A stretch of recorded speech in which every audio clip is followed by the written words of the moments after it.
Also, Garzini, if you just re-upped that sub, if you refresh, you'll get the notification, which will count it towards the hype train. It looks like you did, but hard to tell. All right, where the heck are we?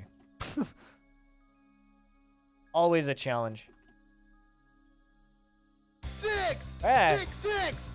The number of the beast! Sacrifice is going on tonight. Thank you much, Hobo. This little lake here is super cool. Super goddamn cool. But this is the area in here that I was looking at primarily. The Crimson Pulley.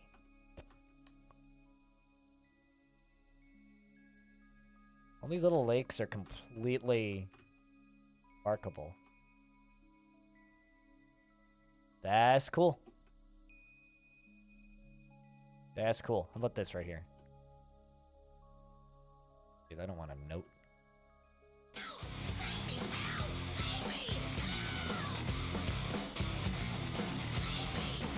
It let you save. It did let me save. This is very good. What's the elevation of this? Not that crazy.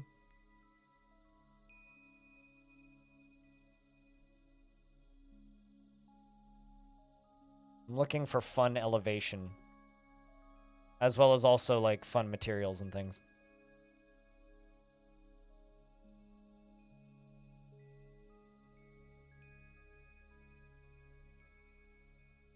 Damn. That is... flat. Like, very flat.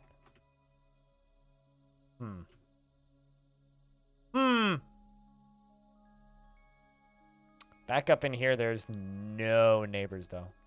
What biome even is this? Tropical freshwater lake. Hot. And mirthful.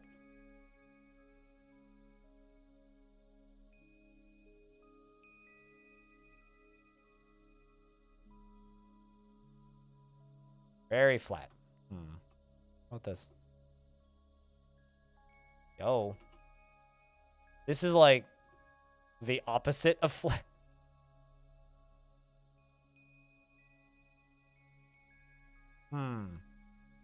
That is like flatland and then the most extreme. I want to know what that looks like.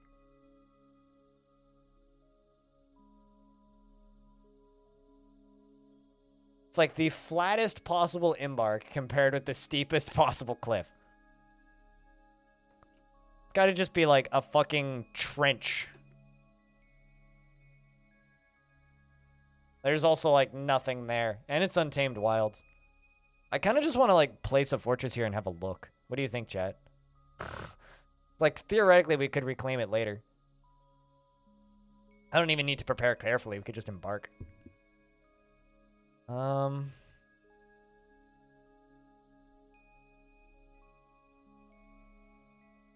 a lot of like this.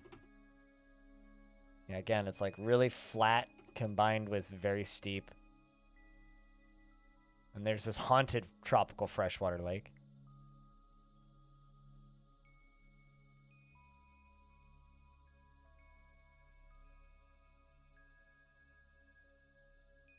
Kind of sad that that's not embarkable, because, like, man, that would be a fun combo right there. But, oh well. This is also kind of a neat spot.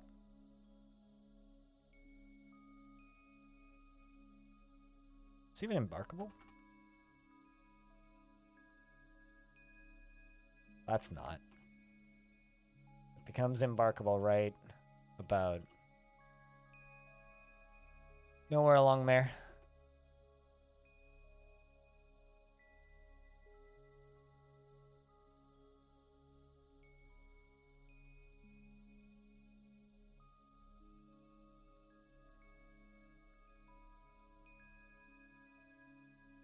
Hmm.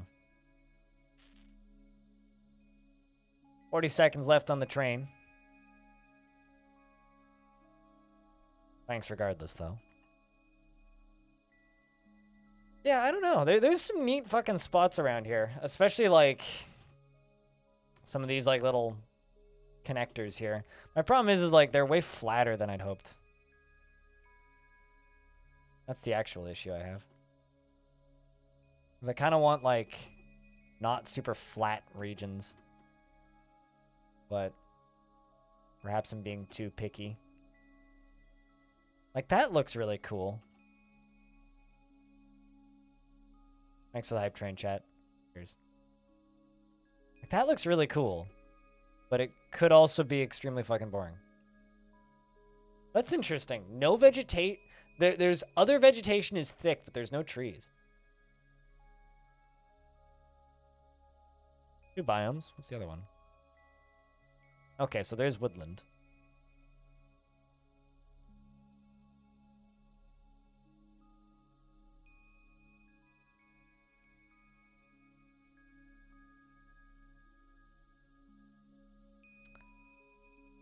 This is probably your favorite part of this game. What? Like discovering a world for the first time? A lot of different... The Book of Conjurers. That definitely sounds like an evil civ.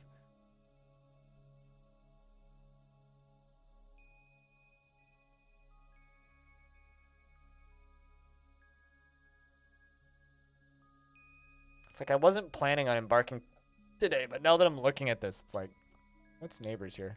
Just dwarves, which means we'd have full control over when we bring in fights, because we'd have to go to them. You know what? Let's start a fort today. I wasn't planning on it, but let's start a fort today. Let's start a fort. Why don't we?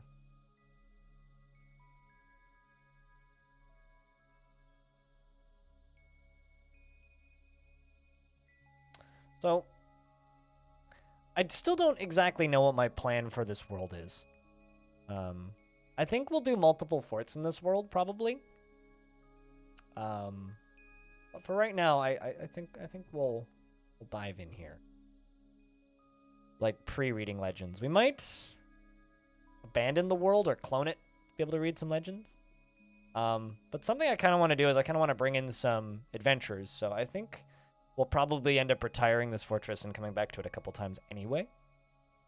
Not too worried about it. Faction is called the Crimson Pulley. It is Untamed Wilds, so there will be exciting stuff. We have shallow metal on one biome. The other one has... They both have shallow metal. So we won't need to dig too deep to be able to find crazy stuff. But because it's Untamed Wilds, like... We can find some fun stuff up here. Things can happen. So let's embark. Prepare carefully. It's just easier that way. I'm gonna take all the default wood stuff. I mostly just want to select livestock. Let's see, what do we have? Say turkeys, probably. Turkeys and maybe dogs. Dogs and turkeys. Or actually, fuck it. Let's take geese. Let's take 2 gander, 3 geese. Let's take, could do sheep. Sheep need to graze. Could do, yeah, let's do what I was saying. 2 dog. 2 dog. 4 dog.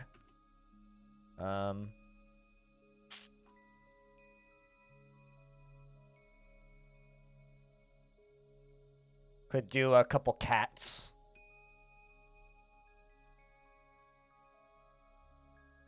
Dwarves will bring other cats anyway. Let's take 3 cats. I don't really want them breeding right away.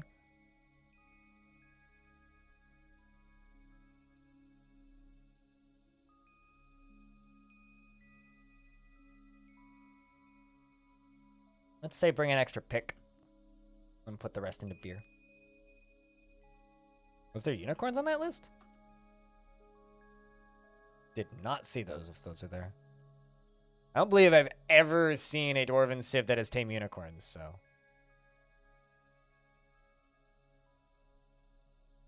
Yeah, I don't know where you're getting that number from.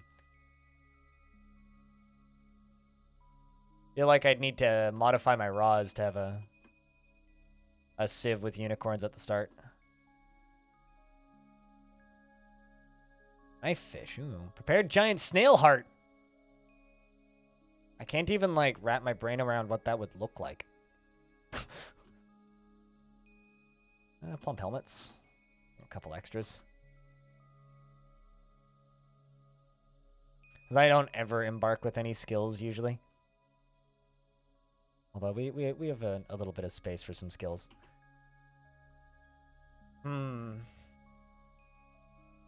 Hail Rings! That's a cool name. We need a name for the fort that sounds cool, chat. We need a name for the fort that sounds cool. I don't know if Stone's here right now, but Stone's always been our, as I crack my back. Our, name person. Fort? I said that sounds cool. You know how you said that that's your favorite part of playing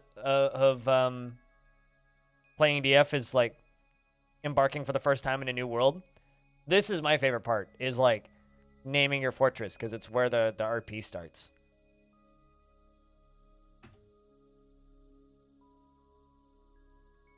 I don't like doing a thing of thing, unless it's like a...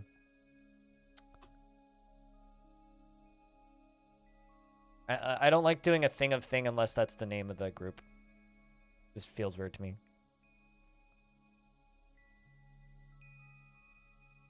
Omen Smith? Ooh.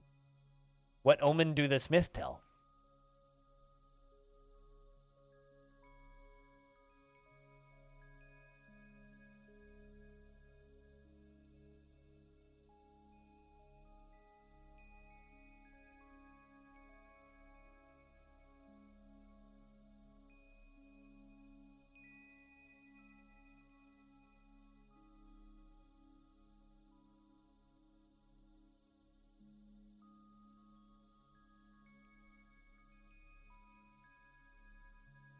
Drunk or drunken? Yeah. That's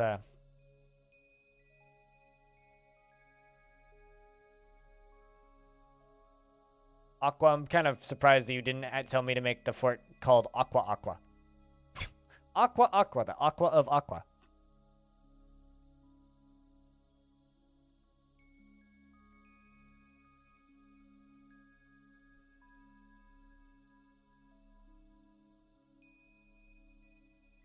Kind of like the word dweller.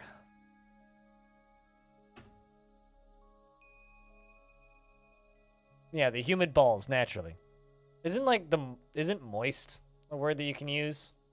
Well, so you could, like, have the moist humid balls.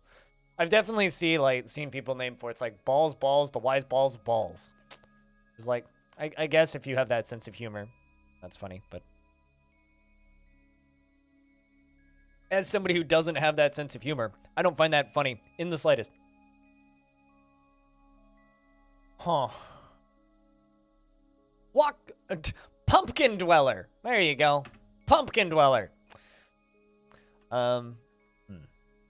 Emerald Dweller. Ooh. Scarlet Dweller.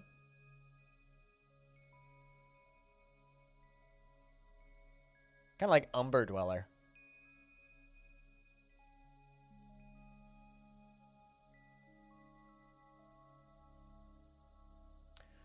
You know, I'm just seeing the word immortality being available, and I'm wondering if we could call our group the Tower of Immortality. But that would maybe give away the group's goals a bit too much. I kind of have like a construction project I want to do in this fort. I'm just not entirely sure how to actually do it until I see where we end up embarked. Bruh, how about we call it the Umber Dirge?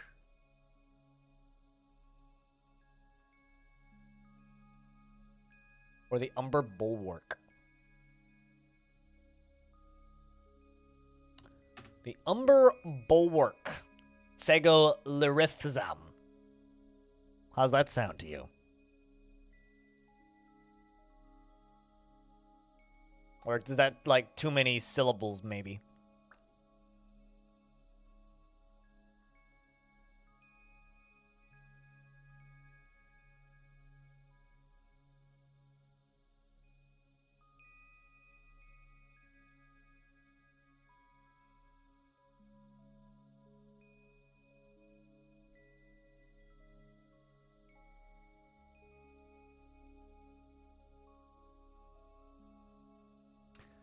Since chat doesn't have a ton of input, I'm just going to go with the Umber Bulwark because it sounds cool. Group name. The Speechless Crystal, the Greater Portal. The Syrups of Judging, that's just Canada. The Rhythmic Tour, the Treasury of Flickering, and the Sunken Salve. You just got Diamond Gods? Cool. How many other people are starting new forts right now? Because I'm starting a new fort. Knives of Church.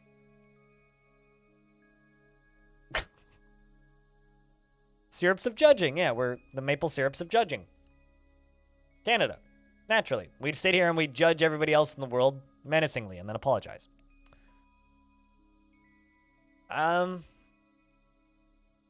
Also, while snowshoeing yesterday, I came to terms with my friend that we can't say that Canada is a beautiful country because that would acknowledge Edmonton as being beautiful. So, BC is beautiful. The Rapid Attic. Holy Sling. Submerged Pillars. Ooh. Chamber of Glory.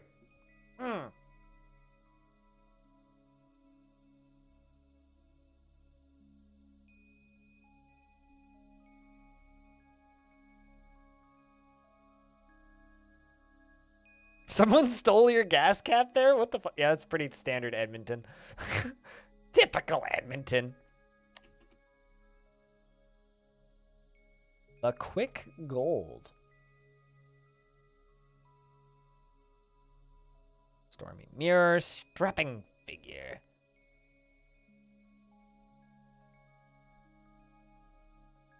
The Arches of... What the Arches of Wisdom? Is that the name that you came up with for your fort, Freeways? Yeah, I think we'll be the Arches of Wisdom. And our symbol... Phrases of Wire. You know, I usually spend way too much time meticulously making a symbol, but I'm kind of thinking about just making something super simple for this one. Like just...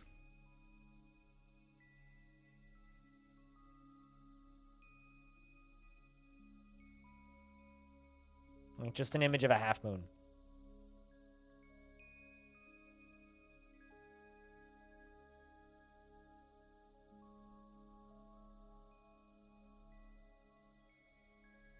And just call it the silver. Prowl. Image of a half moon. Nice and simple.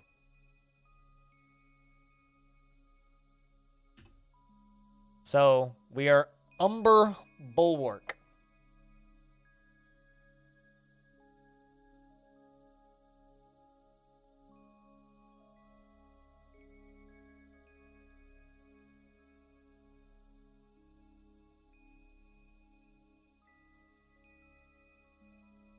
There we go.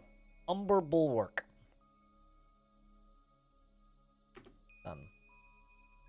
So now we have a few dwarves.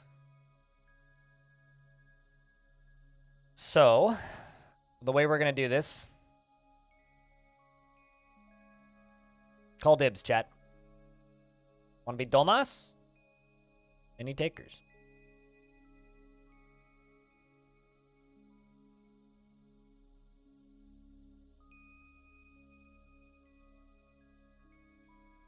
Free. We'll just go with free. And then this one. Zoo. Glar. Pilot.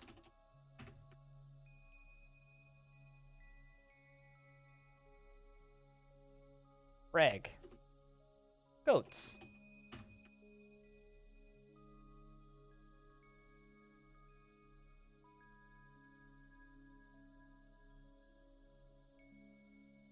This one I can't type in, which makes it hard.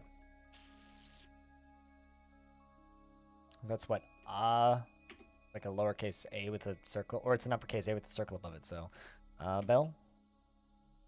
And we'll give this one to Rory. Rory, who's next? Any other takers, chat? Call dibs.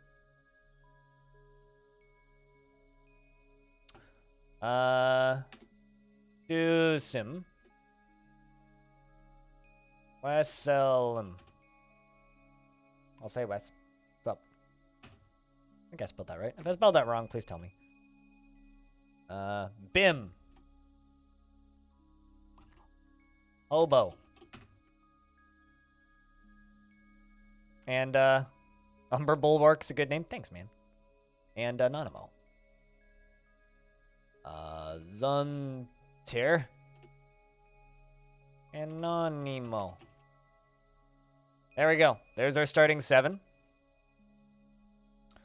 I think I'm going to give you some points in mining. Let's give you a point in...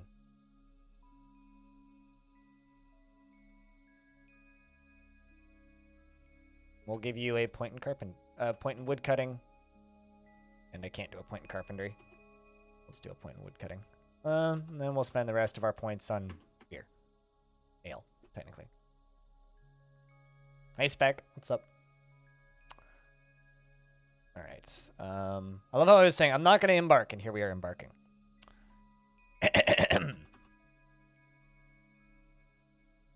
Domas. She's 87. We'll read into them a little more once we get in game.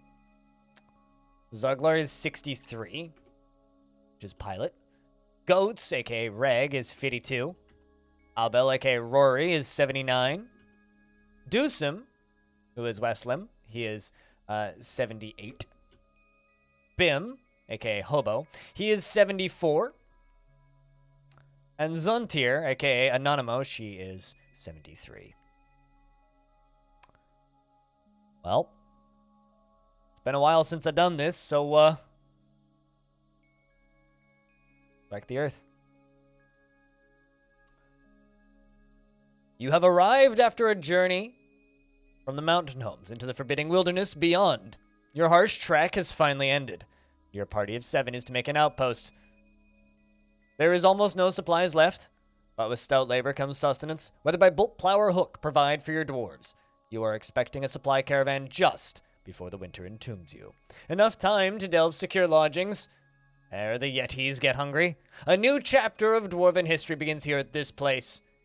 Sagol Rithzam, Umber Bulwark. Strike the earth. You'll have to outlive the rest of us? I mean, there's more challenges than that when it comes to outliving people, so... Actually, no, I'll leave the camera off for a second. Pause! Okay. Close that crap.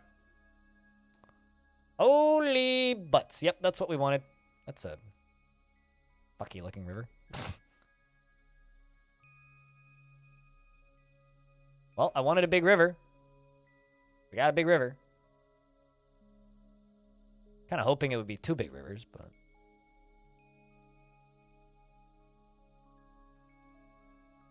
Actually a delta? Why? Because it's a small river connecting with a bigger one? That is clearly not frozen? Well, that's not the concern. Being spiderwebs. Hippos! Giant hippos! Well, that's terrifying.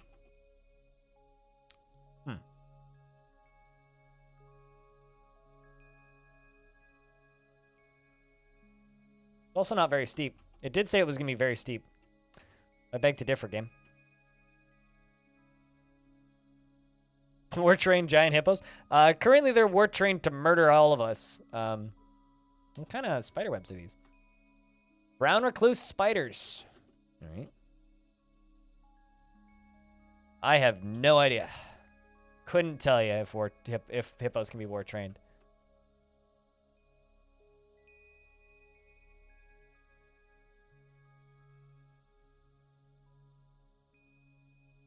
If we look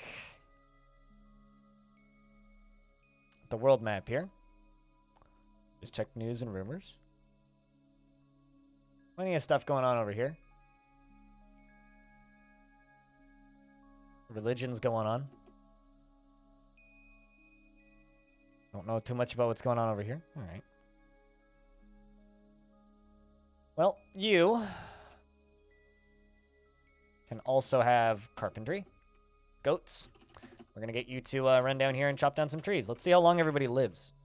But before we do that, take a peek. Who's our expedition leader? Anonymo is the expedition leader. All right.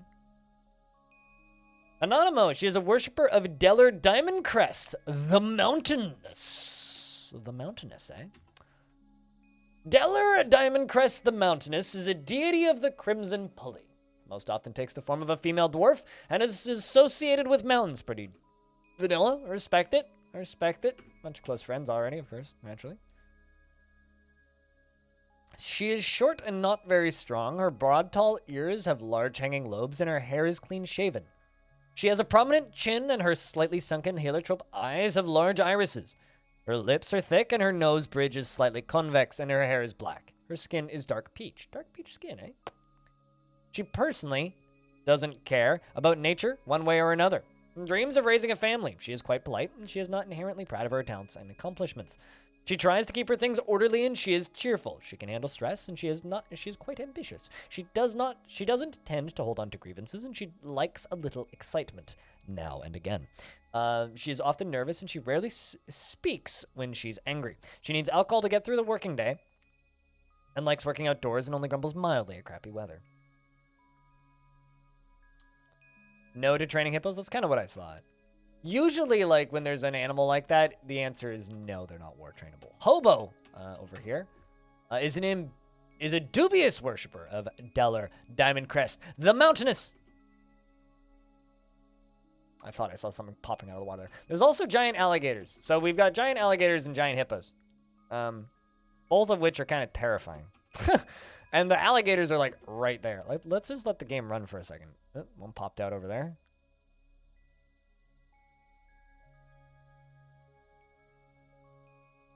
If you put water on, or lava on water, or vice versa, it will turn into obsidian. Joyless pleasure. If that's what you mean by does it have an effect on something. That's just a normal hippo. Alright, so we gotta get to this side. I mean, or I could just start digging down, like, in here. Both of those, I think, are options. But I kind of want to build a little bridge over top of this with some of this wood. Let's make a quickie wood stockpile. Let's also peek around. What kind of trees do we have? Pendant amaranths, macadamias, potatoes. There's boulders. Oh, nice. What do you do when you only have zinc available? Cry.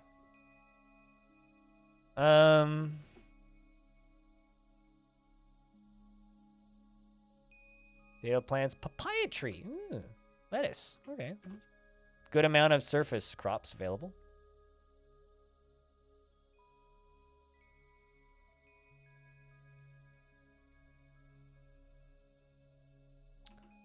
Check out some other dwarves. A little bit more about Hobo. His long sideburns are neatly combed, his very long mustache is neatly combed, his very long beard is arranged in double braids, and his hair is neatly combed. His teeth are crowded, and he has a prominent chin. His heliotrope eyes are somewhat narrow, and his ears have small lobes. He'll just live off of zinc statues and sort of a trade. Well, I mean, like, zinc can be done, like, it depends on what else you have. Do you just have zinc? Also, yeah, it can be used for trap components. But you'd pick a fight with the goblins and live off their loot. Yeah, you can get pretty far by just, like, going to war with goblins. He finds humor in most situations and does not generally respond to emotional appeals. He is a perfectionist and brave in the face of imminent danger. Hobo, I just want to make you aware that you're officially about to start my military. New squad, metal armor, which we don't have right now, but that's fine. The Apogees of Coal. Hobo, I need you to do me a favor. If you have a name that you would like me to name your squad, do tell. Please keep it dwarfy. Labors, though. Let's make Hobo our mechanics and engineer person. We're going to also give you architecture, which we're going to need.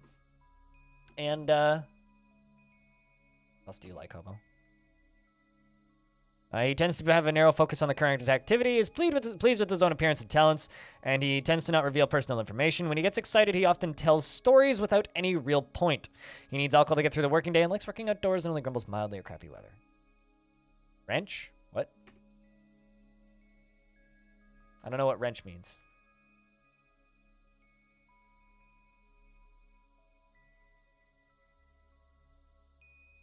Oh, nobody dead yet. You start immediately with royalty is what happens.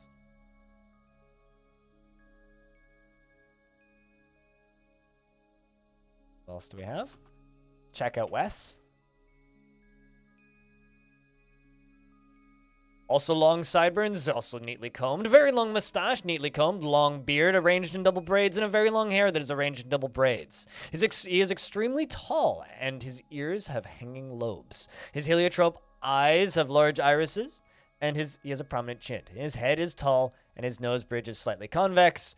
His hair is black, and his skin is dark peach. Oh yes, you are a mechanic, but you're a mechanic, but you're also in charge of the military. So if you've got anything that you want to name your squads, let me know. Or your squad, rather.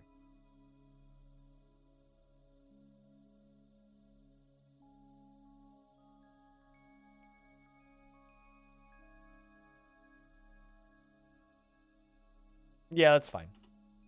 In regards to your attention being divided between like 4 things. All right, so I'm going to make a little bridge across this, but I'm going to do this as cautiously as possible. I'm going to build this up a layer and go over, and then build down the bums. Like I said, keep it dwarfy if possible. I don't know. I'll think of something.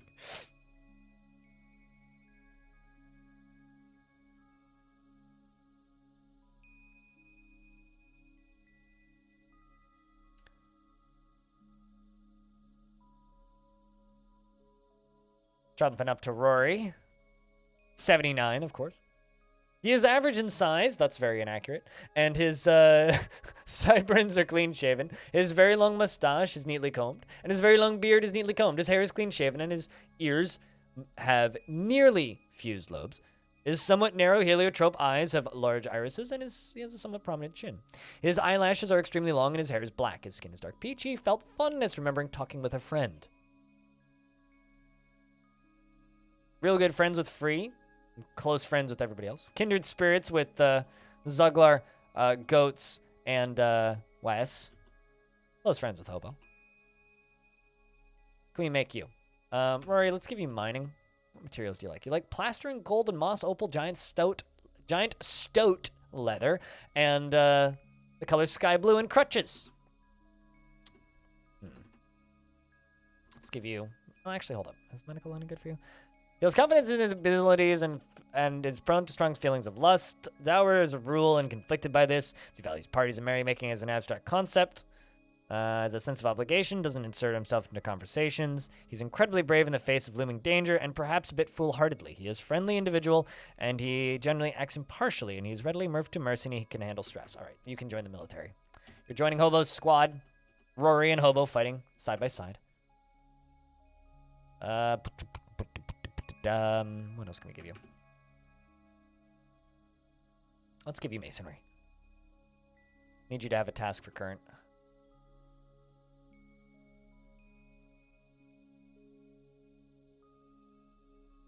Whoop. Bit far. I'm doing this as safely as possible so that we can have a safe way of getting up and over this river without having to go too close to these giant hippopotamuses that are in... There's also giant sparrows and a giant fucking eagle. And a wild FG squared. AKA an otter. There's carp. One point in time, the scariest possible thing. Fortunately, not nearly as scary now. Wait, actually? Joyless pleasure? Like, in real life?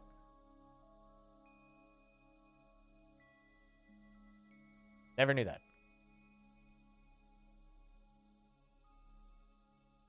Saw one of my yaks panic. Just a giant hippo over there. That's concerning. Because giant hippos are very large.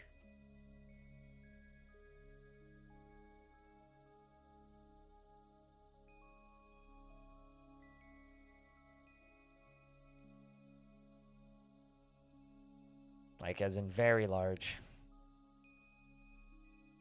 I'm trying to decide where to start digging.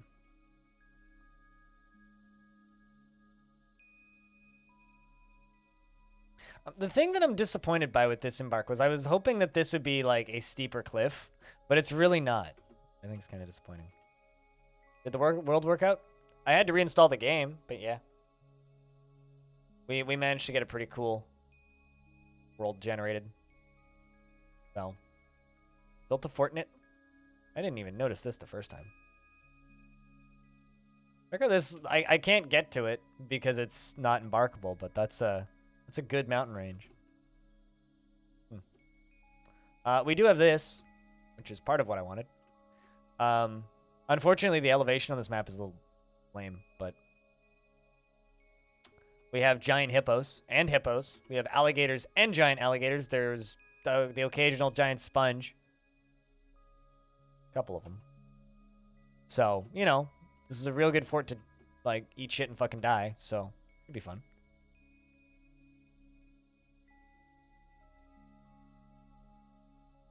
Huh.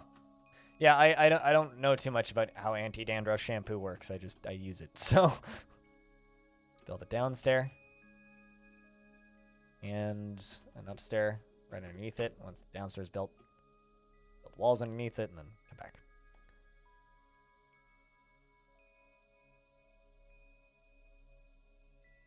Upstair. That's what we need.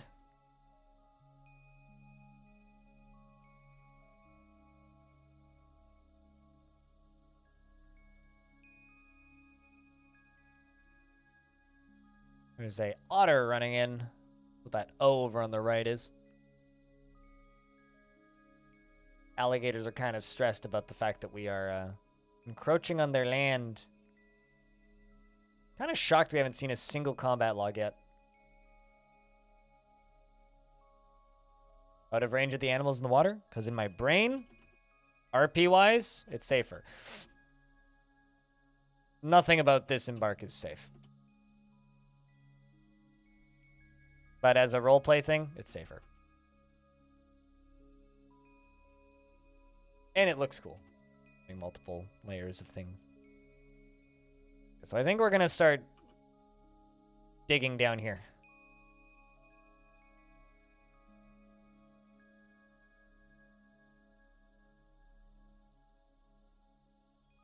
More or less what Goats said.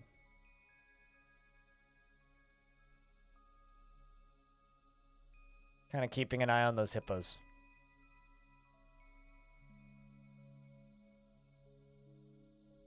They all seem to be hanging out on this side specifically.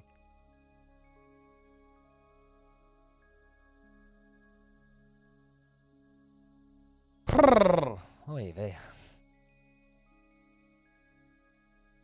Slightly nervous.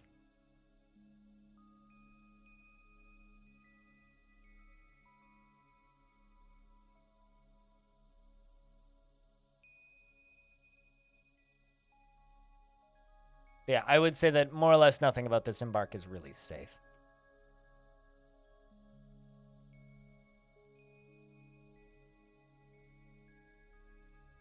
Trying to figure out, like, where I should start digging, though.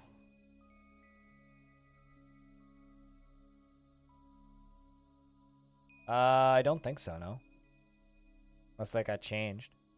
Goats.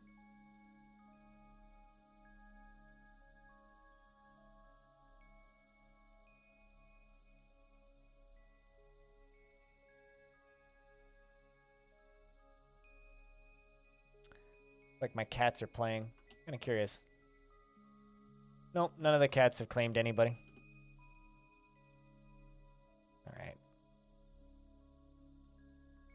We're going to give... Oh, but we're going to give you some farming jobs. Give you farming fields. Need somebody to do that. We're also going to need somebody on brewing.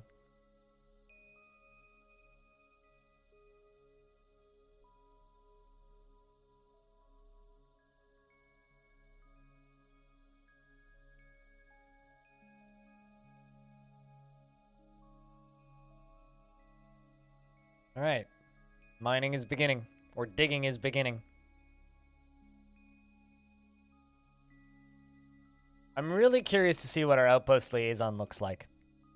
what kind of person our outpost liaison is. Would be hella food.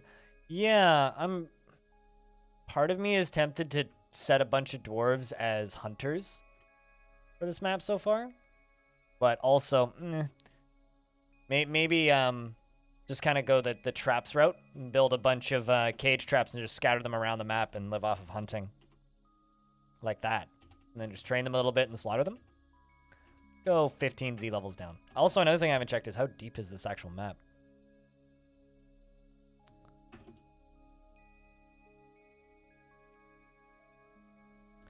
Let's see what we hit.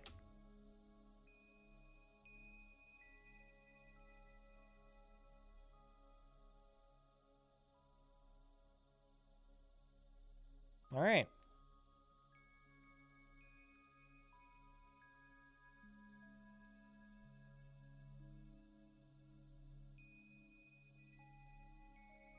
Let the digging commence.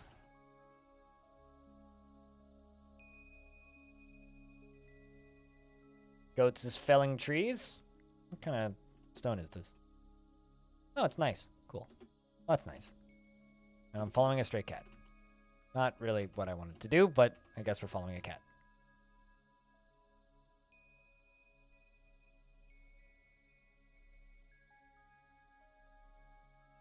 No better time to make a trap hole than while currently under siege. You could say that. Ooh, that was fast. I think we just found home, chat.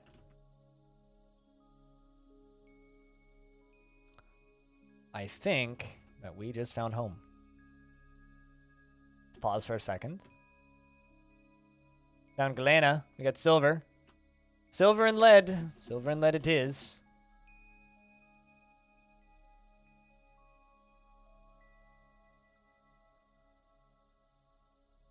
Well, let's just let them finish digging this out. Because what I'm thinking we do is we build, like, up here, basically. 3 or 4 Z levels above this. Will be our main living lair.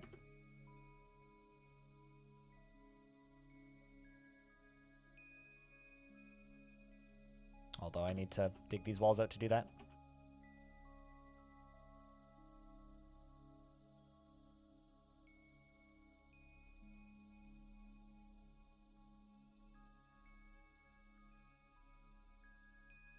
There you go. Just want to make sure nothing can sneak in here.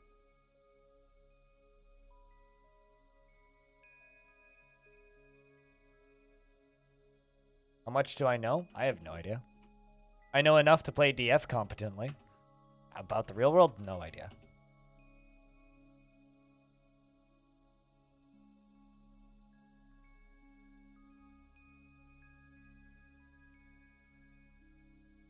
They generally obey the laws of gravity. That's about it.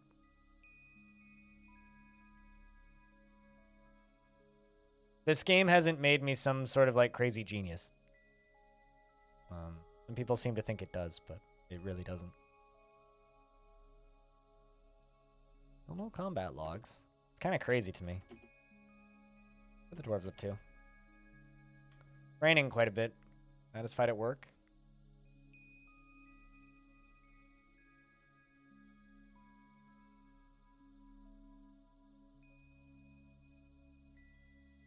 Felt annoyed after having a drink without using a goblet, cup, or mug. Well, Hobo has farming. Anonymo, we're going to give you some crafting. Be bone crafting, wood crafting, weaving, stone crafting. Or rather, stone crafting rather than bone crafting. Silver is great for warhammers. Not much else though. Let's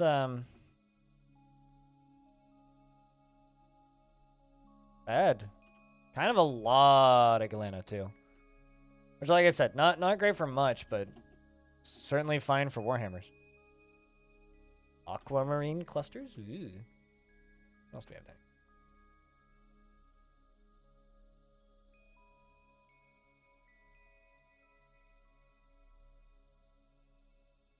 Lead is only really useful for traps and heavy things.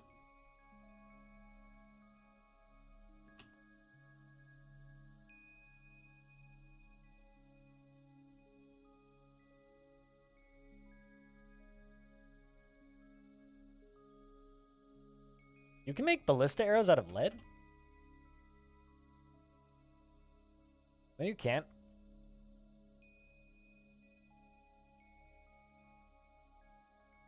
Yeah, no, you can't. Well, I said galena, which is lead and silver.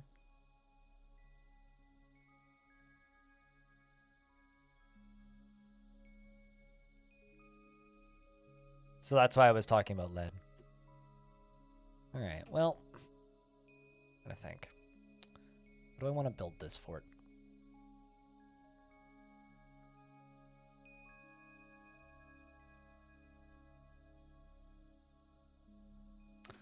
Build a mason shop up here real quick. And a craft dwarf shop right there real quick. And a carpenter dwarf shop up there real quick. These are all temporary shops that just need to be built.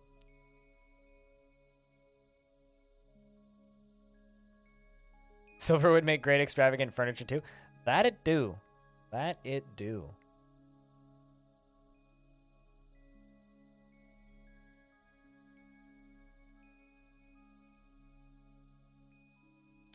I'm going to need to pasture some animals here, so I shall do that. I'm actually gonna like double duty this up. It's going to be a pen pasture, and we're going to store our 2 yaks here. We can also put the geese there for right now. The second thing it's going to be is it's also going to be a gather area. We are not gonna pick fruit from trees though, just gather stuff. We're gonna bring the yaks and the geese over. Minting coins. Yeah, you can make lead coins. If you want for some reason. Also gonna make a mechanic shop.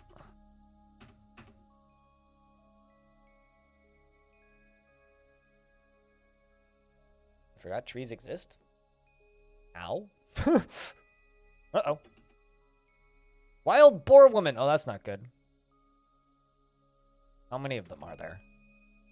Oh boy. 1, 2, 3, 4, 5, 6, 7. Wild boar people. Maybe they'll just run away. That's not good. They're screaming, "Ah, no conflict! Not good." Who that, Rory? Just kind of doing a stand down with... Oh, geez. They are fighting with my dog. My dog is bleeding. Boar man, injuries, begone fear. The dog bites the wild boar man in the right hand, tearing the fat and bruising the muscle. Are they armed with anything? They are naked. A person with the head of a wild boar. His hair is brown and his skin is cinnamon and his eyes are brown. Hey, Dragon Man, how are you?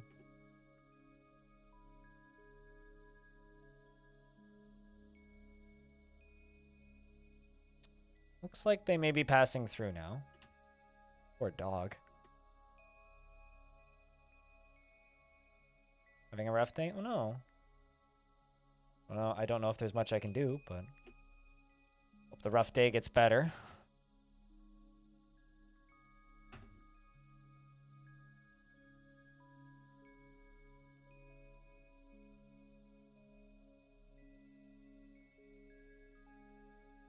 Alright, so we're going to start making rock mech... Well, let's just make a page of those. Make a bunch of doors. Some hatch covers.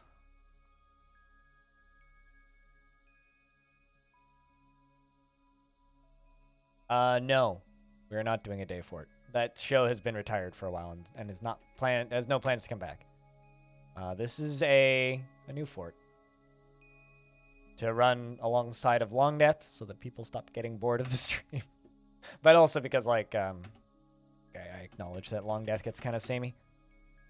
And then carpenters, bed, and then that's not what I want. J, that's the button I want.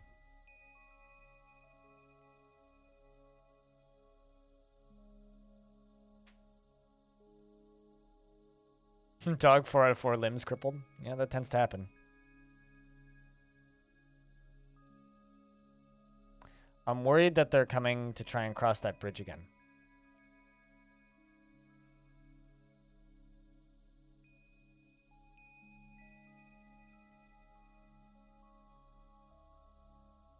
Well, you know, it's just like the Dwarven saying, right? Life's not going to go very far if you can't murder a tree to sleep on it. All right. I don't know if that's a Dwarven saying.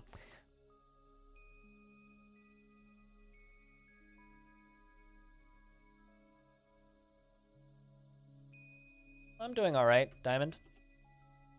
Doing all right. This is going to be a long-term series, hopefully. So, I don't know exactly what the goal of this series is currently. We'll figure it out. Currently kind of playing it by ear, seeing what the world's like. I think we'll probably retire this fortress and reclaim it a couple of times. Say a couple of times, probably more than a couple of times.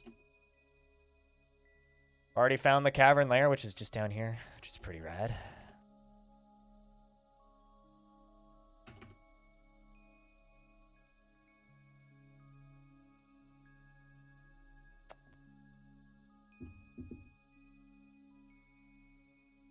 Trying to decide how I want to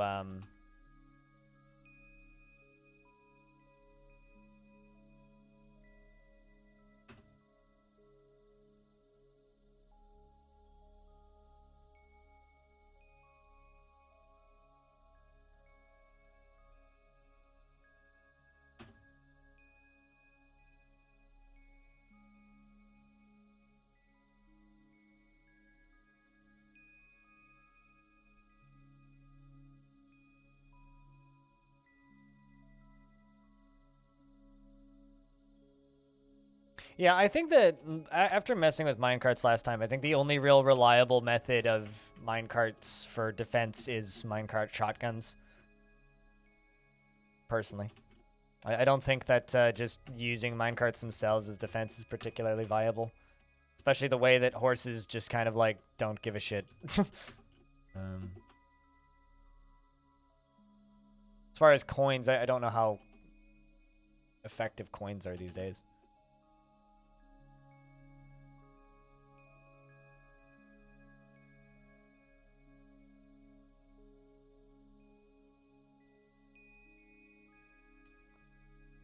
Something like this.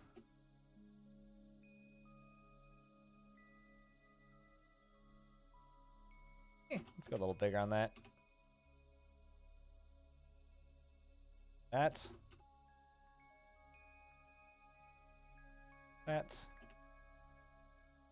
And that. And that'll be the start. I can dig that out.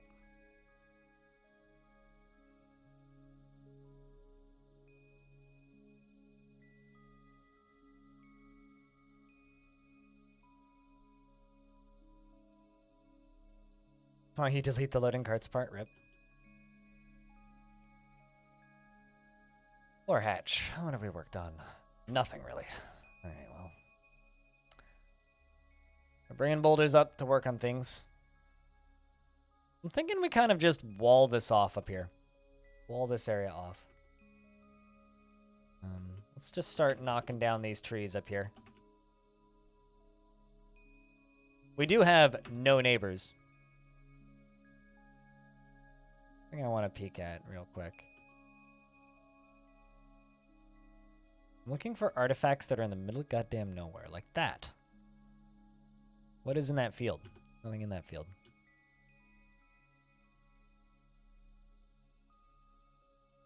There's another one.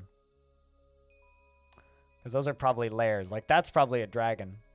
Bisman's bronze short sword. It's on a mountain in the middle of nowhere. It's probably a dragon. Curious about that sort of stuff. Very sleepy tree felling is hard. Probably. Lots of effort, man.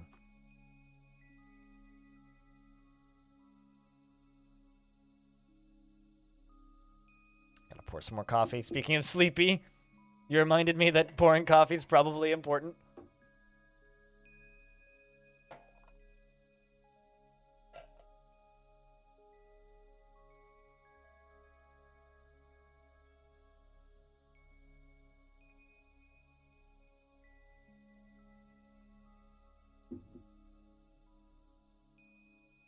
Minecart shotguns are the most reliable. Minecarts are still unreliable since stuff won't launch the same way and it takes time to reload them. Well, you can automate them to automatically fill, especially if you're using like lava and stuff. So it's like, I think minecart shotguns firing lava is the most efficient because you can automatically refill them. You just have to run them underneath the lava flow. As long as you build the minecart track and build lava safe minecarts, and it's not too difficult to do that.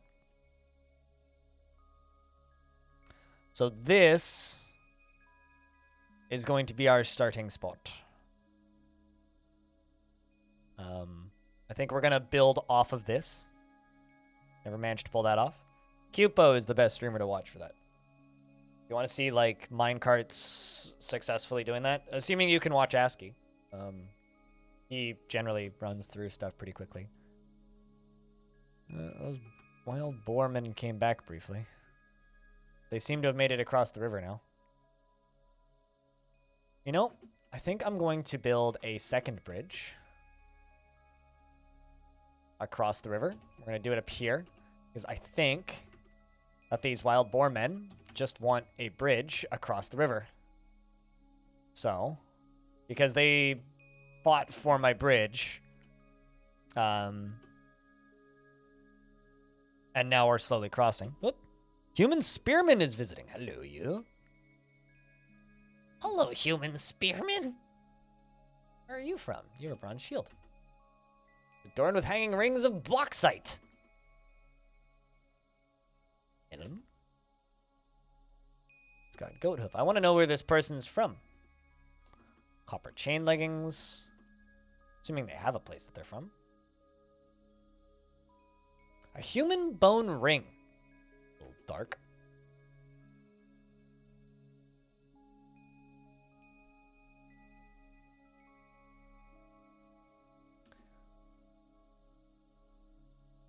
Created by an unknown artisan, this object is adorned with hanging rings of well-crafted donkey bone. Doesn't look goblin. Usually there's like, well, I mean, human bone doesn't necessarily mean goblin by default. It can mean goblin.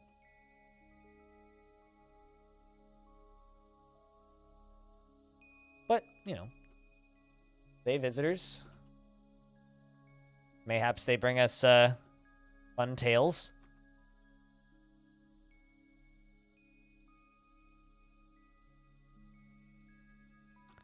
All right, well, can now queue this up.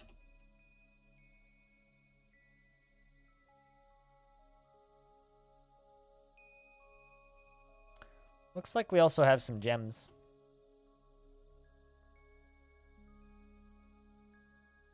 Yeah, it looks like the boar people are leaving. Alright, so I guess we need to make the boar people a highway. Which I'm okay with. We can have multiple bridges. This big one down here, though. This feels like the sort of fort where, like, an enemy army is going to attack me, and they're going to spawn here. Like, on the wrong side of the river where they can't get to me.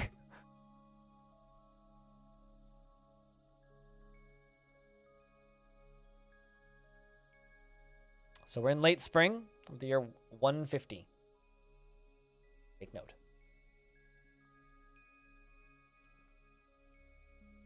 Whoops. There's also a human pikeman running around. Can't... This is a Tiger Eye bound codex. The written portion consists of a 19-page essay entitled, Can the Monastery Save the World?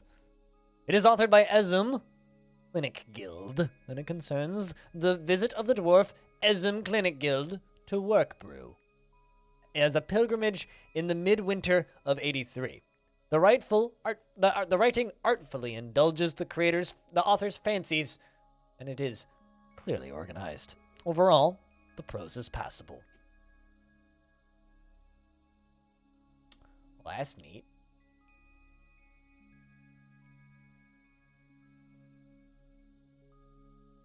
Not as heavily armed as the other human. There's a petition available. Ubeth Westport wishes to reside in Umberable Work for the purpose of eradicating monsters. And I'm going to say no, because I don't know anything about you. I have a feeling we're going to be getting that a lot. Aren't those usually expensive? Books aren't that expensive. Cool books are expensive. Got our trading depot built now. Rory has become a mason. Hobo's making us mechanisms.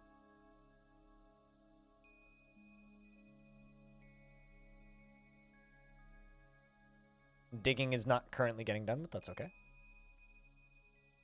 We're going to get rid of this wood stockpile. I just kind of wanted to use it as an experiment mostly. Hobo is now a mechanic.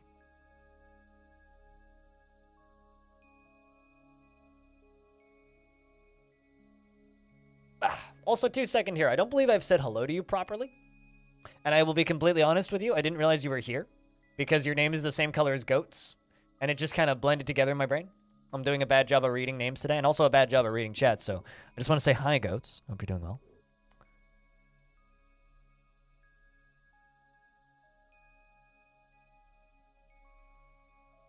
As well as hi, 2 second hero. I'm very, very, very, very, very tired today. If it's not immediately obvious. Also, my cats are going absolutely apeshit. Look at all these lungfish remains. These lungfish crawl up onto the shore, and then the cats just fucking kill them. They're just everywhere. This fort is going to be covered in lungfish. Excellent. I make a garbage disposal like ASAP. I kind of walked up a mountain and back down the mountain today, so it's been a busy few days.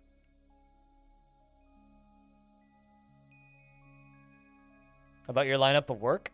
You are our carpenter and woodcutter. So you're making beds currently. And we need to set up farming. Another petition? So basically, tattoo brain.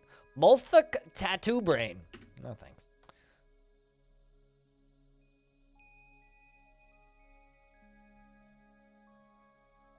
So yeah, my plan for this fort is to kind of do the, not the polar opposite, but largely the opposite of what we do in Long Death. Long Death is all about playing Long Death nonstop, just Long Death, no other forts. This world, I want to bring some adventurers in. I've seen bear people walking through already, so I think it'd be kind of neat if we brought some bear people in. So bringing in different adventurers, different species specifically is what I want. I want to abandon this fort periodically and build other small forts and then come back to this fort. That's kind of my plan for this, because the thing about Long Death is like, Long Death is great, and I really enjoy playing Long Death, but Long Death is getting very samey. So with other forts like this, I just kind of want to do everything different than what I was doing in the other fort. I'm thinking that this is going to be kind of a very simple floor. This is going to be a open office design as well as like a temporary temple / meeting area design. Just as somewhere for us to set up and get to work proper. Yes, you are very much working on the early sections of the fort, like all of these dwarves are. Because in order for Umber Bulwark, which I'm thinking probably is going to end up being a cavern fort, in order for this fort to work, to bulwark even, we're going to need to have some spaces where dwarves can, sleep in. So that's what we're setting up currently.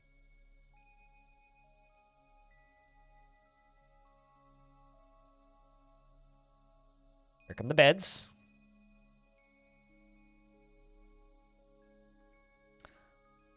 Do they have floor hatches? Yes. Yes, we do. We have a couple floor hatches made. 1, 2, 3, 4. Need 1 more. So once I make 1 more floor hatch, then we will have the ability to lock the doors and do the all-important hide from the zombies or hide from the, I don't know, the giant or whatever shows up. Which is very importante. Dormitory, yes, please. So we've now set up. Also, if anybody's any like, I don't generally play like a tutorial, but if you have questions about what I'm doing, just shoot them at me, and I'll do my best to answer. Something else I really want to do for this fort is I don't want to just do what I normally do for farming. I want to actually like wet some ground for farming. Do I have anybody who can do that? Wes, what are your jobs currently? Not very much. All right, Wes, you're going to be my other farmer. Hobo's a farmer as well, but you're going to be a farmer, so I'm going to put you onto more plant gathering, so you're going to go do that. I'm going to go gather plants. There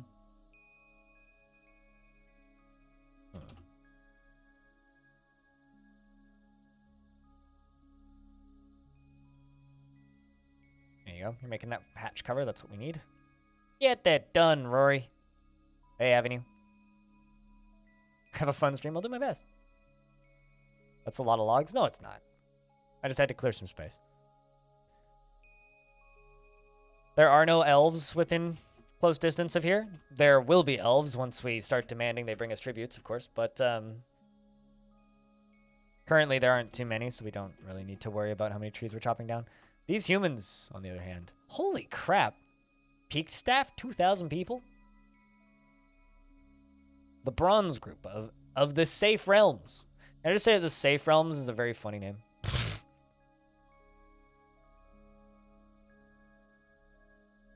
Because we are very isolated back here.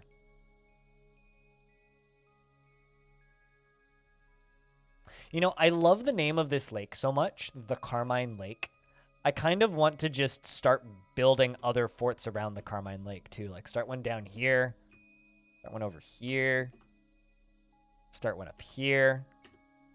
Make, like, the Carmine Lake, like, a dwarven location. That might be neat.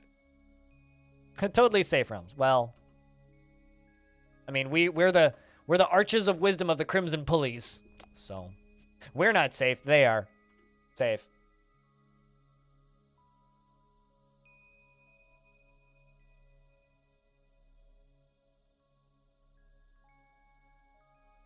Also, if you're interested in helping the stream out, there's a link to a Reddit thread, which directly helps the stream. Yada yada, all that jazz.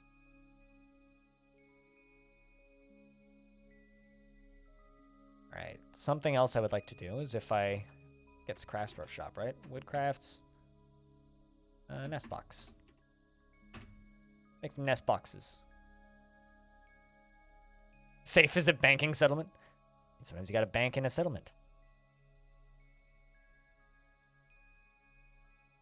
All right, so we got all of our hatch covers in. A human lasher is visiting. Yes, we have geese. We have geese and ganders. So, female and males. We also have 3 cats and some dogs. One of the dogs has already been maimed. Look at this human rushing in to speak with our expedition leader, Anonimo. Of course, Anonimo being embarrassed after sleeping without a proper room, maybe not in the best mood to be discussing with this medium-sized creature prone to great ambition. Her hair is extremely long, and she is short and incredibly skinny, and her lips are thin. Her tan eyes are slightly rounded, and her hair is auburn. Her skin is pale chestnut. Meanwhile, Zunter, aka Anonimo, our dwarf, after feeling fondness when talking with a friend, after also being satisfied upon improving stonecrafting, was annoyed when caught in the rain. Definitely not in a very good mood to be begged to let strangers from other places join. Much to this human's dismay, most likely. Petitions are available. Asks to reside, and we politely decline. Can't have any of that. So, chat, I have a question. What kind of fortress would you like to see me build? Because there's a couple of different ways we could go with this, of course. Start building rocks on... yeah. Before we start building rocks on replete, let's do some tables. What kind of fortress would you like to see me build here? Because we could just build a wall, make a little moat, and be mostly underground. We could try and be a little bit more above ground. We could build in the caverns. I'm just kind of looking for some ideas here because I'll be honest, I'm a little bit blank brain today. Part of the problem with like me actually embarking today is I am just tired as fuck. Just part of the reason I was planning on just like looking at worlds and reading legends today and not like actually embarking much, or doing an embark today, but here we are, we're embarking. Also wants to eradicate monsters. Same deal as before. Kitty cat runs away. Any other cats claimed anybody? Nope. That's boring. Into early summer, which means we'll probably get more dwarfs pretty soon. All right. Let's just make this highest priority. Get rid of it.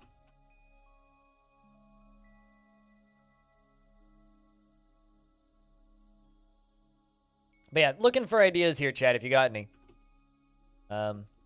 Good number of people here, so someone's got to have some sort of idea, right? I think.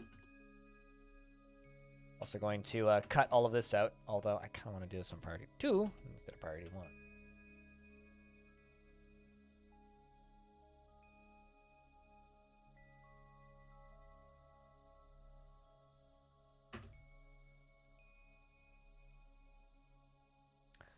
So this we're going to make into a tiny little meeting zone right here. In this corner. Also, of course, chat investments are open. Above ground is always fun to try. Gives you more agricultural options than usual. The thing is, like, I can make cooler designs with underground stuff. I think maybe what I'm going to try to do is we're going to do, like, a combination of above and below ground.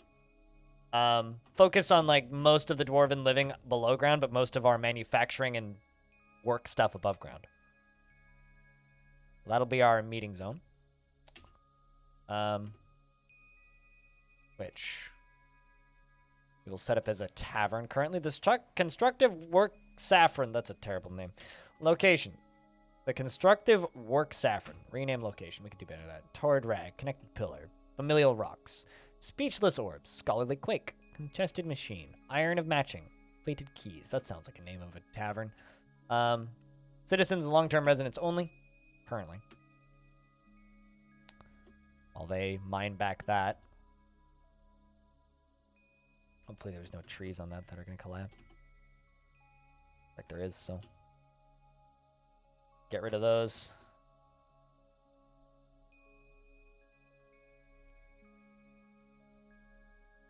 Nice. 2-second arrow.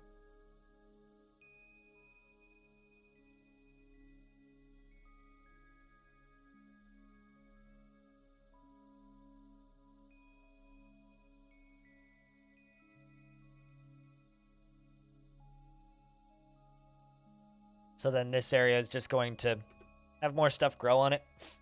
We cut it out. And as I said a couple minutes ago, if you have any questions about our fortress, what we're doing in the fort currently, just give me a shout. I do know quite a bit about this game.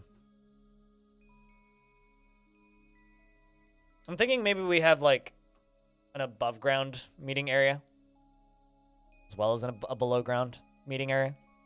Above ground allowing visitors, below ground not.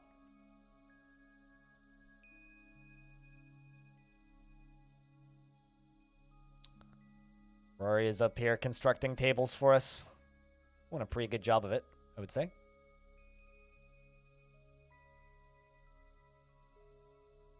Any better way to mass unforbid things other than potentially going through the stocks list? Not really, not in vanilla. How bad is brown recluse venom in the game, and is there a difference between spider venoms? My only knowledge of venoms is as part of modding. I know that people have taken like spider venoms and such and then used them to essentially create like death magics. The only venom that I've noticed that's actually like a problem is the helmet snakes from the cavern layers. That's the only venom that I've ever seen actually kill somebody in DF. So as far as spider venoms, I've never seen a dwarf die of spider venom. That's my only real knowledge of them. which maybe isn't that helpful, but... jumping over to kitchen. No cookie plump helmy, thank.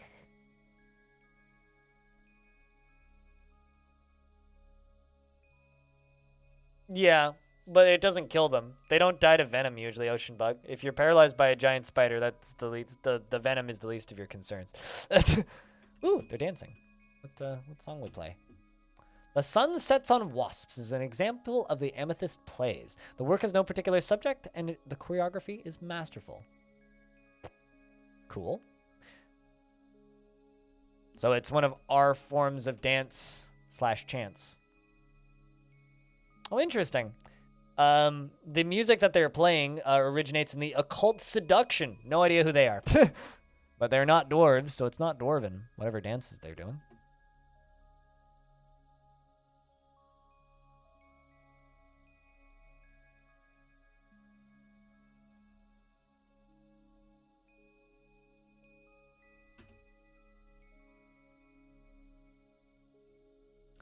Grass is growing. It's also raining pretty heavily. Not quite non-stop, but quite a bit.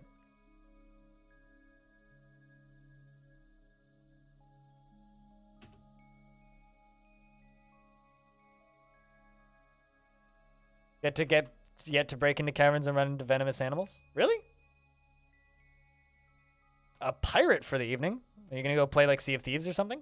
Well, you have a good evening. Here's fine. Give them a good broadside. Yes, fire the cannons. In the name of dwarves. Hi, Sea of Thieves. Well, have fun Sea of Thievesing. Go see those thieves.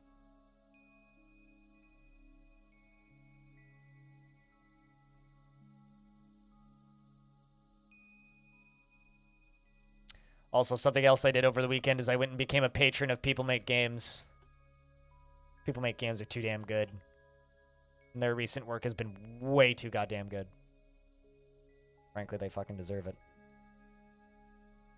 Put in some more tables.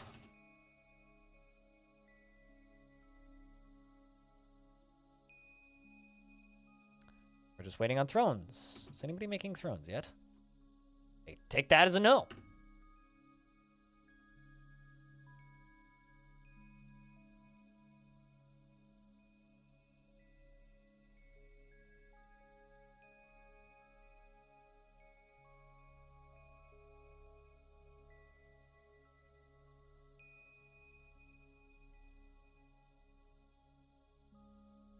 How messed up is that dog?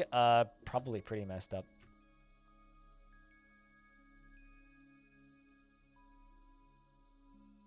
Her right rear toe is broken, and her second right rear toe is smashed open. Her right rear paw is mangled beyond recognition, so her right rear leg is pretty blasted. And her front left leg also is pretty bad.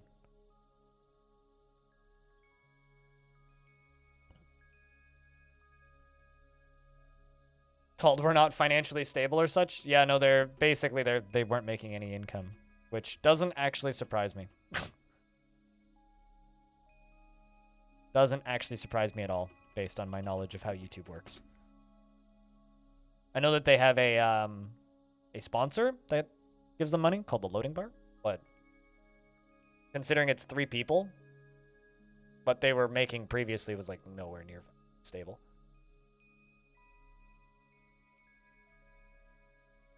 But I think they are now. That video seems to have helped.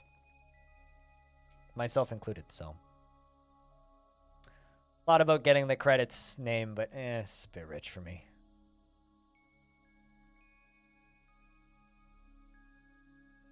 They're probably my favorite when it comes to video games journalism in video format currently on the internet, just period.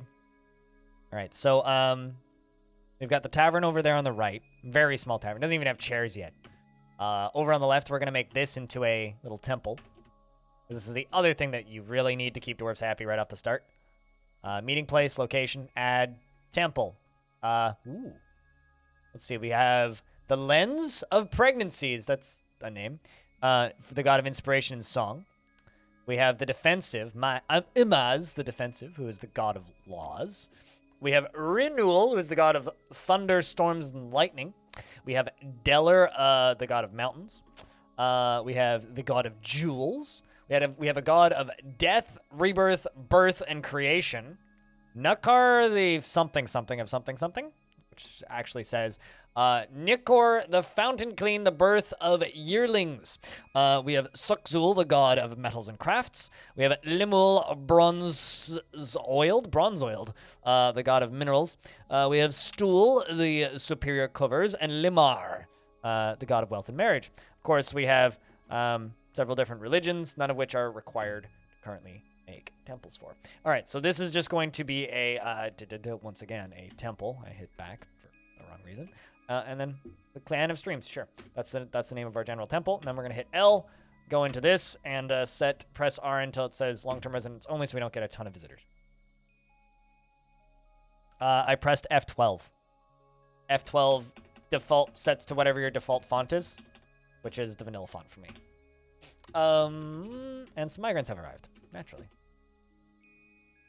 Heareth they cometh. I don't actually know what the population limit is set. I do want to put one on though. Ooh, a legendary blacksmith. Cool. Cyberdeck, chat. If you're not in the fort yet, raise your hand if you'd like a nickname. She is 27 years old. Ooh, hello you. Where'd you come from? Crimson Pulley, a member of the Arches. She is a former member of the Fair City and a former member of the Fuchsia Doctrines. And she arrived here on the 22nd of Malachite in the year 150. She's 27 years old, born in the year 123.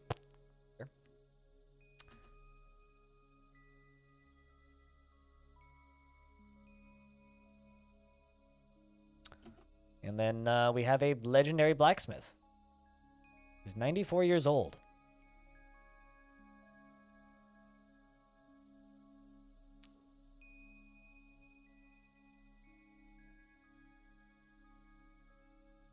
You'd love to have a nick? Sure. Give you one. All right. Thanks for the lurks, dude. Ooh, you're married. Looks like you've brought your partner too. So these two are a married couple. All right. Well, chat. Guess what? Two of you are getting married. Let's do a D. Bill. Who can be Aven you. You get to be married to Joe. I'm just going in the order that I see them, and I'll read them after. And this is Cybrek. And then Katie 8 LVT. Next is Dastot.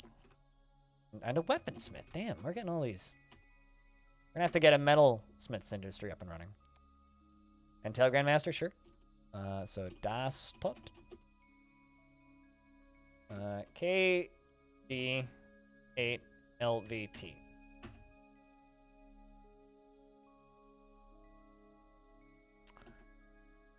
And then you can be Dole. Fail. Salem Grandmaster. Let's read some descriptions and see what you guys are good at. Oh, legendaries. I like it. So 101 years old is Katie 8VT, who is, of course, married to Joe, Wax Page. She is 100 years old. She personally finds ideas of independence and freedom somewhat foolish, finds the pursuit of knowledge to be a waste of effort, and dreams of mastering a skill. Always acts with mercy and compassion at the forefront of her considerations, and she is swayed by emotional appeals. I'm also going to restart the game in a second here. The reason I'm going to restart the game in a second here is because I want to double check. I'm double checking the population cap. I want to set it to 90.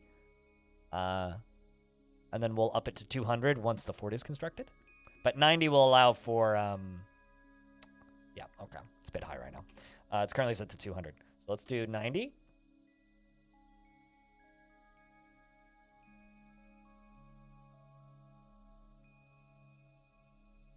With a strict cap of 110. Gonna have to start the game in a sec.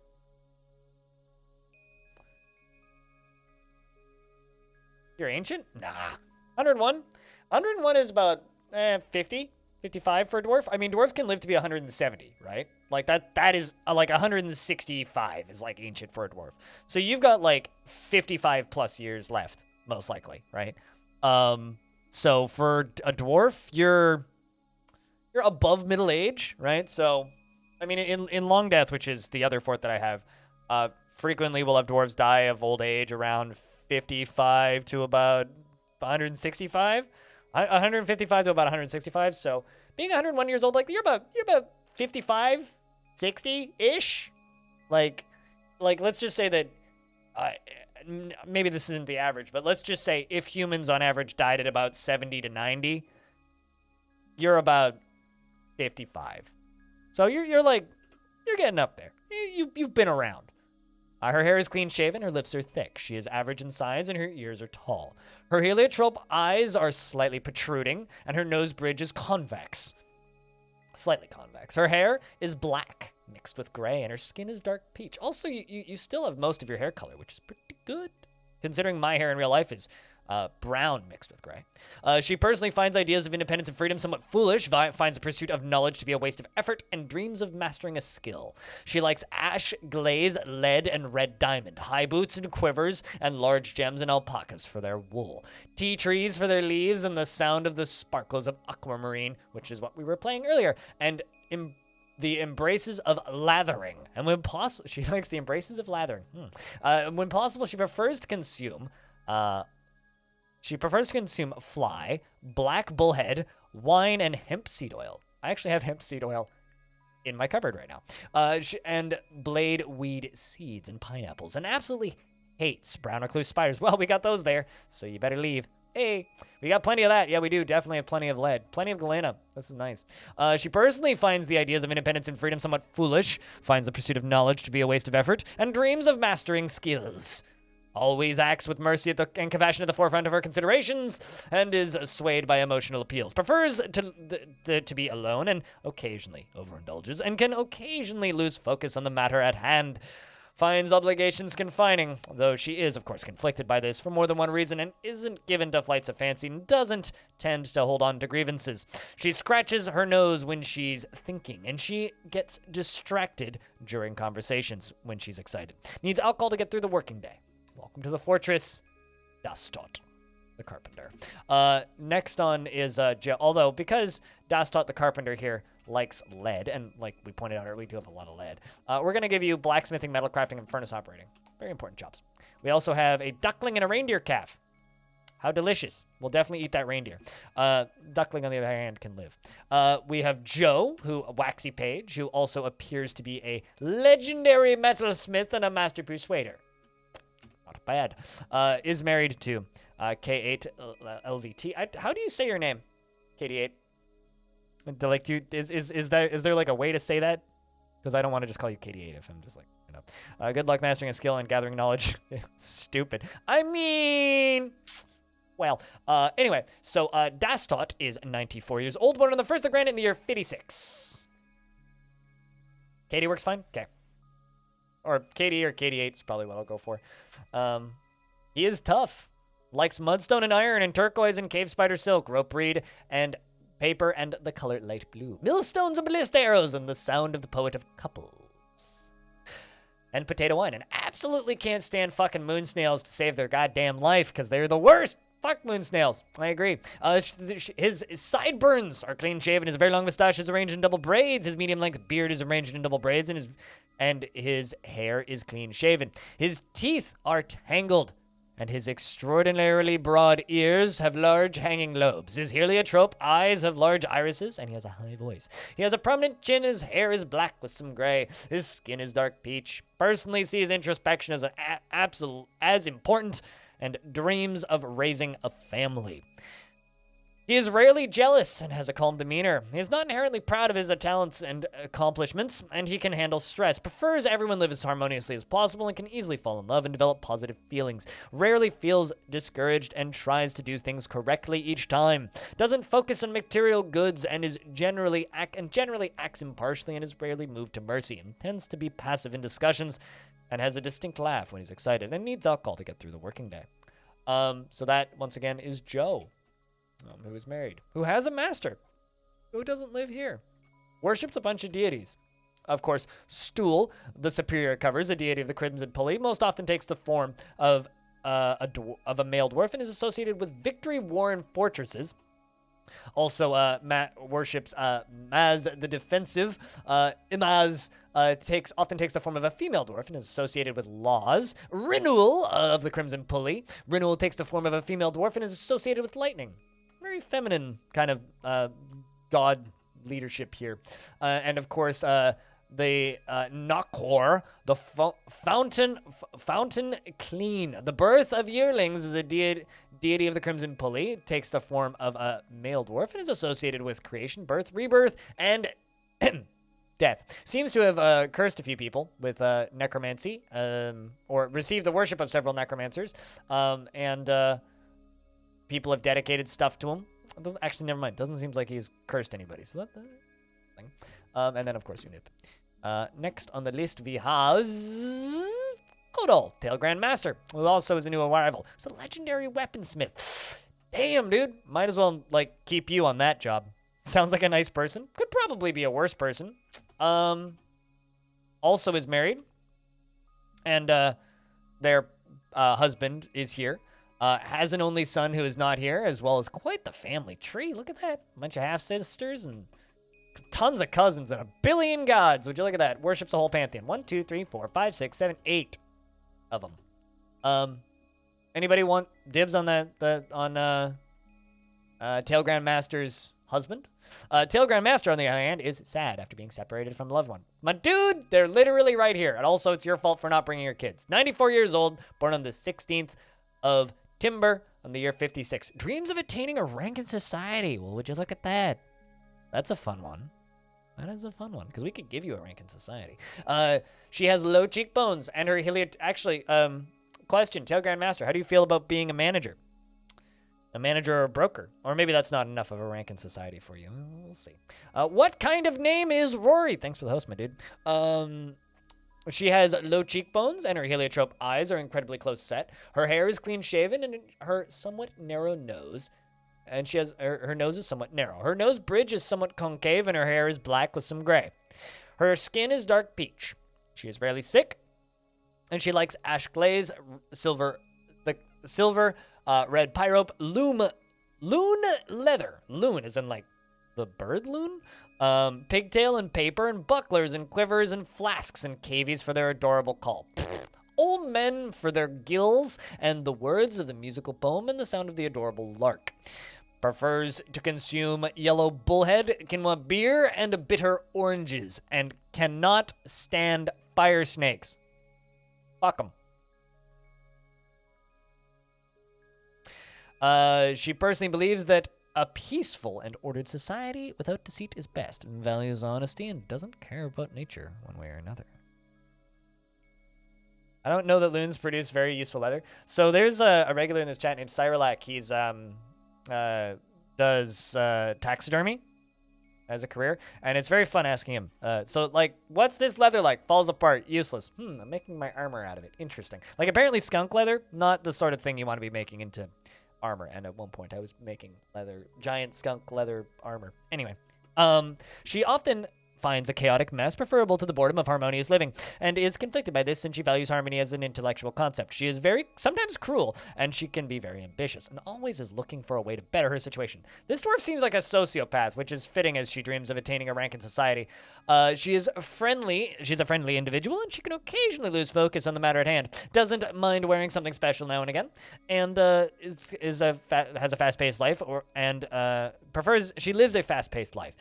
She is moved by art and natural beauty, and she is curious and eager to learn. Does not often feel lustful, missed that, and she has a noticeable lack of perseverance and tends to consider what others think of her, and drums her fingers when she's exasperated, or when she's trying to remember something, and she gets distracted during conversation when she's exasperated, and when she's nervous, she tends to chew on her cheek when she needs alcohol to get through the working day. Yeah, this dwarf absolutely is a sociopath.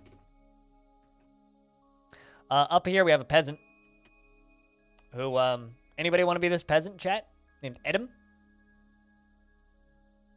Well, I'm just going to give a pick, I think. Dreams of raising a family, confident under pressure, and tends to ask others for help with difficult decisions. Can sometimes act without deliberation. 92 years old. He's eager to learn and takes offered help and gifts without feeling particularly grateful. All right, let's jump over here. Manager. Tail Grandmaster. / broker. Tail Grandmaster. And you.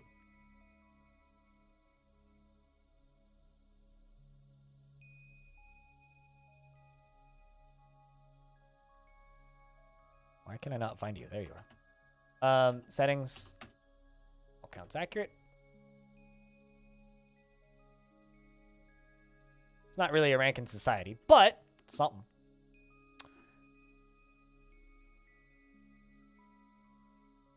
All right, well, we're up to 12 dwarfs now. Dwarfises. Now we go back to the thing that we were doing before, which was not very much.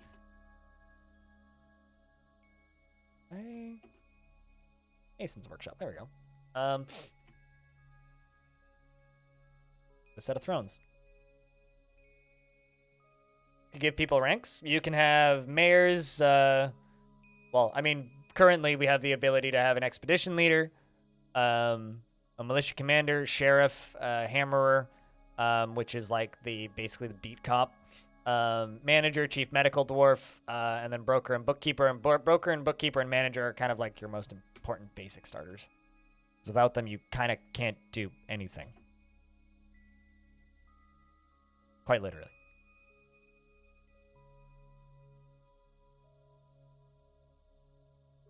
I don't know how you found my stream, but I play way too much of this game, so it's kind of something that I'm maybe too familiar with at this point. Also, Edom, another thing I can give to you is I can give you another masonry job. And we're going to make a second mason shop. Year and a half. Hell yeah. Here's to many more of lurking props. Here's to many more. Indeed, man, of lurking. Well, as long as I can sell you a game every 8 months that you think is cool. On a minstrel, you're welcome to lurk as long as you want. And thank you very much for the 18th month. Welcome back. Good to have you around. You found me through the Odd Realm Discord. Huh. All right, that's a first. I actually, there's a, 45-ish minute long interview on my YouTube channel with the Odd Realm Dev. A good pentagram. I like it. Make me a good pentagram. Wireless.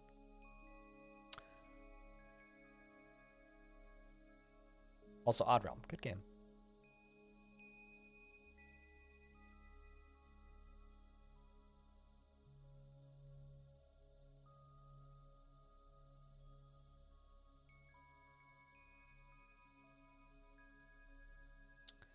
All right. Pray to Deller Diamond Crest the Mountainous. Meditate on mountains. Oh, not bad for a little fort. All right, so we do have one unnamed dwarf in here. If anybody wants to call dibs on this peasant, you could get the last dwarf you would like. So this down here is going to kind of be an office, sort of. Dibs, Yuma. E-D-E-M. Oh, E-D-E-M. Yuma. He feels enjoyment while performing and feels satisfied upon improving music. Within the last season, he was interested after watching a performance and was exasperated after being caught in the rain. Can't blame you. You are married to Tail Grant. Hold on a second. Okay. You are married to Tail Grandmaster. For a second there, I thought Tail Grandmaster had 2 spouses. I was like, what? He is 92 years old, born on the 9th of Limestone, the year 58. His sideburns are clean-shaven, and his medium-length mustache is neatly combed. His very long beard is neatly combed, and his very long hair is braided. His nose is sharply hooked, and his lips are thick. His ears are narrow, and his hair is black with some gray. His skin is dark peach, and his eyes are heliotrope. What's the theme? Currently, I'm not sure. I'm trying to figure that out. the plan, well, kind of the reasoning for this fort existing is Google it. It's a color. Dawn a Minstrel.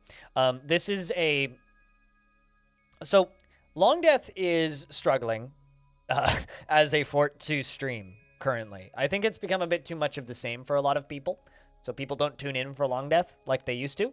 So, my plan is let's run another fort and in a new world, in the more up-to-date version, and just kind of see if we can, like, bounce between this and Long Death for a normal stream day. So do, like, 4 hours of this fort and then, like, 4 hours of Long Death. Just as, like, kind of a way of keeping Long Death going while also having other things. So currently, Long Death is having its midlife crisis. It's like its third midlife crisis at this point. So, yeah, that's kind of all this is it's a different fort. As far as themes go, I don't really know. The world itself is pretty interesting. Messed around in advanced world parameters a little bit. This is probably not going to be the only fort I'm going to do in this world. Kind of the point of this world for me is I want to kind of just play it the opposite of the way I'm playing Long Death. So the way I play Long Death is it's one fort, wars are a minimum, and keep the fort alive as long as possible. Something I know I want to do with this fort is I want to retire it a couple of times, and I want to bring in adventurers, which I'll probably do tomorrow. I like this kind of big lake thing that we have in here, and I kind of want to start some other forts along this little river. So this is probably not going to be the only fort that we do along this area. Yeah, it's going to be just kind of like playing it differently than Long Death. Also, there's this other Dwarven faction over here. I'm kind of thinking about maybe building some stuff down here.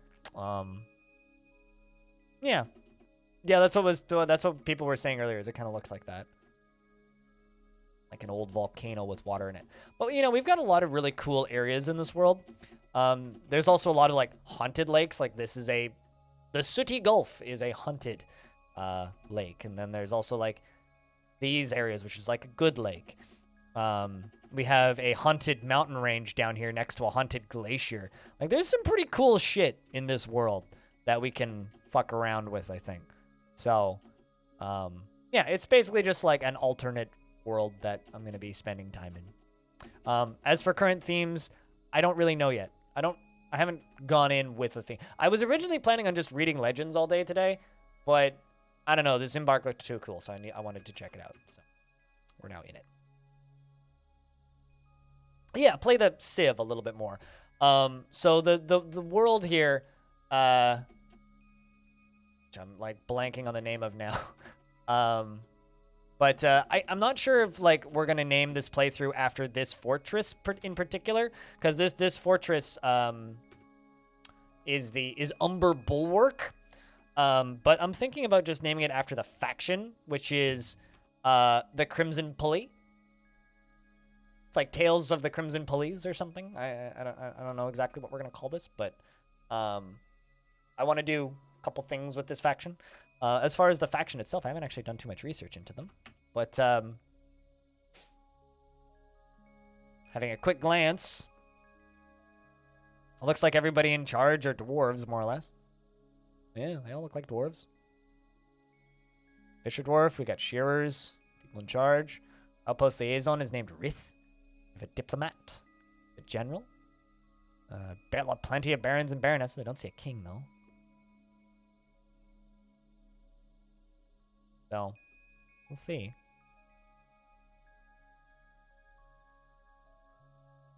Crimson Pulley Diaries. What is that, like teenage girls?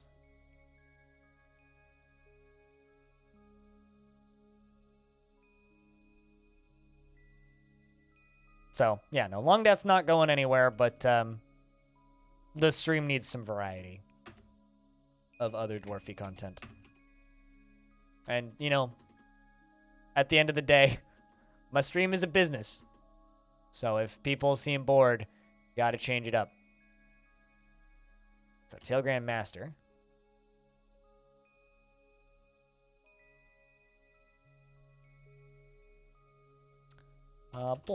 Rock.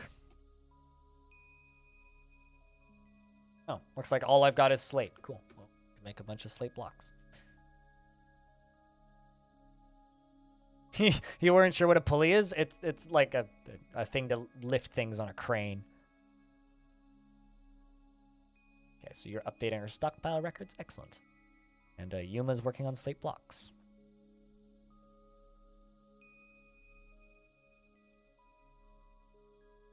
I'm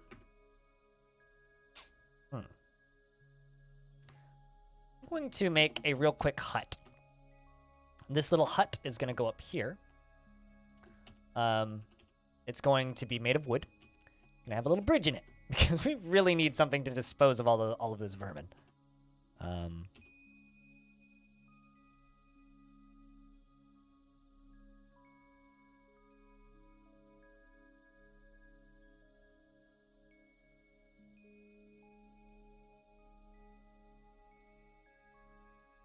Let's put flooring down first. There really is a lot of refuse. Yeah, it's all lungfish. They keep crawling up onto the surface. Also, this Embark that we have, it is untamed wilds. There's giant mountain goats out and about. That's fun. We've got giant mountain goats. We've got hippos and giant hippos. We've got giant eagles. I've seen giant buzzards flying over top.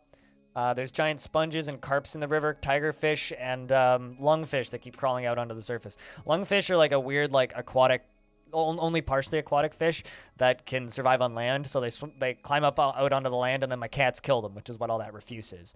Refuse, by the way, are these these things. The giant taste. Taste the giant. Be the giant. Taste the giant.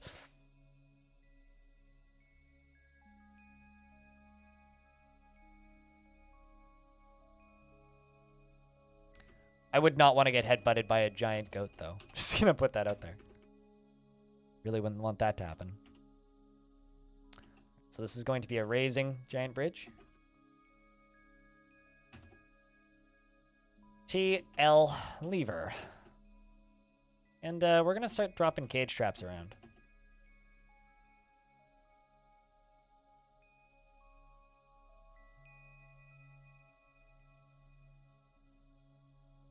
Giant headbutt? I don't know about that. That seems like a bad idea for your forehead. More like giant head gone.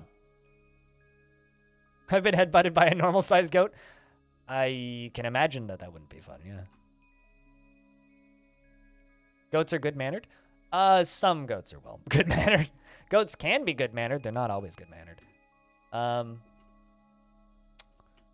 going to make a refuse stockpile and put it on the roof of this.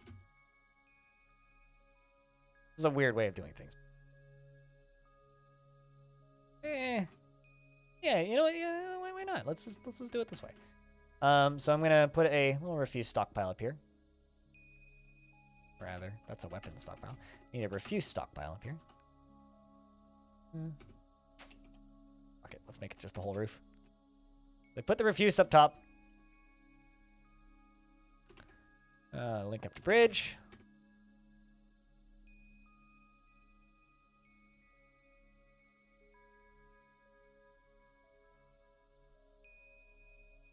Cool. Now we have our exact resource counts, which is what we need.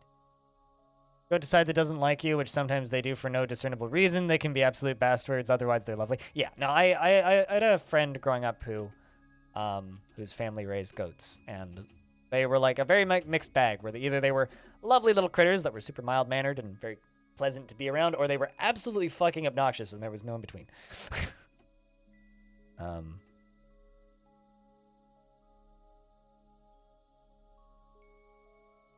I mean, so do I. Touch my forehead and I break your nose. Not quite, but...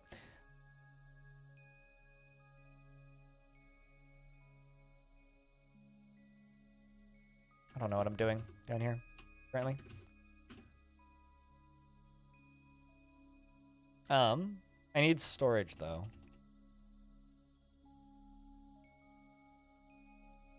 I was, like, starting to build a thing.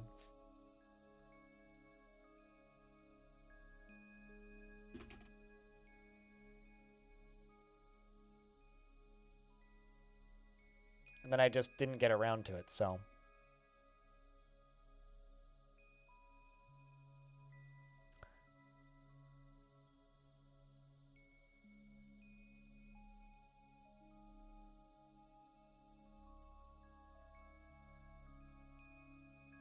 do I do this?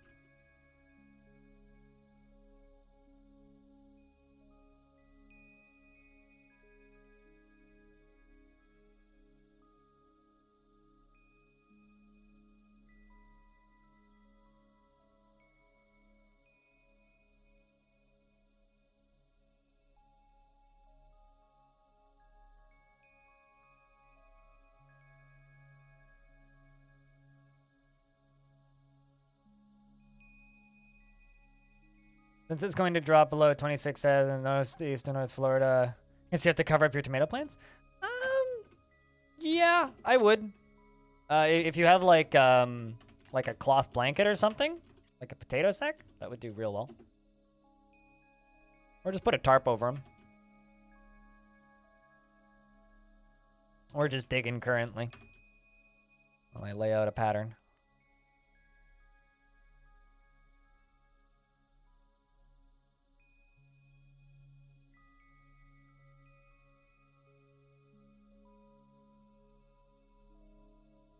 I really hope I don't run into the caverns. That would be a huge shame.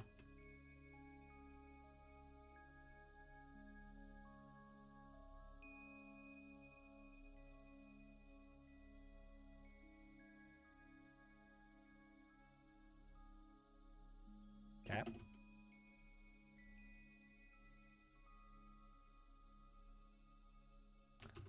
This is going to be storage for food. And then off of the edge of this, this is going to be the area that we are going to turn into farming.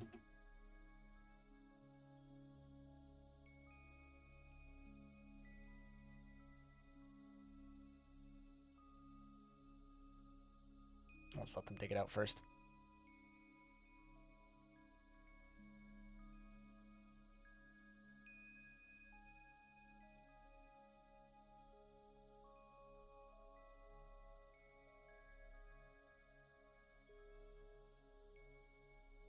Let's just hope I'm not screwing this up. Hello, hops. How are we? All right, let's do that. Here.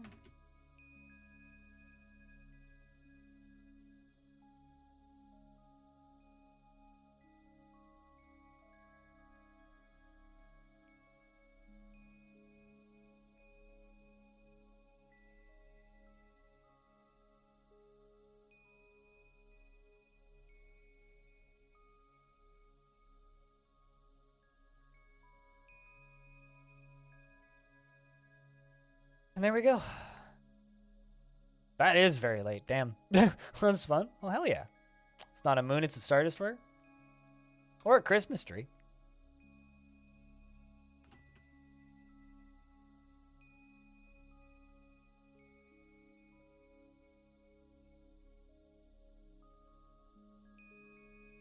The magic item of the He-Man movie. Well, at least it's not a penis. Generally, I build things and chat's just like, that's a penis. And I'm like, fuck you. Yeah, quit.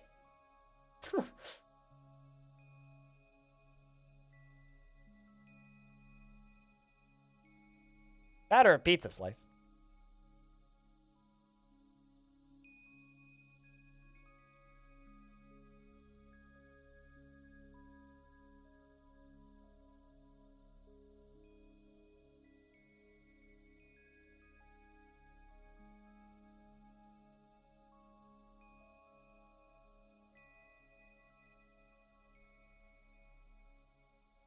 It's a really weirdly shaped penis. Well, usually what ends up happening is I'll spend like 30 minutes building up a fort thing, and then someone will just like look at me and be like, "That looks like a dick," and I'll be like, "Fuck you," and then I rebuild the whole thing.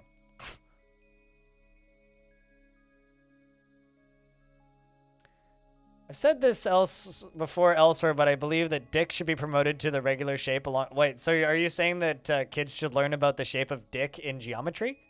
Is that what you're suggesting? The common and useful shape. I don't know about useful. Common, sure. Common for roughly 50% of the population. I don't know about useful. Based on my experience, it's less than useful. It's more of an annoyance.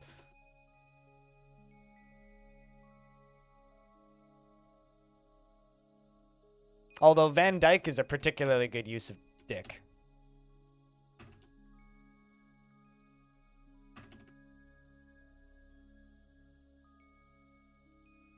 Don't want to learn how to calculate the surface of a dick? I mean, it just seems like calculus to me. All right, we need wood cages. Make 10 wood cages. Let's see what we can come up with.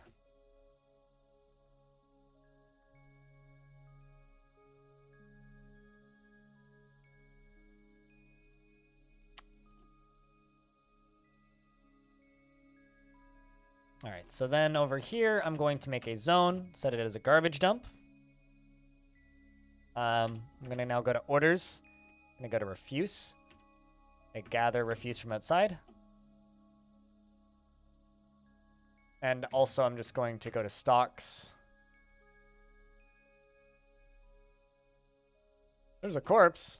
Oh, tigerfish corpse. Where's R?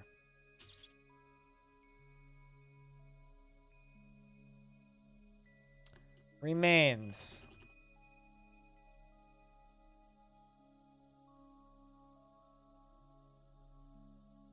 There should be a bunch of remains dumping in a second here.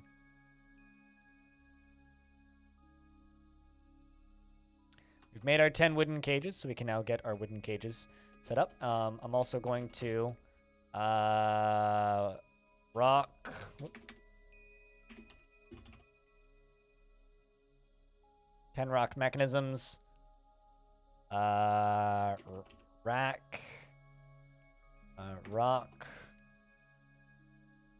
3 weapon racks and armor stands. Rock. 3. I'm going to need both of those. Let's go to the traps menu and make 2 more cage traps. And 2 more cage traps. Rather just 1 more cage trap, because that's all I have.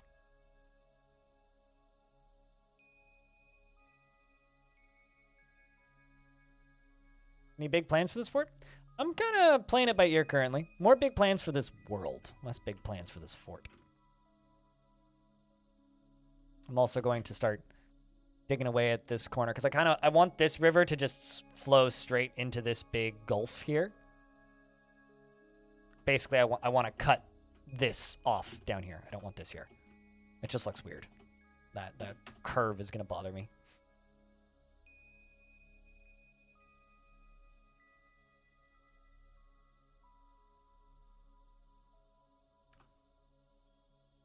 That seems strange.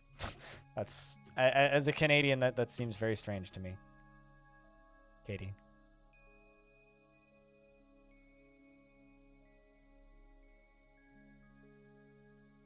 And I drew a Triforce from Zelda, and she said, "Looks like a penis."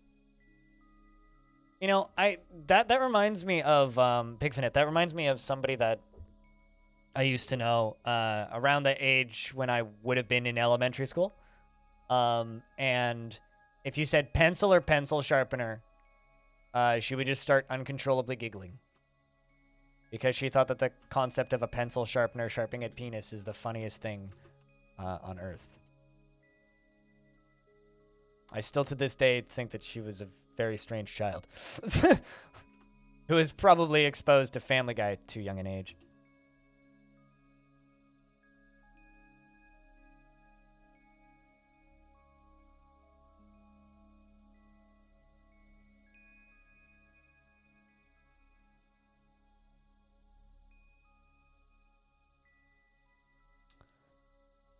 All right, so we should get traders pretty soonish.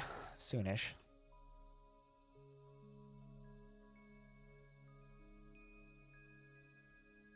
Also made nest boxes, so I should place some of these around just so that my geese can lay some eggs.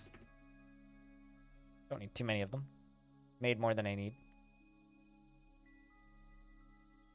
I will be completely honest, I never would have thought that until I watched that episode of Family Guy. And now I just still don't think that, but I hate Family Guy.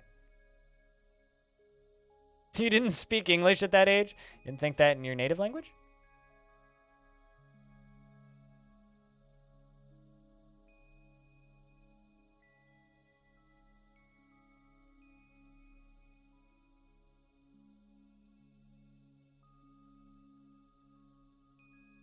There's a giant Olm fighting with a pond grabber down in the basement. It seems to have missed the pond grabber a whole bunch and then bit the pond grabber in the body, bruising the fat. Very ineffective bite if you're just going to bruise somebody with a bite. You're going to bite. Come on. Get good. Bite better.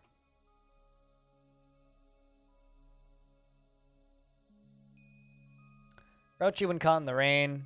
Bored after watching performance. Bored after watching performance. Wow. Bored after watching a performance, eh? What is the most dangerous creature living here? Do you want the actual answer or the meme answer?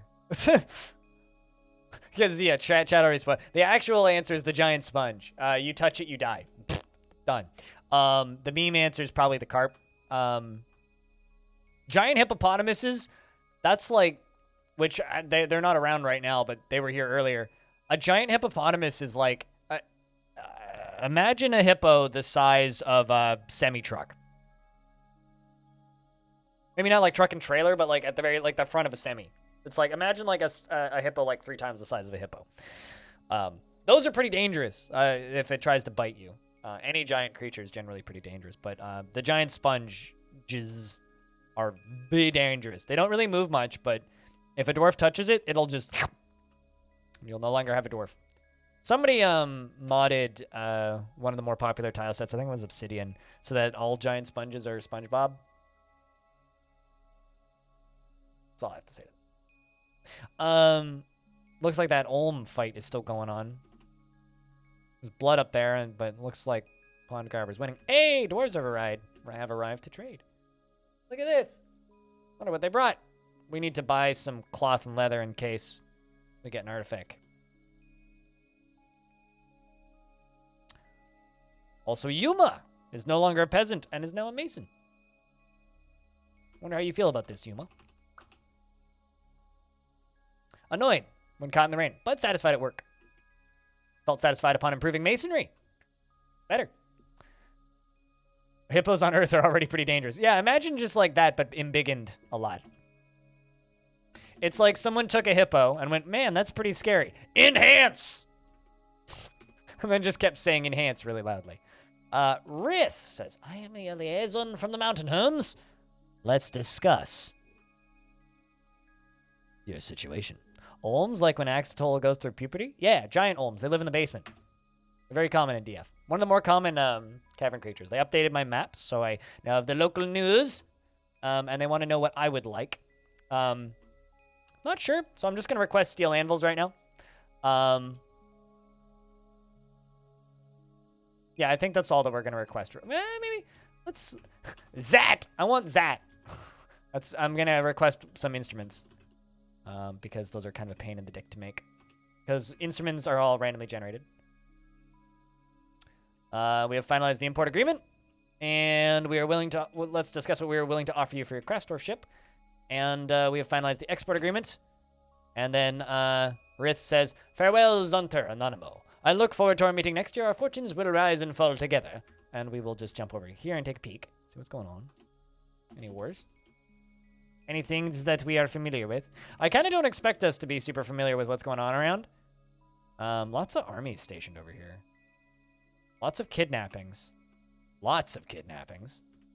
I don't really expect us to know too much about what's going on. Specifically because our faction is like right here, basically.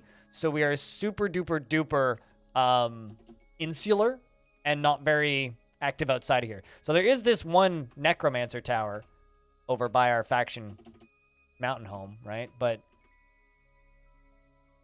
it's a dwarven tower.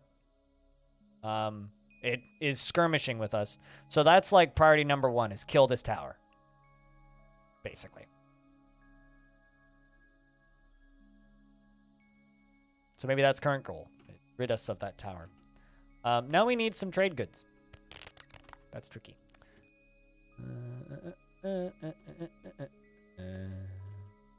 Let's just real quick wood crafts. Let's just do 60.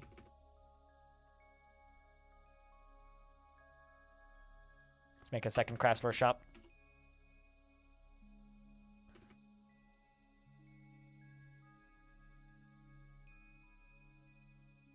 Damn, 300 hours on the dot. Goats, that's a lot of hours.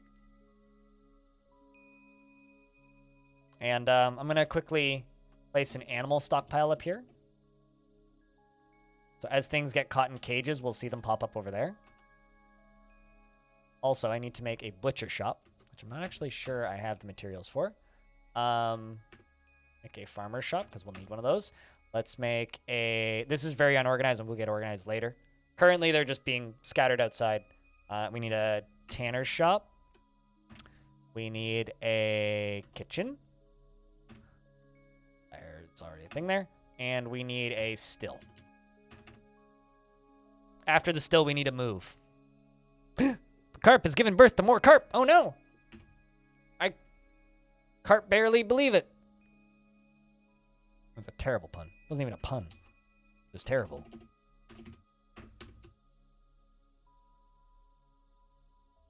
Gather room. That's what we want. That's going to suddenly use up all my jobs in it. Yeah, I don't need to do that just yet, because we're only at 12 dwarves. I mean, I could do that. Bad idea. Saving and loading in this world is going to be slow, because it's a very big world. And Dwarf Fort does that.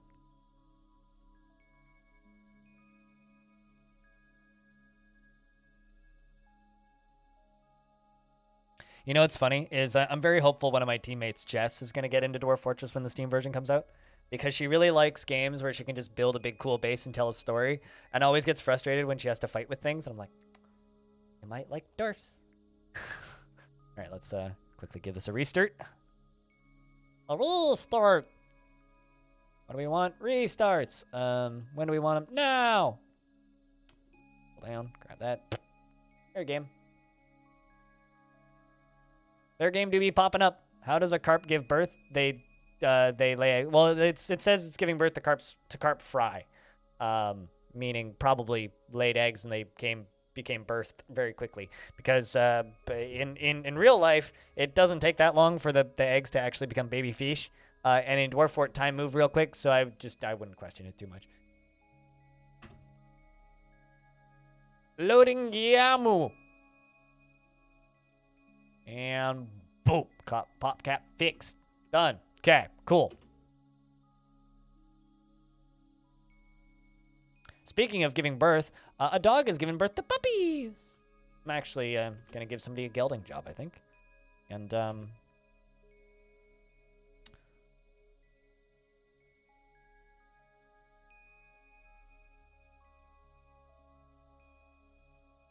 going to geld both of our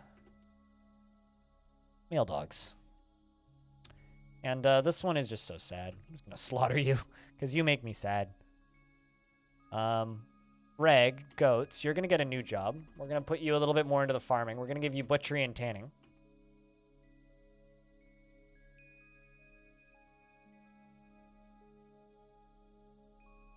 When it prints that garbage to the screen during loading, what is it doing? It is loading all of your graphics. It is loading all of your graphics and regenerating parts of the world that haven't been permanently generated and catching time back up. But all of the garbledygunk that's popping up on the screen, that's just, it's loading your graphics.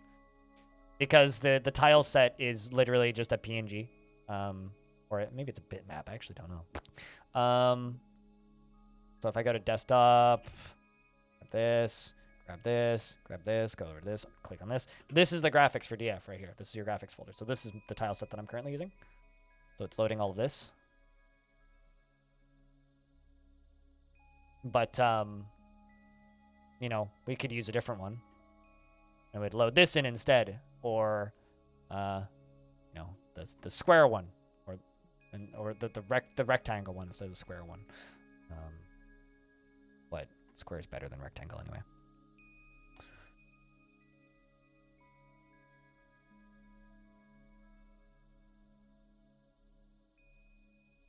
Butchery is not that far from cutting. Well, yeah. We slaughtered that dog that was super injured because I was just kind of sad seeing it running around like that. And Avenue, Philanthropist, is going to get a new task as well. We're going to put you under Animal Training and Animal Care. We're also going to go under Farming, and we're going to give you Gelding, Milking, and Brewing. These are all important tasks that need to be done.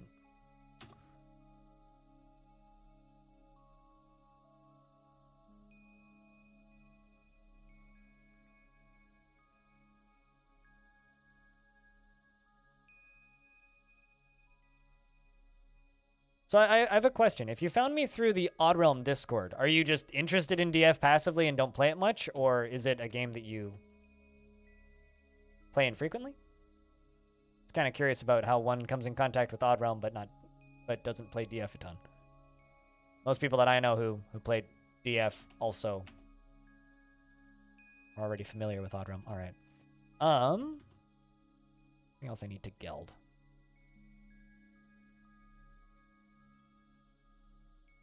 I geld 2 of these puppies. I'm going to make the gelded dogs available as pets. Cutting their balls off.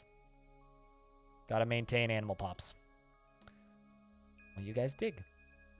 This is going to be where we're going to put our food storage. Uh-oh. Woodcutter is fighting? Oh, right. Yeah, of course.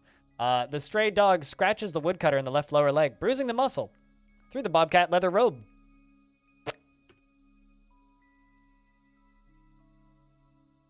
You found Odd Realm through a YouTube comment, oddly enough? Really? Odd Realm's a lovely little town builder. I love that game. It's just, doesn't have the most legs right now, unfortunately. There's other games on the market that kind of scratch the same itch for me that have more legs than Odd Realm. As much as I do love what Odd Realm is trying to be, I think that game needs just needs more development time before it's really a game that grabs me. Specifically, like, I love the ideas behind Odd Realm, but for me, I think it's just too unfinished currently. But it's totally worth the like $7 that the dev's charging for it, especially on sale. So, food, just a food stockpile. Right, so we're gonna boop boop boop boop food. Select this, go down to here, remove seeds. No seeds. Seeds bad. No seeds. Seeds go elsewhere. Speaking of seeds, we are okay for plant. Okay, let's do another round of gathering surface plants.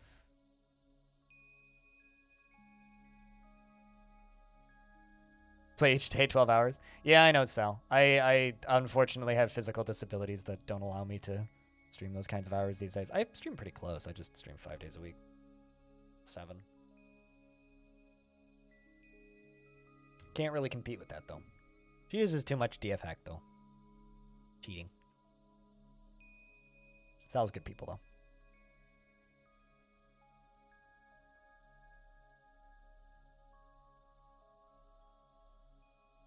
I don't really...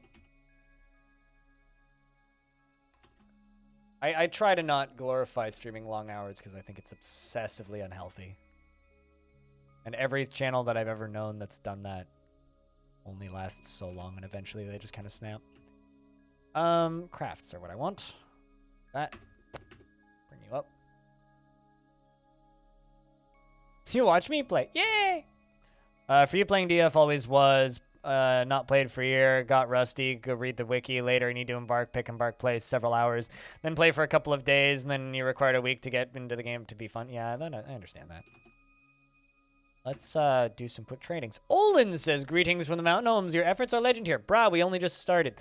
I'm going to grab that platinum bar, though, if I can afford it. The thing that I actually need, though, from you is I need some of this cloth. Let's just do a few of these pieces. Bring me silk. No silk. Sedge. Okay, trade.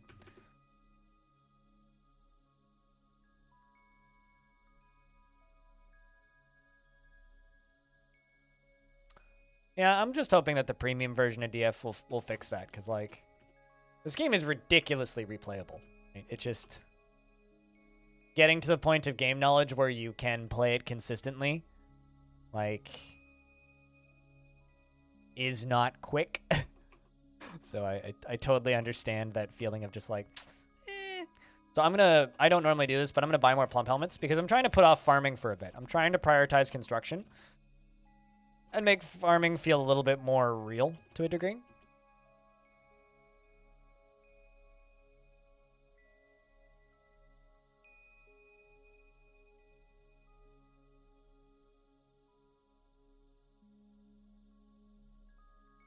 Because you can't play? I mean, I've been there for both of those, actually. Both of those feels. I mean, I watch people play League of Legends so I don't have to play that game anymore. I watch people play most competitive games so that I don't need to play them. I watch people play StarCraft so I don't need to play StarCraft. But, like...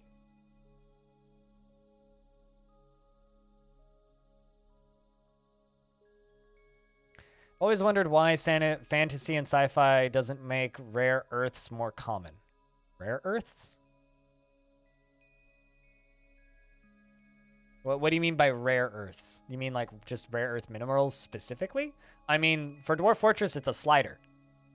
You want to crank minerals up so common so that like you dig for 2 feet underground or 2 tiles underground and then bang, you've found 15 veins of steel, or not steel, but iron, and then stuff to make steel. Like, yeah, you can just crank that dial all the way up if you want it. It's literally a slider. Like, you can toggle every single minute detail of how the world forms.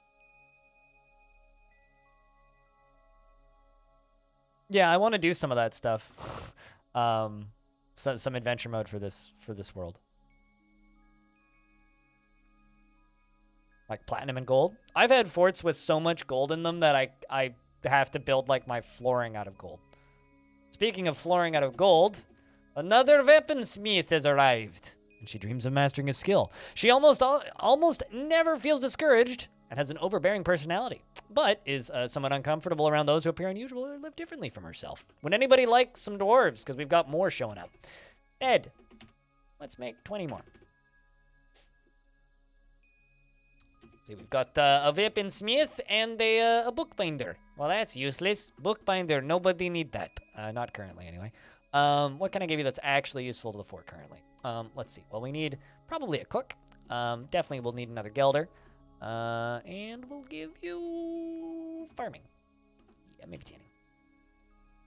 Commander hops and dibs on the smith. All right, so first off, smith. This is Z-U-G-L-E-R. Zuglar? Is that how you say that? Zuglar with an A. Z-U-G-L-A-R. And your nickname is Ocean Eugig. Ocean Bug. She is married to Vakar and is the daughter of Bomrek and Kivish.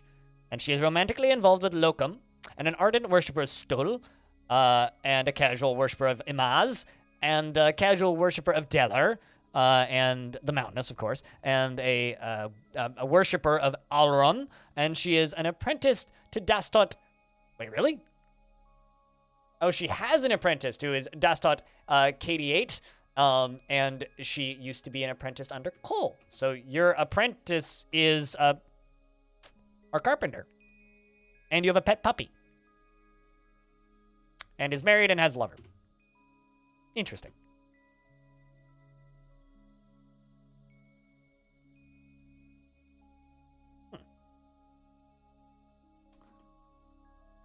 Well, she is 144 years old, born on the 22nd of Moonstone in the year 6. And I'm actually going to do something real quick. I'm going to give you stone detailing. That is old. Probably the oldest dwarf we've had so far. Her ears are splayed out, and her hair is clean-shaven. Her heliotrope eyes are slightly protruding, and her hair is white mixed with gray, and her skin is dark peach. She likes olivine, lead, green tourmaline, and giant opossum leather, gray gibbon tooth, and gems and backpacks, and guinea fowls for their social nature. Mandrill men for their colorful faces, and the words of the touch of glimmers. The sound of the heliotrope phrase, and the sight of the wondrous lark. Prefers to consume giant parakeet, leeks, and white mullet beer, and can't stand cave spiders.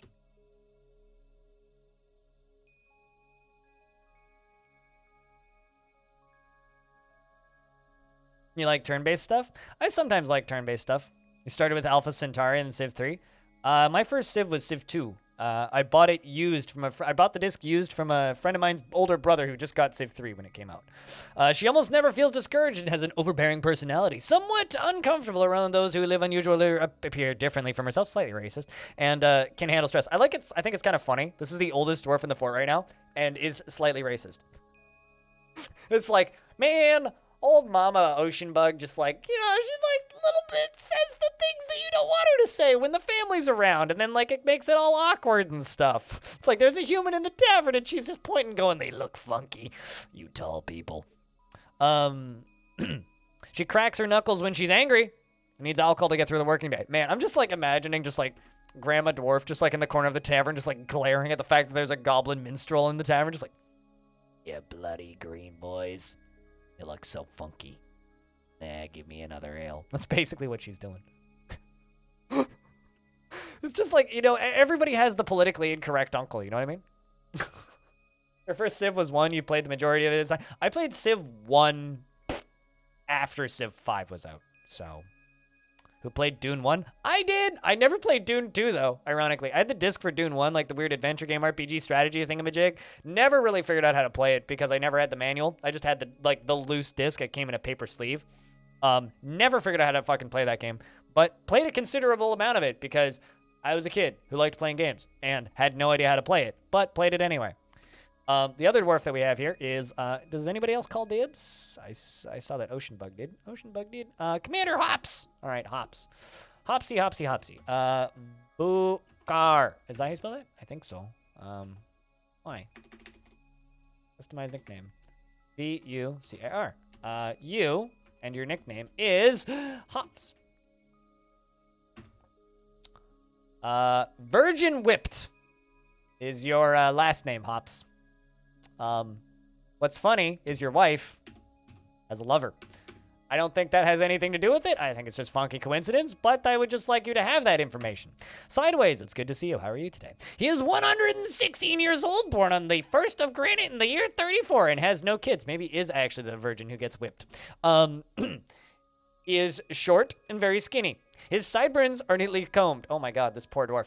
His very long mustache is neatly combed, and his long beard is neatly combed. His hair is clean shaven, and he has low cheekbones. And he has a prominent chin, and his lips are very thick. He has a scratchy voice, and his large iris heliotrope eyes are very narrow, and he is extremely tall. His extremely tall ears are extraordinarily broad, and his hair is gray with some black. His skin is dark peach, and his nose bridge is slightly convex. And if I keep doing this voice, I'm going to lose it, so let's not. He personally is somewhat disgusted by romance and prefers a noisy and bustling life to boring days without activity. Sees war as a useful means to an end, and does not feel strongly about the law, and doesn't particularly value loyalty. Yep. You're definitely the whipped virgin. He finds helping others very emotionally rewarding and is made deeply uncomfortable by material goods. Well, Hops, just because you're the first dwarf that I've seen who has it, you like assisting those in need, you officially have a gerb. You're my chief medical derf.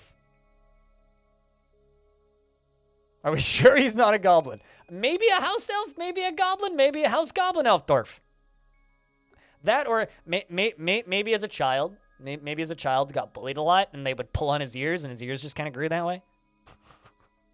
But his skin is dark peach. Goblins are green or gray, so def not goblin. Can confirm. Just a little funky looking dwarf.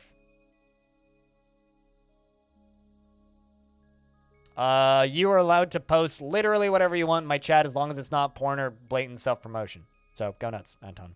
And also you don't need links permission or anything. You just post links. Go nuts. But if you want me to listen to it, or if it's something you want me to see and remember, Discord is the place to put it.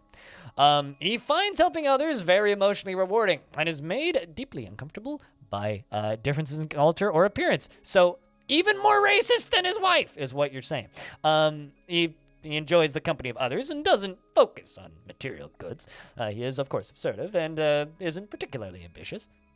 He is quite polite and has a tendency towards forming deep emotional bonds with others and he has a calm demeanor. Takes offered help and gifts without feeling particularly grateful, and doesn't often form emotional bonds with others. He has a calm demeanor, and of course I already read that bit, and without feeling particularly grateful, and he doesn't mind a little tumult and discord in the day-to-day living. He doesn't try to get things done perfectly and can handle stress. He's not particularly interested in what others think of him, and he cracks his knuckles when he's bored. He often talks to inanimate objects when he's nervous. Needs alcohol to get through the working day. Man, I feel so bad for that poor fucking dwarf. Virgin whipped. Next in lines is, did anybody else call dibs? House Goblin Boomer Dwarf. Sure. House Goblin Boomer Dwarf. Anybody else call dibs?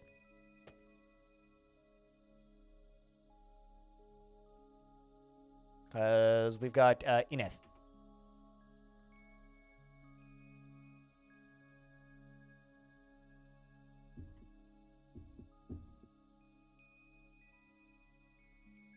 Or no?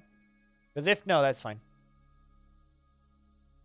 Do you want to cheese in these trying times? I always want to cheese these trying times.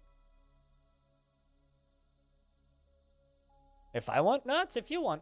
Why I'm popping them up. If nobody wants them, I'll just leave them unnamed. But, oops.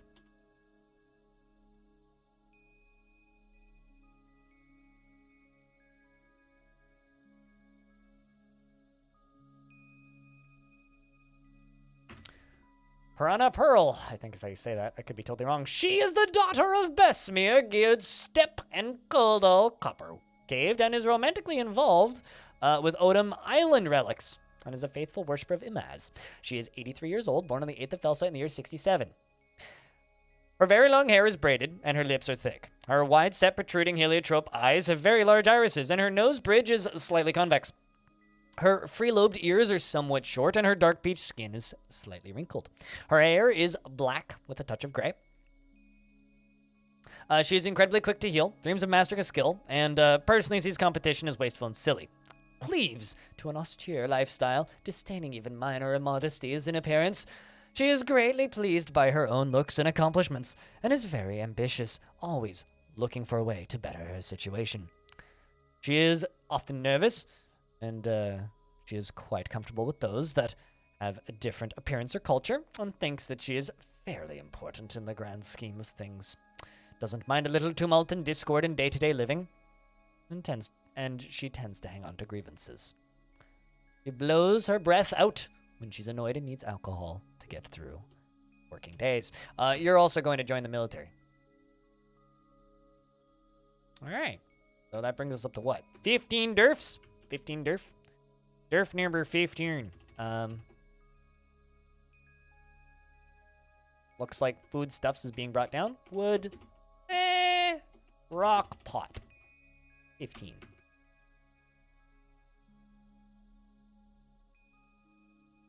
Is pointless because others have already lost. That's why it's pointless. Naturally, of course. Just gotta, like, wrap your brain around it a little bit. Be creative.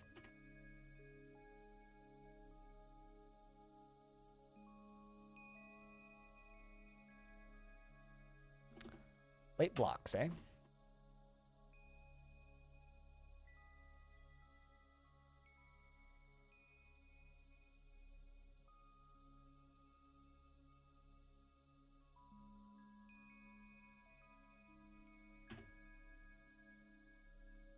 I'm just doing unnecessary prettyifying things.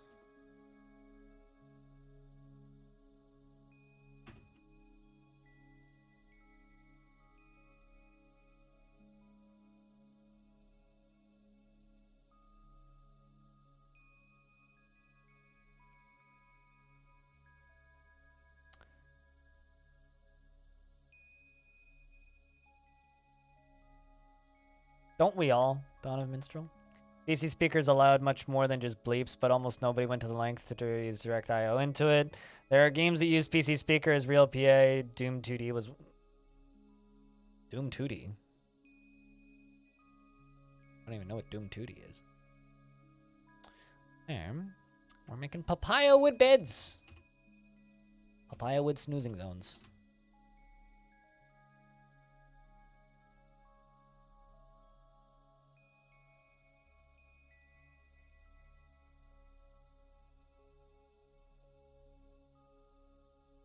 Also, gonna make a very small hospital down here.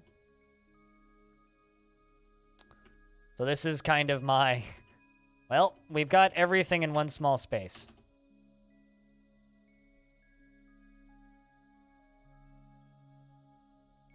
One point under? Clap?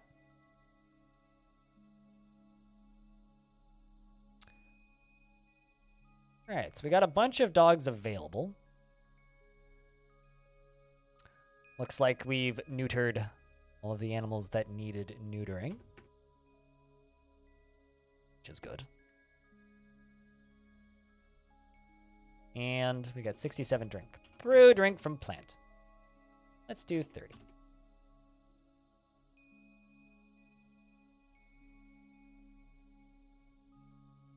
So what do you guys think of this little fort so far?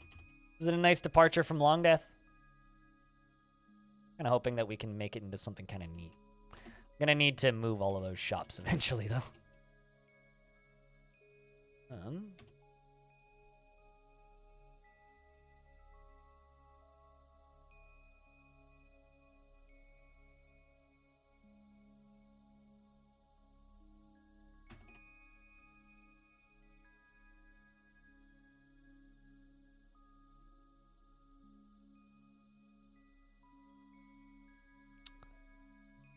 Yeah, that's what we need.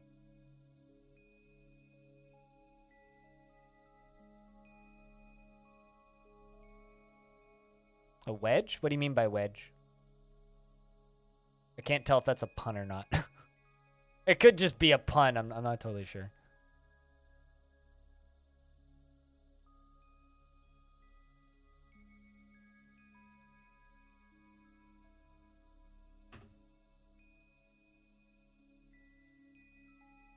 Oh, because of the pizza slice shape. Oh, yeah.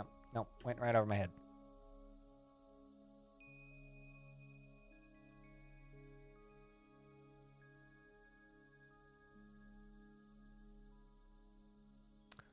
All right, so we're going to make raising stone bridges here. So this is, in case of emergency, lock gate area.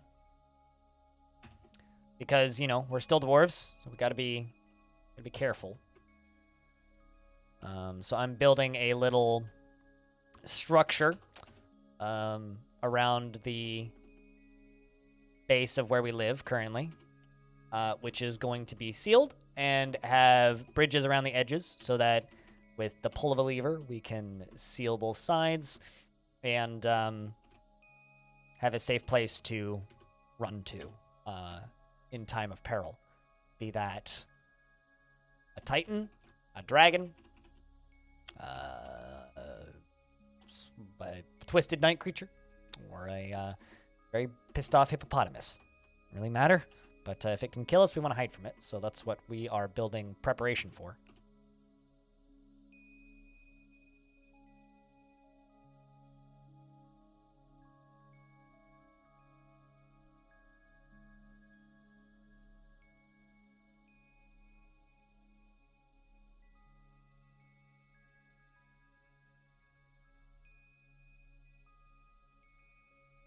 The river is pleasantly swoop-shaped. Swoop-shaped. Swoop-shaped is the best shape. All things should operate under the shape of swoop. Can confirm.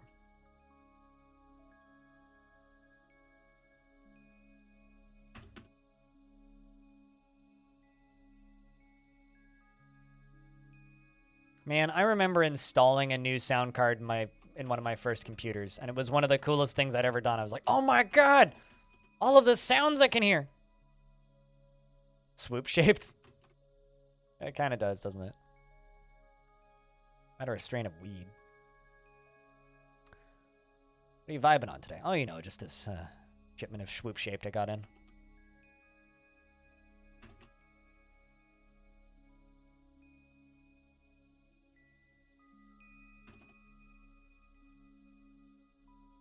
kind of careful when doing this. Fortunately, there's no giant sponges or anything in there right now. We do have rhinos on the map, though. Rhinos that are in the ocean or in the water. You're widening the river? Yeah. I don't like the way that curve looks. I think it's ugly. So I'm removing this curve here and making it one big, like I'm just making this flow straight into the big one.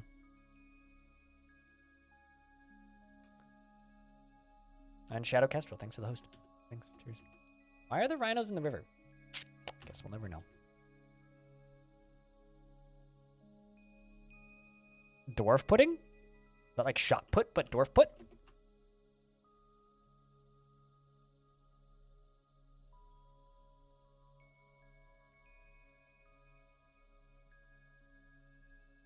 I could hear this. I mean, sometimes you gotta. Mustard destroyed, excuse me. Cancel's drink. Oh, someone else drank the drink before you could drink the drink. Not like that drink got dranked. Hold on a second. Did someone actually get injured enough? By nothing to have to go to... That's funny, if that's the case.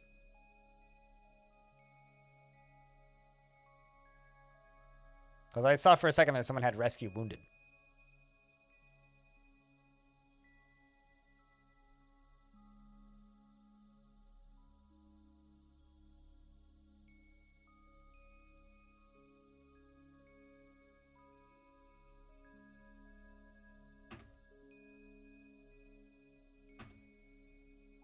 Fortunately, we haven't caught anything in our cages yet.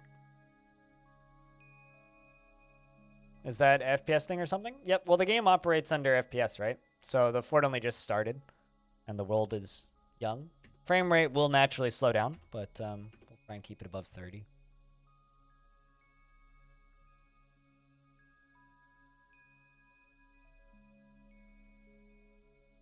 Yep, adventurous beginnings of fortresses, Nox. Plan for this fort is to kind of jump in and out of it.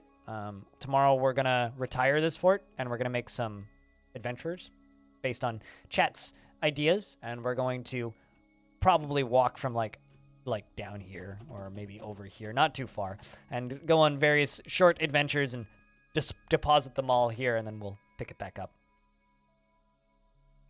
Because, like I was explaining earlier, with this playthrough, we're going to be playing the Crimson Pulley, which is the Dwarven faction. We're not going to be playing this fortress, necessarily. Not sure where this talk from music came up, but I fucking love this shit. Your first digital sound experience was CD-ROM audio jack, and it was Dire Straits, really? I think mine was a Linkin Park CD.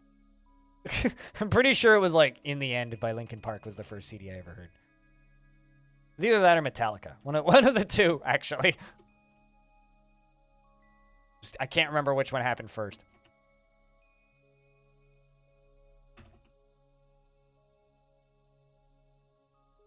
That was a floor piece, not what I actually wanted. Basically an A-frame building here.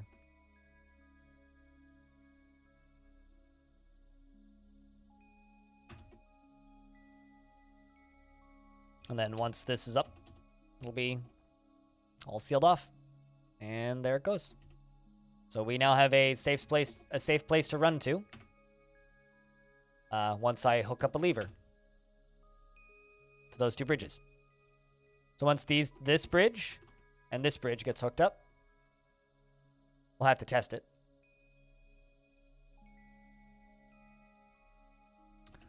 We'll be able to go down into here, and I'm going to quickly add a burrow for here.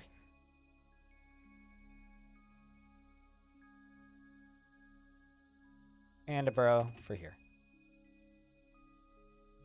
So, once those bridges are done, we're gonna test her out and see if we can lock everybody downstairs. Pull the lever.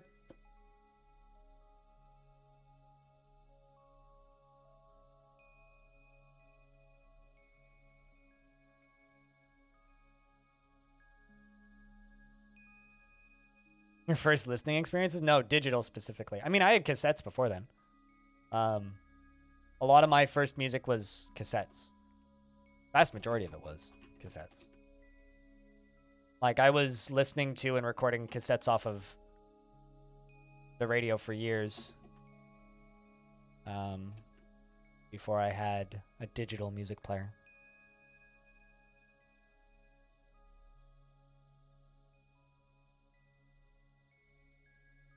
First concert was Pink Floyd. My first concert was a Christian rock band called Third Day because that's all I could convince my parents to buy me tickets for. That's always one of those, like, do I admit that? They were pretty good. They had a couple good songs. They're still around. They're all right. Not super into Christian light rock anymore. Like, and not that I ever really was.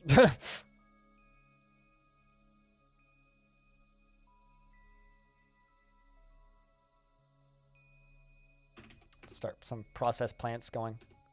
He's got to have that job assigned. Greg, do you want to have that job assigned?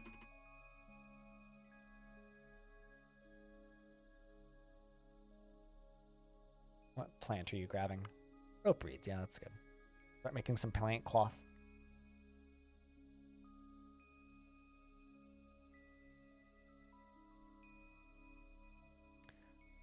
YouTuber I really like named Ahoy put out a really good video about trackers and Mad Tracker.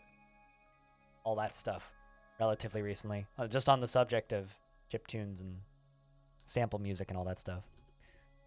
Big fan of Ahoy and his work, and that particular video is very good. It is very, very, very good.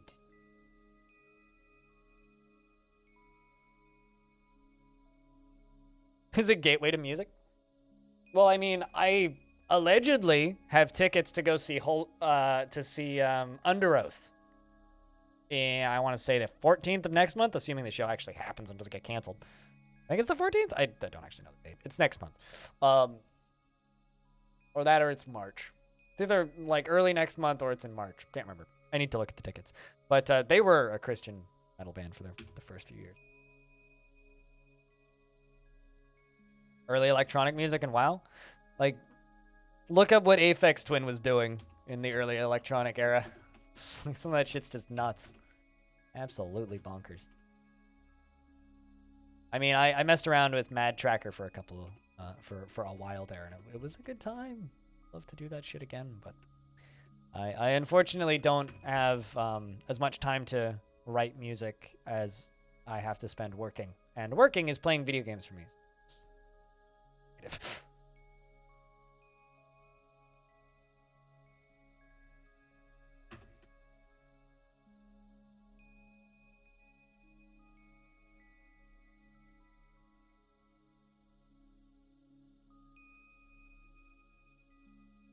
So you're sleeping right now. Once you're done sleeping, you should go back upstairs. Build those bridges. I need those bridges done, like stat. We got tons of food, so food's not really a concern. Meal. Let's make 30 meals. How are those rock pots coming along? Oh, they're done. Cool. Rock pot. 30. 30 more.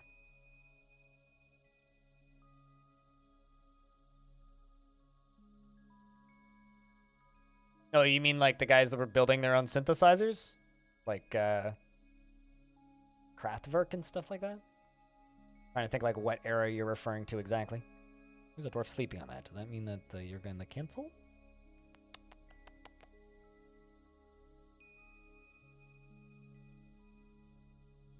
Alright, you down here.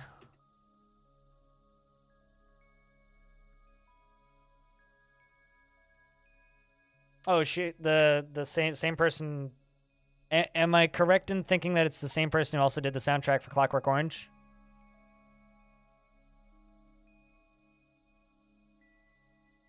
Or am I thinking of somebody else? I don't know too much about Doctor Who, so linking both of those up to triggers. The only Commodore I've ever seen in real life was in a ditch under like 2 feet of leaves.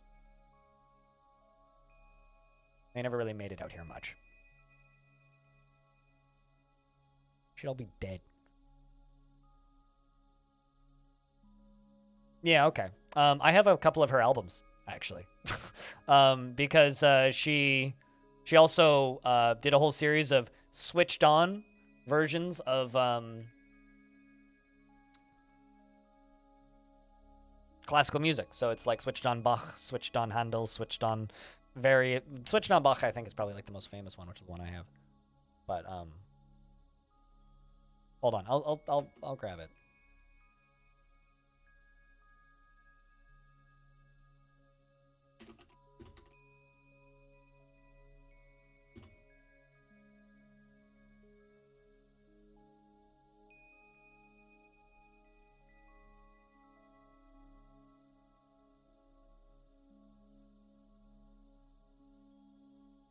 Yeah, there it is.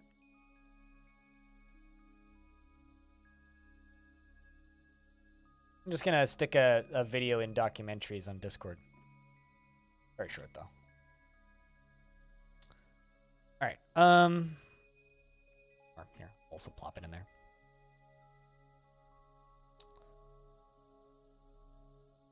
All right, so we're going to turn on the burrow real quick. We're just gonna cancel a lot of jobs, but that's fine. I just need to test this, make sure it works. Everybody a second to run underground. Run. Yeah. And we got, looks like some dwarves hanging out by the wagon. See if this works. And thunk. There you go. So now this is how we seal it off, right? So this right here, these bridges become walls, and that's our sealed off defensive spot. So if we get attacked by a were creature or something, everybody just run underground and we close those and we're good. So now I can turn off the burrow and we can jump back down here. We have all of our food underground, hopefully. And then I can pull this lever. We can let ourselves out. And Sinclair Spectrums. Oh, really? I mean, that's like me and my tape decks, right? It's not old music, but I've been very much on an electronic music kick recently. Here, hold on. Got something to brag about.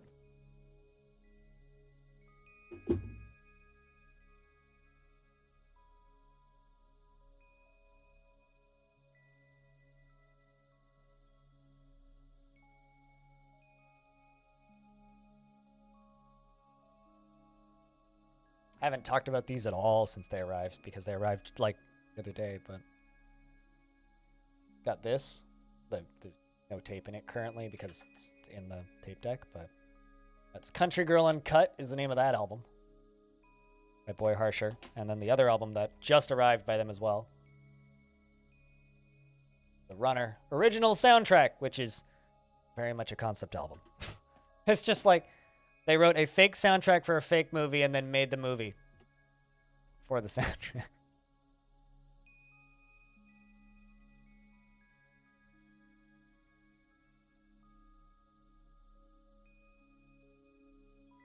You've been listening to their new stuff a bunch? What, the,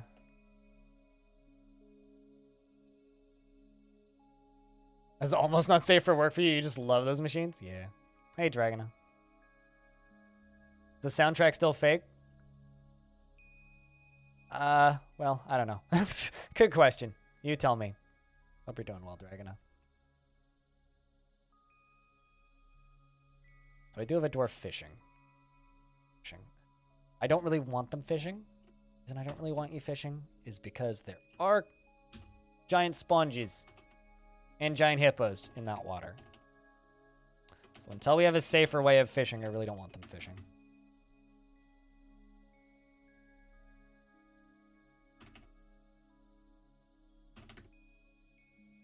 But yeah, the movie Runner is on Shudder if you happen to have Shudder. I grabbed the free trial of it just to watch it. It's an odd film. It's basically like 45 minutes of music videos stitched together with some interlude bits in between. It's a strange film, but it's one of those fun things that artists who are way too creative for their own good make.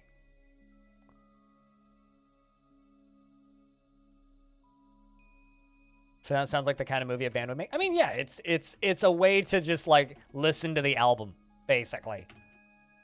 But which is why I'm like, Yeah, it's kind of still a fake movie because it's not like a full movie. It's like a really long collection of music videos. Ooh, looked like you fell in for a second there.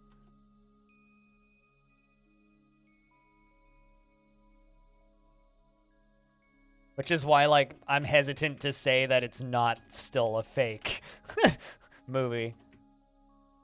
Because they sort of made it, but also it's not really a movie. I mean, like, it is, but it isn't. It's a great album, though. Very, like, droney and atmospheric. It's fun how much Boy Harser shifts from album to album. It's like, this is just like a fucking, like, dark electronic album, and then this is like a weird drone atmospheric synth album with a few pop songs in the middle.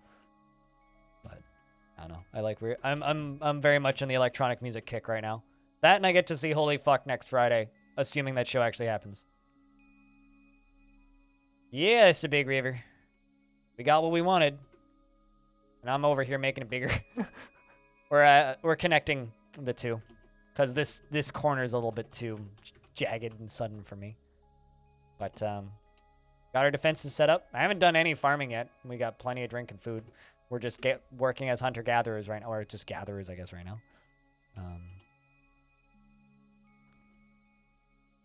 E? No, what am I looking for? Fishery H, that's what I'm looking for. Just in case we do end up with fish.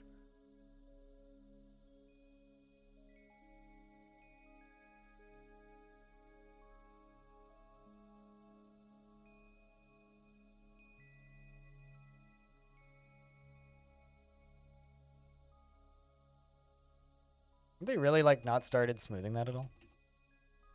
Oh, nope, they've just barely started. Dolmas is working on it. Bored after being unable to practice a craft for too long. Doing work now.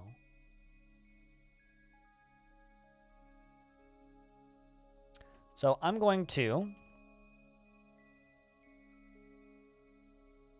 unmake all of these. Or unmake 3 of these. Living next to hippos would scare you so much. It's the giant sponge that's scaring me. Although the hippos keep leaving. What do we have right now? We got tigerfish, carp, and then peregrine falcons and a great horned owl.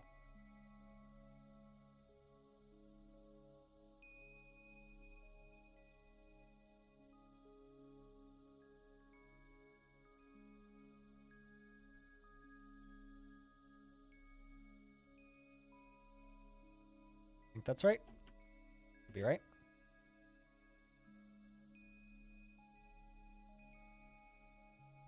So swapping those upstairs with up-downstairs and building upstairs beneath it so we can start mining out this galena down here. Because I want to turn this area down here to a little forge. Can giant sponges be scary? You know, sea sponges in real life, quite poisonous.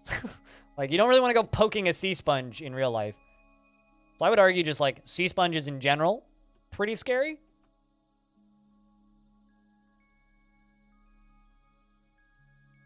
But they're definitely scarier in Dwarfort.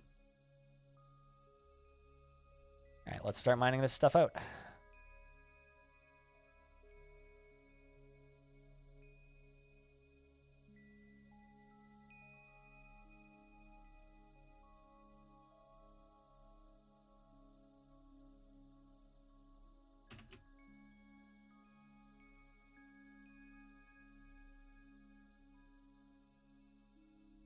What are we seeing down here?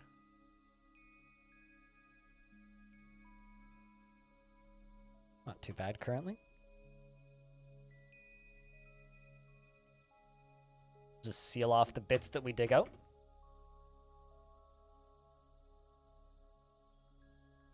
As long as there's no wind from above, we're good.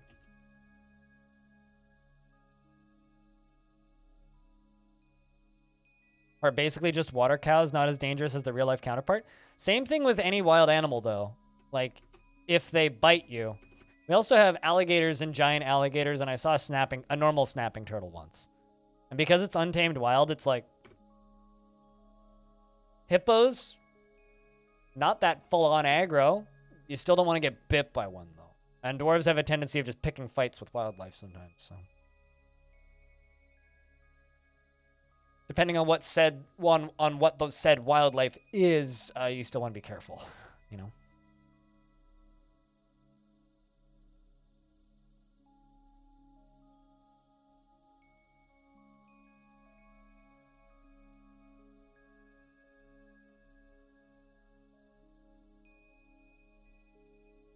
Just seeing where they're digging.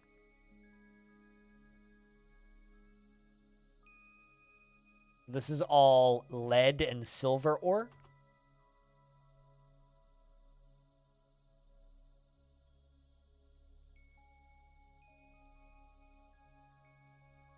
Make this out of nice. Get rid of that.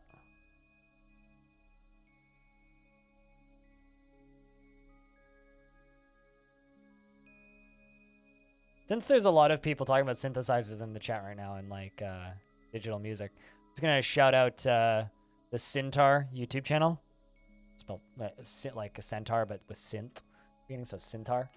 They have a show called Synth Wizards, which is basically just like the most not History Channel documentary series reality show that is definitely just like a dad's vlogging channel.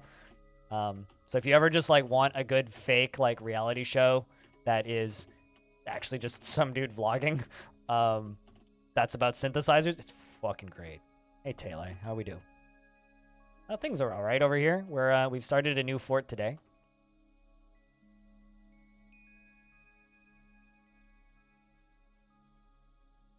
Hold my beer, you're going to wrestle that rhino. I mean, it's at the bottom of a river, so yeah, you're gonna need someone to hold something.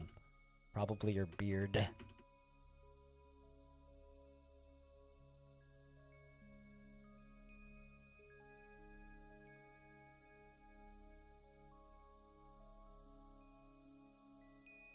Building a forge area. It'd take a little bit, but this is kind of the aesthetic I'm going for. I don't know if this is working, but what do you guys think? Kind of the beginnings of a little forge down here. And do the other half of it as we dig up and around. Can expand it bit by bit. Also, investments are open if you wish to invest your tickets, chat.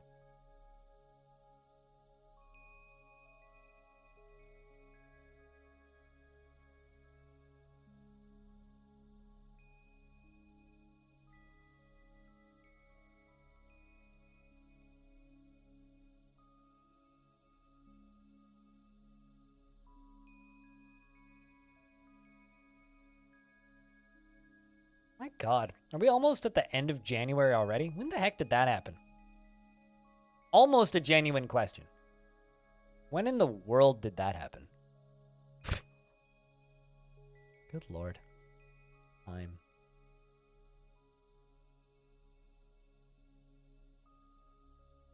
into midwinter now.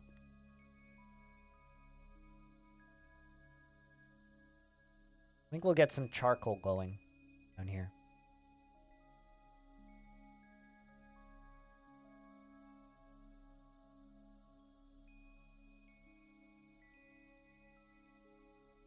Let's get this automated. 500 drink, we're doing all right. Make a block of pots, preparing some meals. Was last month July? Yeah, same.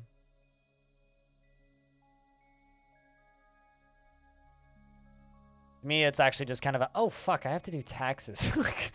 there's some of that as well. I don't know. Not ideal, put it that way.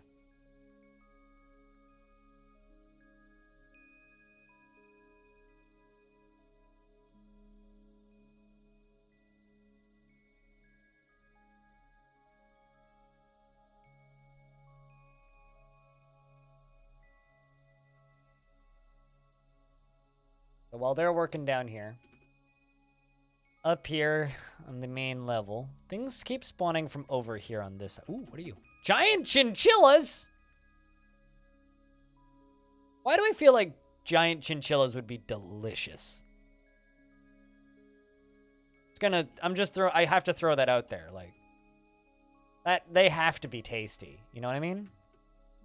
Like, there's no way a giant chinchilla can't just taste delicious, right? Like, they're all flabby and, like... Into another overtime. 2020's got a pretty crazy score. Also, well, that's terrifying. The only thing scarier than a gray fucking langur is a giant gray langur. Oh boy. I don't like that. I don't like that one bit. One bit. Let's have a finished goods stockpile down here.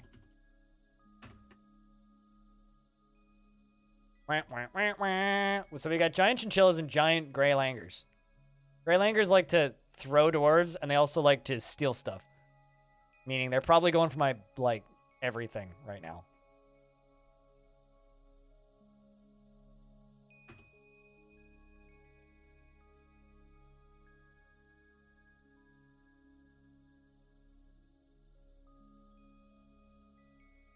Alright, well, they're going after the giant gray langurs.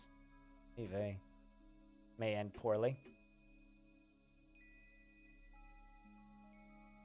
Manager punches the giant gray langur in the upper body with her right hand, bruising the fat.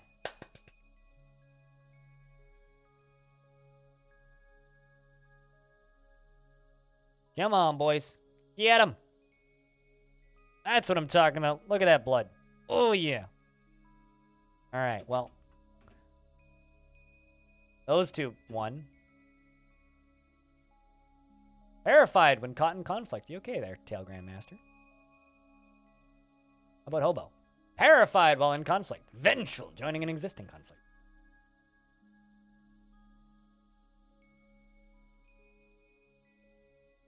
Joe is also fighting with one. Blacksmith punches the gray langur in the head. Just punching it in the head, are we? Let's get this one. You okay over there, Cybrick? Lower arm is cut open. Ooh. Get over there. Damn, it takes a while to kill these things. Look at that. They're just trying. Christ. They're just punching it. We'll see you when we see you, Chups. Thanks for hanging out. Hopefully your internet connection gets better. Alright, that's that thing dead. How many of them are still around? One more giant gray langur. Seems to be at the edge of the map.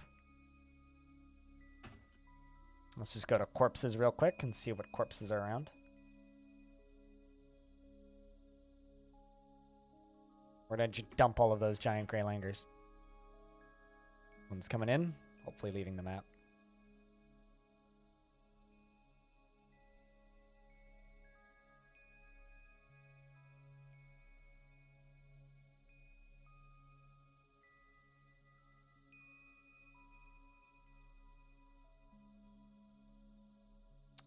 Looks like they've just got copper battle axes. Kind of don't want them training unless, until we have some weapons, so. Silver warhammers specifically are what I want. Alright, let's make some wood furnaces. 2 of them. Let's make 2 smelters.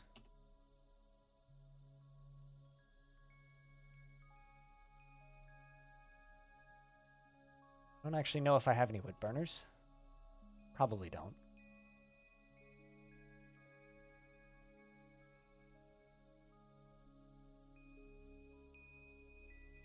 Do now. Alright, so first fight's happen now. First fight is finis.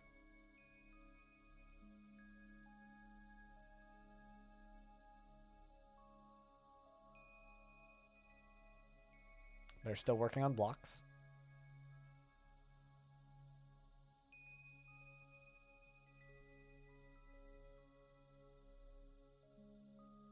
while we place some more things to make this training room a little bit more look like a room instead of, you know, just some training materials on the ground. Expand around it with some floors a bit, put some walls up.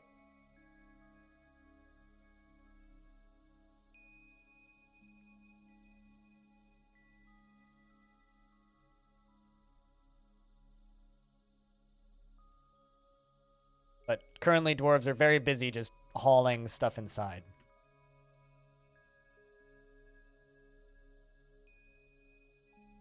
We're still in midwinter.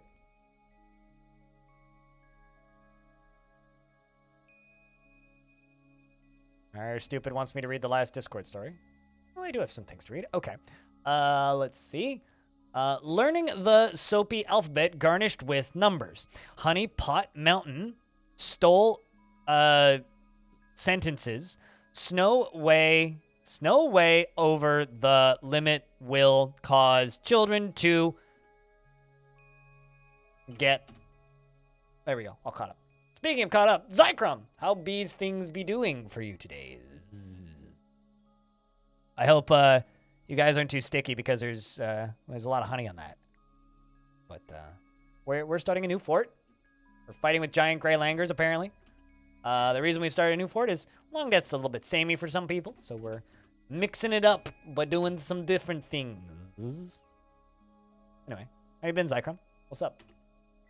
How was the stream? What are we playing? We're building a new fort. Building the metalsmith's forge and all that good stuff. Doing some mountain blade. I get you.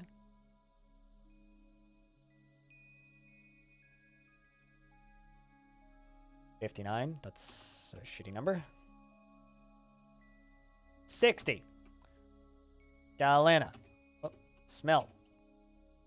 30.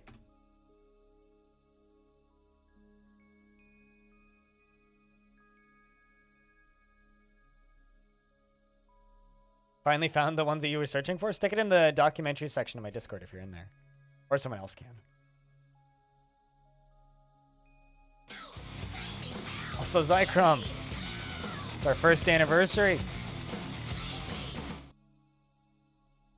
That's a big deal. Man.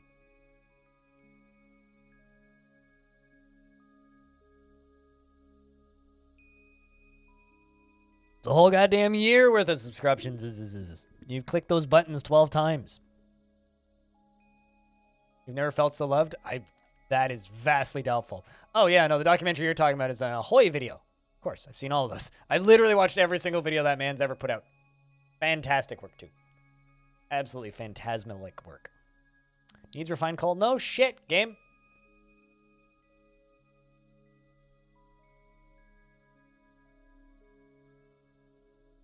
So we've got one person making charcoal. And, at least one person making galena. And, silver warhams is 5. Try and make 5 silver warhams. Have a Kia flying away with your anvil? Don't think langurs can get that far? Oh, they absolutely can. Especially the giant ones. They absolutely can. Don't kid yourself. They most certainly can do that. I've had them, I've had normal gray langurs run away with books, too. Which is, in my opinion, just absolutely hilarious. Not, like, particularly frustrating. I just think it's really funny. Like Dwarf Fortress's idea of comedy. Yeah, Ahoy's great. Off to sleep. See you around. Cheers, dude. Thanks for swinging by. Thanks for bringing some friends. And hi to anybody who came in from friend of the show, Zycrum.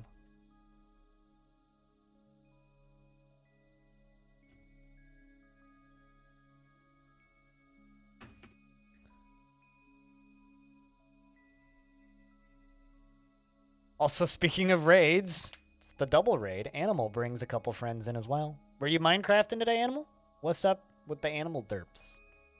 If you guys don't know Animal, well, he's basically like in charge of this channel over in these parts. So we all have to bow to him and do what he tells us to do. So Mr. King Animal with the king hat as well as the big fancy badge. Hope you've been well and hope your stream was good. What can we do for you today, kind sir?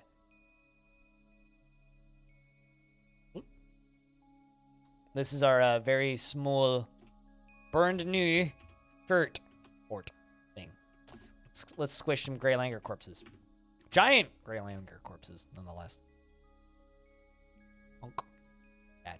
Done.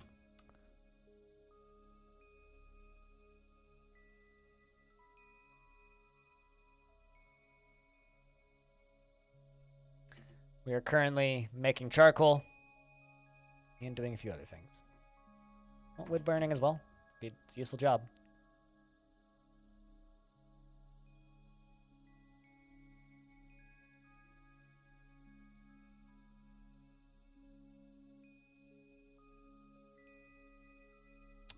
Just gonna go pop slate into all of these bits where we dug through and into evil territory. By evil territory, I mean the caverns. Sealing up the extra holes in the walls. So we get no creepy crawlies crawling in. That.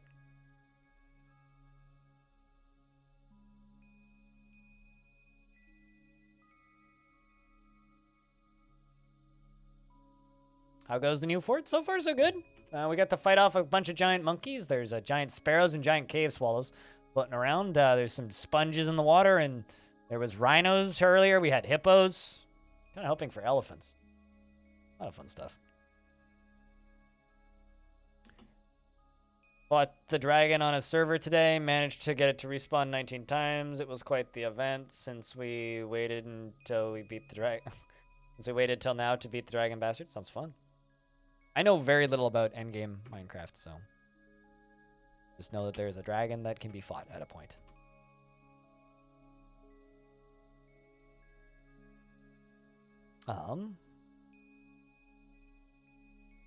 Uniforms.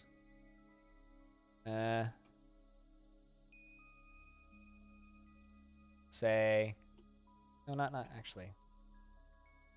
This is what I want. Individual choice melee. Weapon. Be helpful if I could. This warhammers. There we go. So they're just gonna take warhammers. And the only warhammers I'm making are made of silver, so. Active in training. Meaning you should go grab those warhammers. There you go. Look at that. Silver warhammer. Hey. There's a better silver warhammer even. So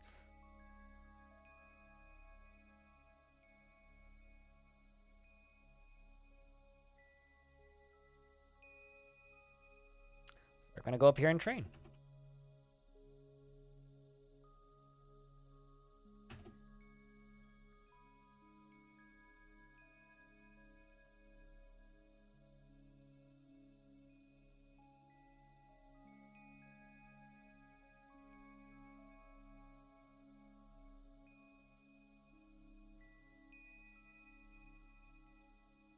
Also looks like we have a baby yak. All right, so all three of these dwarves have hammers. You don't. Two of them do. One of them doesn't. Bruh.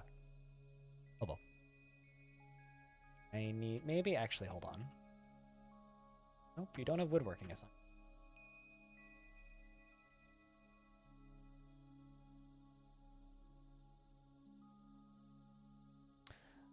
Dragon is the end boss, but will be beaten again under 2 minutes per dragon, which happened to the server last week too. And that's why you wanted to respawn, and it's more of a good event instead of the anticlimax. I get you. A lot of final bosses for a lot of things are kind of anticlimactic.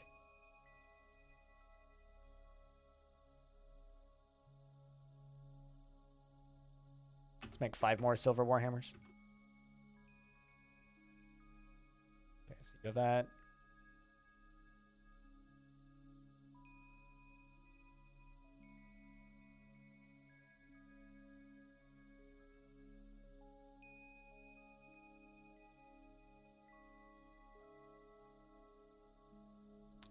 Let's just make sure Hobo grabs a Warhammer.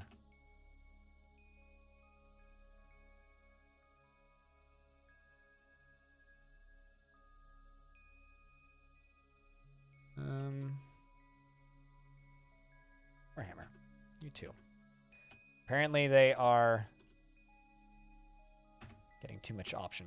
Too many options.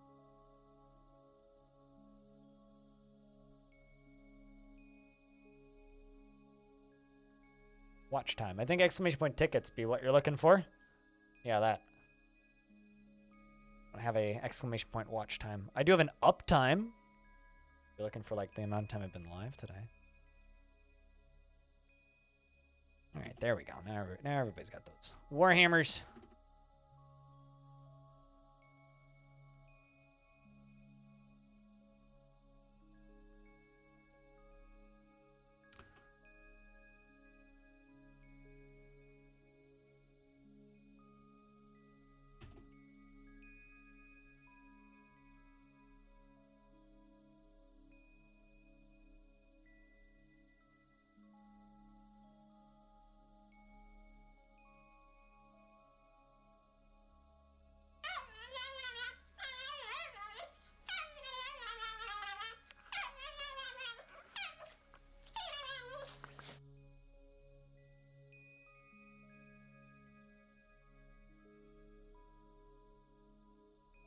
Just placing floor tiles currently. Everything's being built out of slate because that's what we have. Not the best building material, but we have.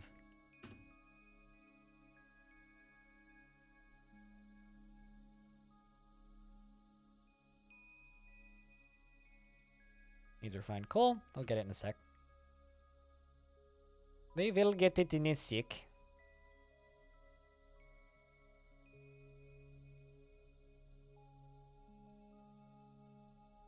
Replacing all of the different pieces. Slate doors. More doors. More doors. More doors.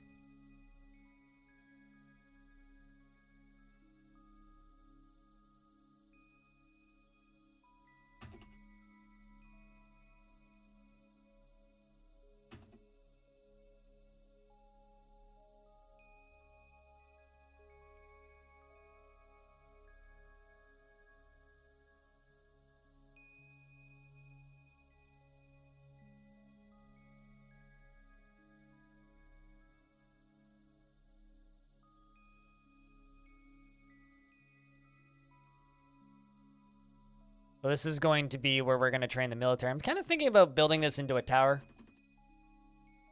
Like having like a military training tower, maybe. I kind of want a tower. As well as like a couple outside huts and a farming area.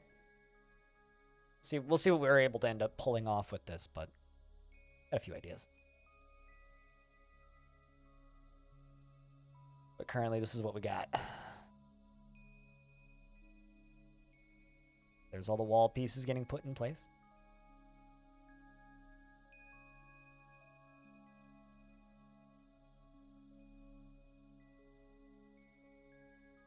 Slate blocks. Slate blocks. Getting all the flooring in. Something that I really want is I want to basically assert my faction's dominance in the world and start bringing in resources from other places. Something I really would like to do. Also, tomorrow we definitely need to look through legends for this world, because I'm going to be dipping out and coming back in pretty frequently to this fort. So, plan for tomorrow for this fortress is we're going to start off by retiring it, or maybe even end tonight by retiring it, exploring the some legends for the world a little bit, reading about the faction, reading about the dwarves that have settled here, and tomorrow we'll really figure out what our goal for this fort is. Another thing I would like to do is bring in a couple adventurers. Once we've done that, we'll re-embark or reclaim this fort again and continue from where we were previously. So that's kind of the plan for tomorrow for this fort. So hopefully we'll be able to make it a cool one. I kind of have high hopes for this fort. I don't know why. I don't normally have high hopes this high, but I got plans, I guess, in my head. Kind of hard to explain them right now, though. You know what I mean? You know what I mean? I think that makes some sense. Oh.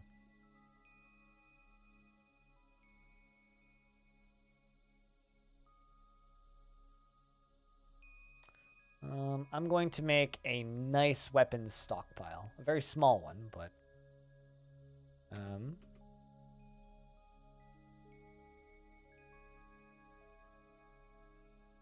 Here, exceptional masterwork, same with here. Here, exceptional masterwork. That. None of that. Just metal weapons. And maybe not even all weapons. Maybe just warhammers. Warhammers, short swords, spears, maces. That'll do. Put them right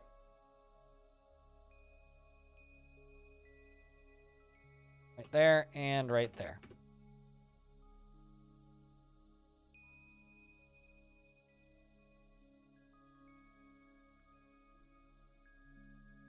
And those are the materials that we're going to be using.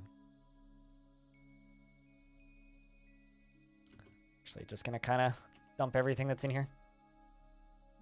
Just get everything removed. Get it all out. Get out of here. Move that piece of floor tile right there. Can start building stairs.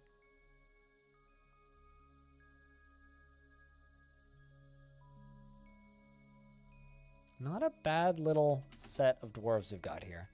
They all seem pretty happy about being in the military too, especially Piranha Pearl, who's very proud after teaching dodging, which is a good thing. Doesn't feel anything after sleeping without a proper bedroom, but is satisfied after learning about wrestling. Feels euphoric due to inebriation. Was grouchy. I'm going to make wood shields. I'm gonna make 10 of them. I don't like wooden shields. I don't like using wooden shields. Anyone has a URL register for Discord? What do you mean by a URL register? I mean, just because, like, just register, like, using any, like, domain register and just set it as a redirect. I guess I don't understand the question. Upstairs. Locks.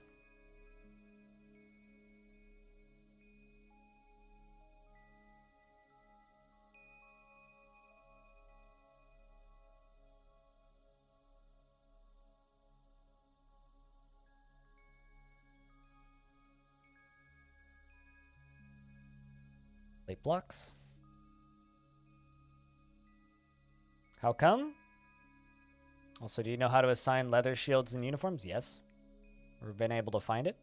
Go under shield or leather buckler. Aren't leather shields bucklers? No, I've never made leather shields. I've only ever made leather bucklers. I don't really use leather as armor, so. Oh, are you asking? Oh, I understand. So I have two Discords, sort of. I have this one, and then I have this one, and I promote both of them.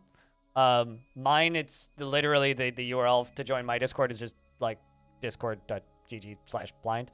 But there's another Discord that I use as well, which is my team's Discord, which has some personalized notifications and some other useful perks and features. We also host and run multiplayer servers for various games, including currently Project Zomboid, a few other things. So if you're interested at all in that, that's the other thing that we do.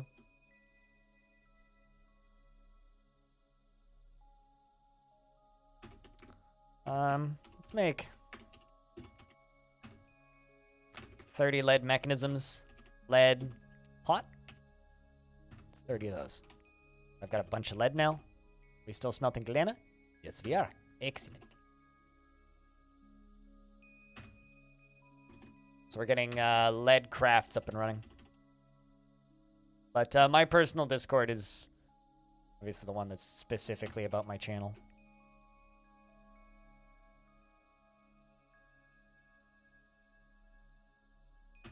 The other one is for my team specifically.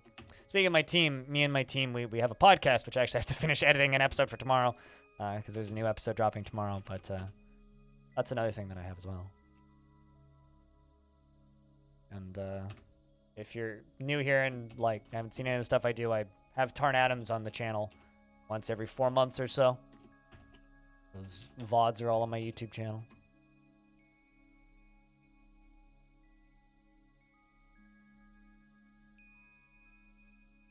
Building ourselves our little tower. Can have a lookout. Very important.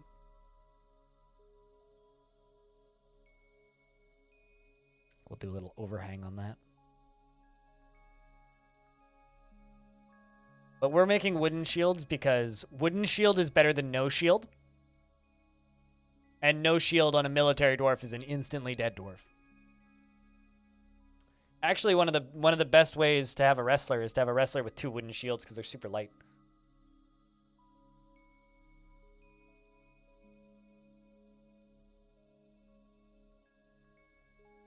Kind of curious to see if they just automatically run over and grab those.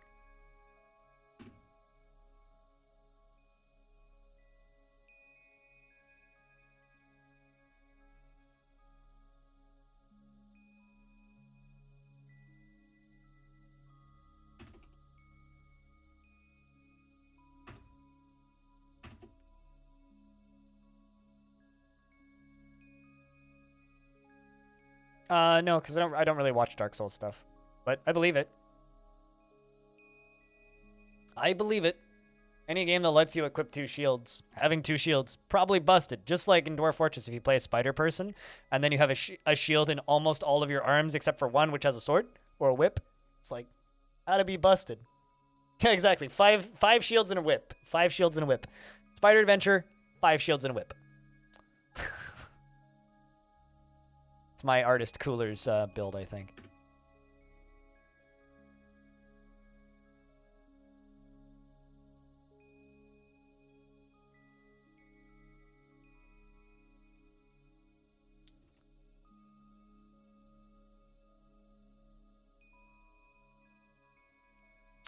The thing that we really need is a seed stockpile. So we're going to make a little food stockpile right here. Remove everything except for seeds, including prepared food, and remove all of the barrels.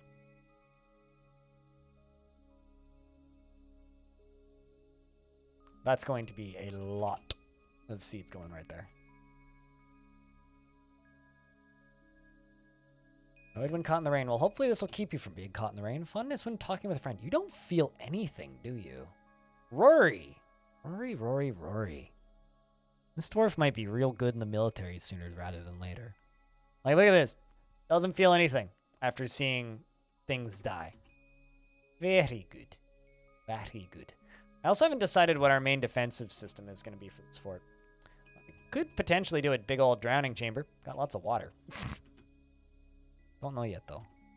Don't know yet at all. We'll have to see about what ends up happening.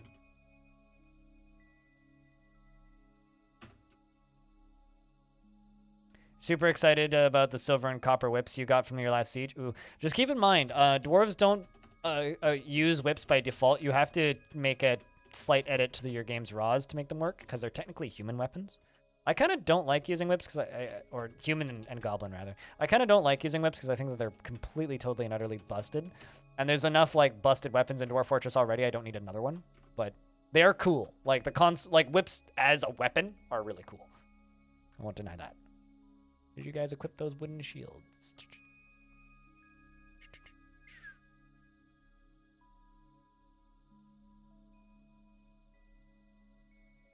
Kinda don't want to force them to equip the wooden shields.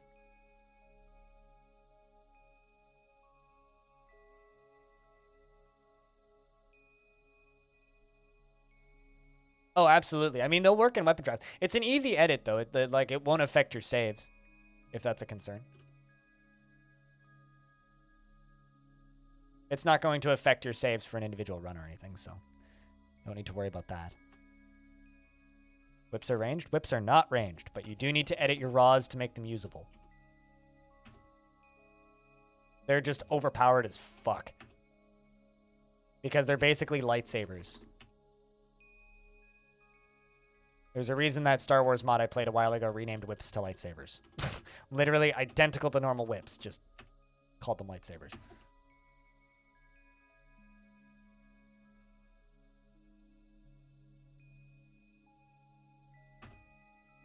Whip sabers. Yeah, sure.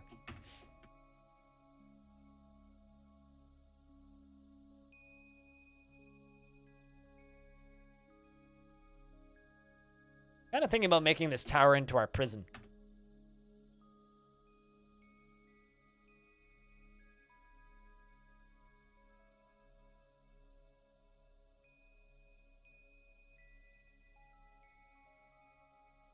Kind of thinking about it.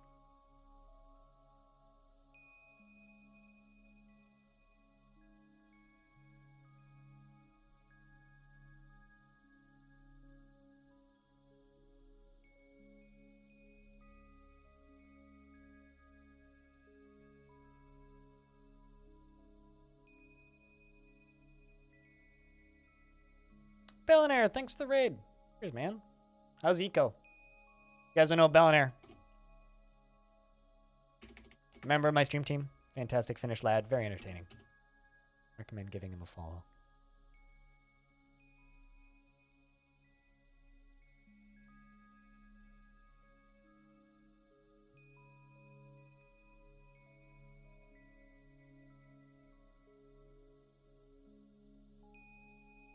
Server just crashed and you have chicken, so decided to sign in and end.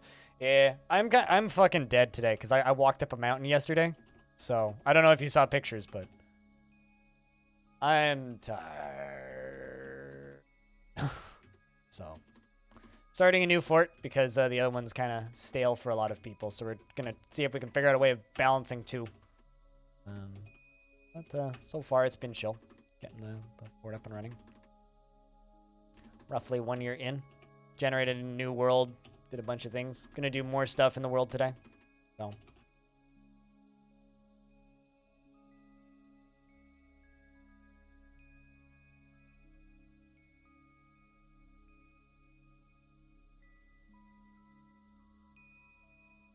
Oh. Sharp pain in the tip of my finger. Sudden.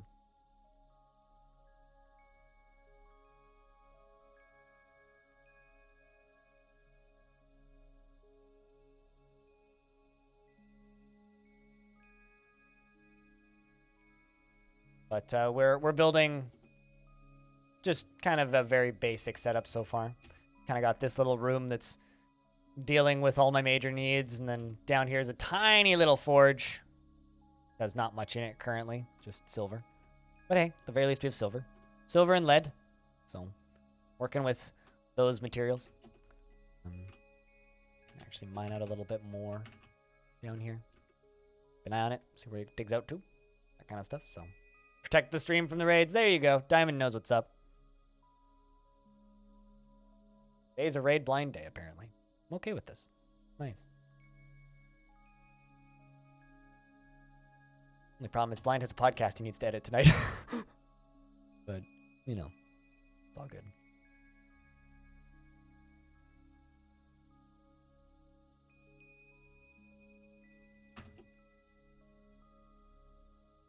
Thanks, Chad. We're giving some beers to the raiders. You're playing on Cringer's server, right, Connor? How much longer is left in that server if you're still lurking? Just kind of curious.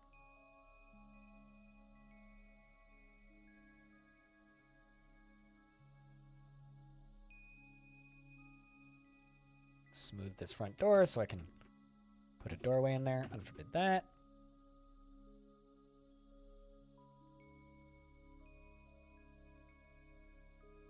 Fondness remembering making a friend.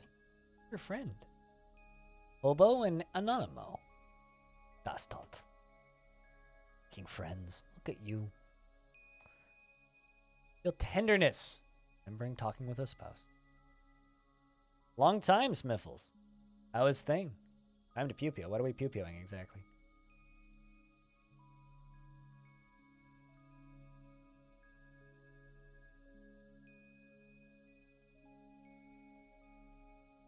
Of mastering a skill, eh? Shooting down a meteor on Monday and people will likely keep playing. Ah, gotcha. Well, I like how you can like schedule that that game down to the point where it's like, yep, shooting down a meteor on this day and then keep things going.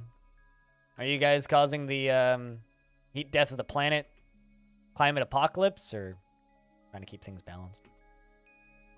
I haven't watched a ton.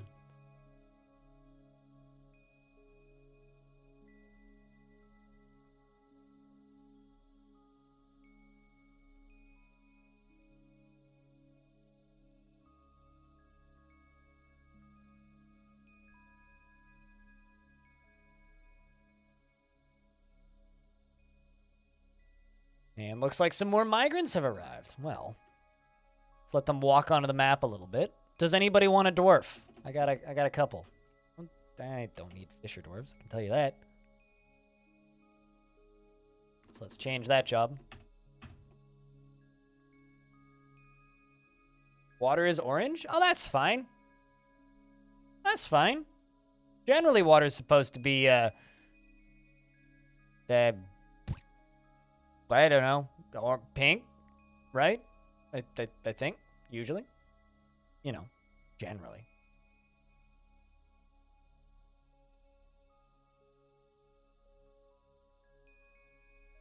You'll take a dwarf, Dragona? Okay. I think we'll give you this ranger. Uzul. Dragon. Dragona.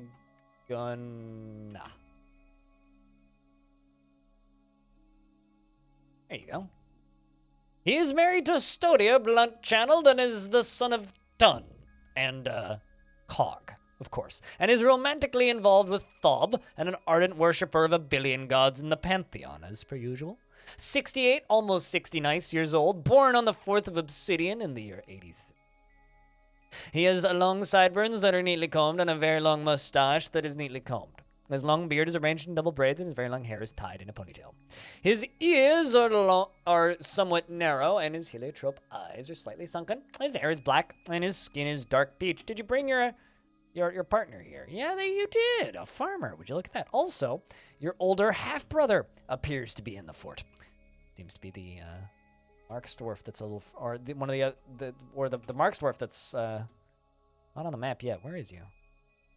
Oh, actually, that's even more interesting. So your older half brother, your older half brother is on the map, but it's the this person Cole, who's a guest, who I think is one of the 2 bodyguards of the outpost liaison. That's kind of interesting. What's raids? It's when another streamer sends all of their viewers over to your channel. That's what's a raid. So in this case, Bellinaire, who's another streamer, sent all of his viewers over to me. Also is a friend of mine. And you have fishing, which we'll move very swiftly. He could be considered rude and doesn't hold on to grievances. He has a tendency to be a little wasteful when working on projects, and he is a friendly individual.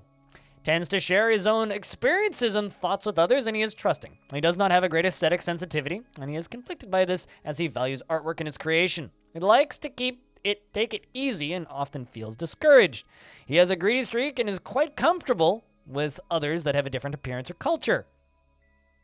He needs alcohol to get through the working day. Also, I'm realizing now Smiffles was probably referring to the pew-pew that Bellinaire was referring to. This makes a lot more sense in my very, stumpy brain. As today is a slow brain day. Kind of walked up a mountain yesterday, so I'm tired. He personally thinks that there is something deeply wrong with people that persevere through adversity. Values tranquility and a peaceful day.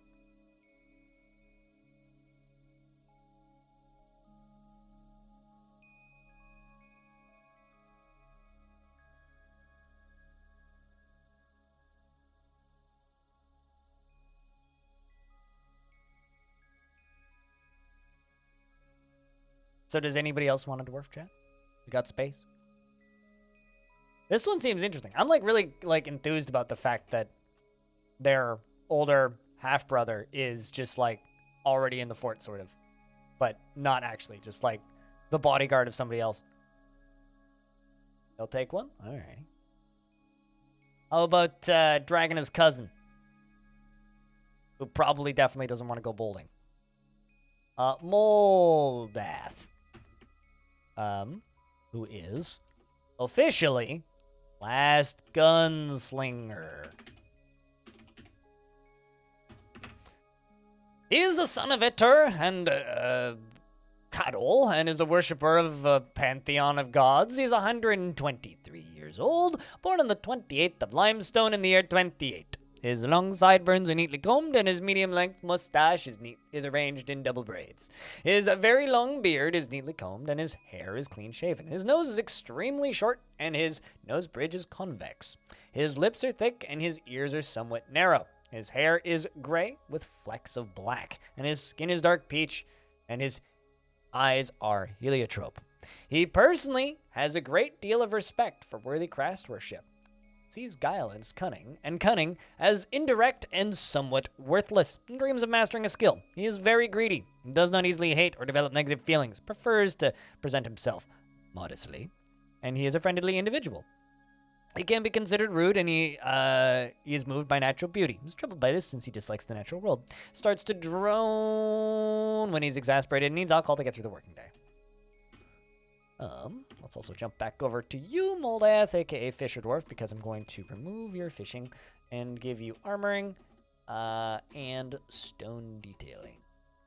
Let's jump to one of the other new arrivals. Anybody else want them? Wit code. All right, so Zassit. That's about it. And wit code. What dwarf are available? Things. I'm not giving you options. You just want a dwarf, you get a dwarf. And I will tell you what your dwarf end up be. Unless you give me all the money, in which case maybe then I'll make you a mayor or something. I don't know. I'm not actually. Please don't expect me to give you fancier dwarf if you throw money at me. She personally finds maintaining decorum a silly, fumbling, wasted time, and sees competition as wasteful and silly, and finds those that develop skills with weapons and fighting distasteful. Doesn't really see the point in working hard, and doesn't see cooperation as valuable. Well, we don't have a mayor yet, but we can make it an auction if you want. I don't know who the mayor is going to end up being. Most of the dwarves are named already, so. You don't get to choose what you become? Yeah. Yes. What animal? I don't know exactly what you're talking about. But thanks for the first bits of the day. Cheers. Or the first bits of the last 4 hours. Hobo cheered 666 like 4 hours ago. She desires little for herself in the way of possessions and doesn't generally think before acting. She tends to be a bit stubborn in changing her mind about things and is not particularly interested in what others think of her. She has an active sense of humor. Although, do you want a dwarf, little Osan? Because I can give you dwarf. And she has an active sense of humor. She has a tendency to consider ideas and abstractions over practical applications and does not easily hate or develop negative relaxes. She doesn't mind wearing something special now and again, and she doesn't hate or develop negative feelings. Doesn't mind wearing something special now and again, and when she's thinking, her body becomes very still. She needs alcohol to get through the working day. And of course, she has a very narrow chin, her hair is clean-shaven, her slightly close-set heliotrope eyes have thin irises, and her nose is somewhat long, her ears are somewhat flattened, and her hair is black, and her skin is dark peach. Are you a witch? Just asking for a friend. You're a clerk, which means you do nothing of value. So let's give you gem cutting, because that's something of value. Let's give you dyeing, wood burning, because those are both things of value. And we'll also give you stone detailing, because that's something of value. On to the next derf that we have to name. Trapper. Sure, that'll do. The trapper's name is Nish, but their nickname is Nox. Nish Nox. She is married to Tulan and has one child, Zeng. Did you bring your child? Nope. Never mind. But someone else brought their niece. So that feeling when you just leave and left your kid. Yeah. Her hair is clean shaven and her extremely tall, narrow ears have nearly fused lobes. She is average. I read that as overage, but average in size. Her eyelashes are short and her hair is gray with flecks of black. Her skin is dark peach and her eyes are heliotrope. She likes Killinite, Billin, Cherry Opal, Coconut Palm, Wood, and Nurse Shark Leather, Platypus Tooth, and the color Moss Green. Warhammers and hatch covers and rings and llamas for their wool. The words of the Crypt of Cleaning. It's like the Crypt of the Necrodancer, but janitor edition. And the site of the Embraces of Lathering. I'd like that one. Embraces of Lathering. That's such a terrible, disgusting sounding thing. She personally sees competition as wasteful and silly and doesn't see the point in working hard. Doesn't really value skills related to fighting, but dreams of mastering a skill, and is completely closed-minded and never changes her mind after forming an initial idea. Really? Wow. Doesn't often feel lustful, and has, I guess that's why, yeah, liking Warhammers is a nice thing in this work, because it's the only one we're going to have. And she tries to keep her things orderly. She does not go out of her way to help others, and sometimes acts with little determination and confidence, meaning I should remove you from hunting, because you'll probably fucking die, and give you weaponsmithing. We should also give you, let's just give you weaving and clothes making, and engineering and siege engineering. For the sake of this, and of course, some stone detailing. There you go. And on to the next one. The next one is a farmer who is going to be Stodder, who is nicknamed Lil. Oh, on. Hope you've been well, by the way. She is married to Uzel Dragona and has 2 kids, Tekud and Domas. Well, Tekud and Domas are your kids, and Dragona is your spouse. She is 70 years old, born on the 19th of Sandstone in the year 81. Her lips are very thick, and her very long hair is braided. Her dark peach skin is slightly wrinkled, and her hair is black. Her eyes are heliotrope. Little Osan likes sulfurite, sterling silver, aventurine, okay, kapok wood, 2-legged rhino lizard bone, and, of course, picks and slabs, and dogs for their loyalty. Well, you like pigs. Noted.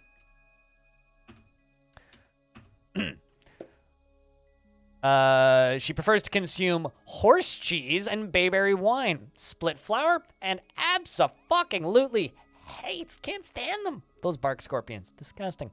She personally respects the development of a skill. Something I want to set up like right away in this fort, just because I think it'll be a bit of fun, is I really want to get some water wheels set up, or some windmills set up, probably windmills actually, and start and set up a mill. I don't know why, but I want a mill so we can start making flour. She cracks easily under pressure and is often sad and dejected. Well, that's a pity.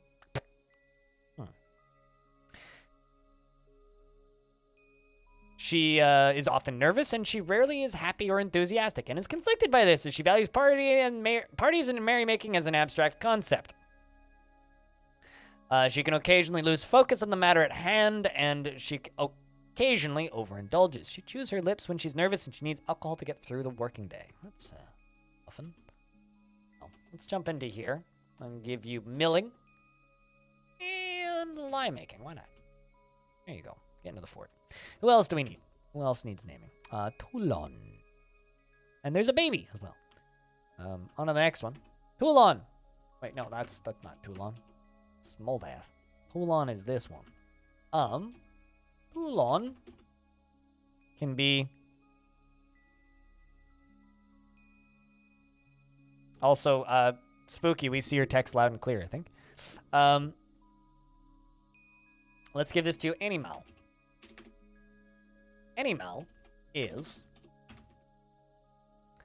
sad after being separated from a loved one. 113 years old. Bad days. Well, Nox is your wife, by the way, Animal. He is 113 years old, born on the 3rd of Obsidian in the year 38. He is married to Nox and has one child who's Tosid. His very long sideburns are neatly combed. His very long mustache is neatly combed. His medium-length beard is neatly combed. It is arranged in double braids, and his hair is clean-shaven. He has a prominent chin, and his nose bridge is concave. He has a high voice, and his slightly upturned nose. And his nose is slightly upturned. His slightly close-set heliotrope eyes are slightly rounded, and his hair is gray mixed with black. And his skin is dark peach. No, this is... So, essentially, Long Death is getting a little bit difficult to stream because of lack of interest. It's very samey, and a lot of people just don't tune in for it. So what I'm going to be doing over the next while as kind of an experiment is, instead of just streaming Long Death, I'm going to be streaming another fort, followed by Long Death later in the day. And this is the first one, and this is us starting that. So we've genned up a world today, and we're going to be playing this to hopefully see if we can bring more interest to the stream, because I need numbers, because unfortunately streamers and content creators have to do a thing called, marketing themselves. That's kind of what this is. Or it's an attempt at that. See how well it goes. Give you farming fields, even though I have none yet. And we'll give you stone detailing.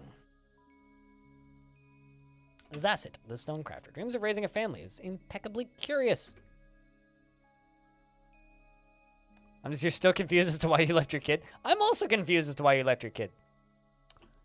Zasset, who is going to be known as, anybody else want this dwarf? Any callers? Any dibs? Anybody I've missed? If I've missed you, please throw your hand back up.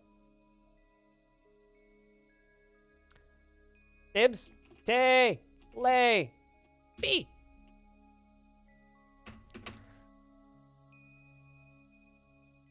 You will take one sideways? Noted.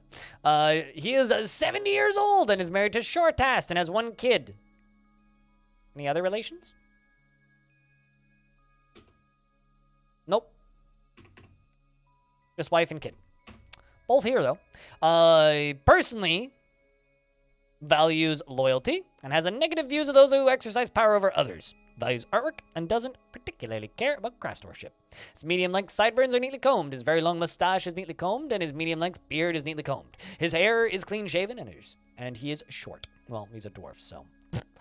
His heliotrope eyes have large irises, and he is short, and his nose is short, and his hair is black, and his skin is dark peach. He likes conglomerate, zinc, cat's eye, giant, tiger, bone, sheep's wool, and goblets, and guinea fowls for their social nature. You know, I think that we're going to make you into our tavern performer. Pele. Best of luck. Your kid is Shortast, also known as Sideways. You are not the person I thought you were. Oh, never mind. You're actually the wife of Tele, not the kid. I'll give the kid to the next person. Because that's who I ended up naming. She is incredibly skinny, and her nose is broad. Her hair is black, and her long hair is arranged in double braids. Her skin is dark peach, and her eyes are heliotrope. She dreams of crafting a masterwork someday. She personally sees sacrifice to be the highest of folly, and sees no value in holding back complaints and concealing emotions. And doesn't care about art, one way or another. She does not generally seek retribution for past wrongs, and she actively avoids exciting or stressful situations. She has a overinflated sense of self-worth, and she is prone to strong feelings of jealousy. She tends to be a little tight with resources when working on projects, and she has a strong sense of duty, and often experiences strong cravings and doesn't often experience strong cravings or urges, and tends to consider what others think of her. She is pleased by her own appearance and talents, and she doesn't cling tightly to ideas and is open to changing her mind. She is quite comfortable with others that have a different appearance or culture, and she generally is quite confident in her abilities when undertaking specific ventures. She generally acts with a narrow focus on the current activity and needs alcohol to get through the working day. I'm actually just going to straight up just throw you into the military. The apogees of coal. And of course, the child, baby, Meng, rolling up.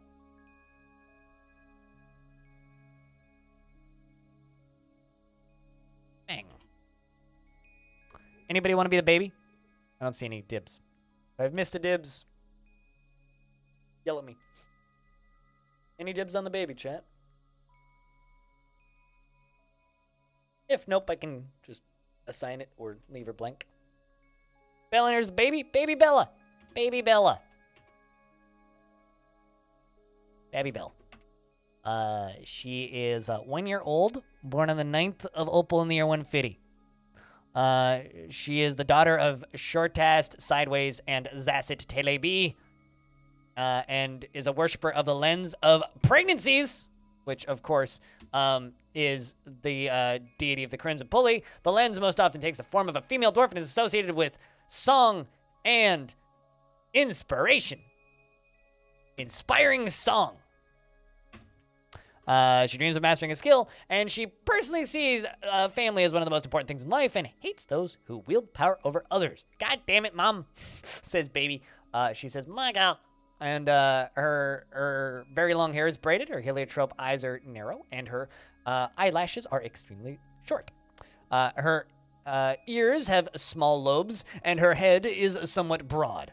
Her hair is black, and her skin is dark peach. She likes native silver, black bronze, ruby, giant warthog leather, the color buff, doors, and giant kakapo for their flightlessness. And that's a straight horseful, which is immediately getting slaughtered. Whew. Oh boy, how many more doors? Up to 27? Oh boy. We've got 3 unnamed dwarves, but that's okay.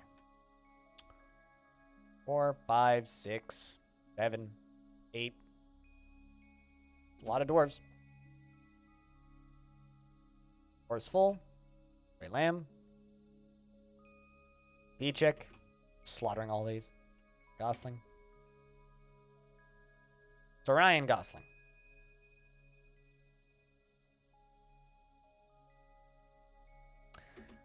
Alright, well, that's a big fucking migrant wave. She is a coward, completely overwhelmed by fear when confronted with danger. Then why in the world are you a ranger? Let's make you into a stoneworker.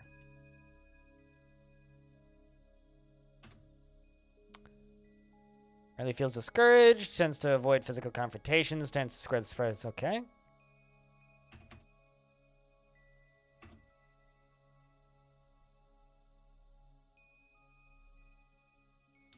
Just assigning different jobs for these guys. I'd really rather not end up with a Rangers Guild, but we may have to. Alright, looks like we're up to 27. Are all these set to be slaughtered? Yep. Perfect. Alright, well, more dwarves rolling in. Well, I mean, who knows what kind of awful commander was in charge of the previous fort, you know? Okay, so it looks like Ranger Dragona is fighting a mountain goat. Just a normal size one. Boink, boink, boink, boink. Get him! You got this, man! I got faiths in yous. All right, speaking of faiths in yous, we're going to go to the order screen. We're going to go to the... which screen? Forbid screen. Claim used ammunition. So we don't have ammo. There you go. Look at that. Look at that. Look at that. Making that goat bleed out. Perfect.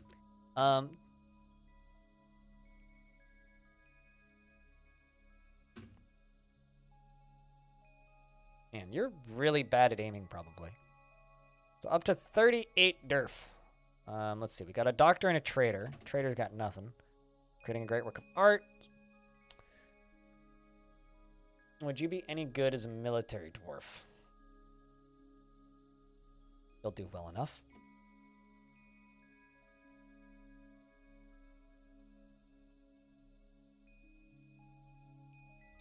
You're just a doctor. Really confident in himself, requiring his skills, and tends to think before acting. Are you even remotely brave?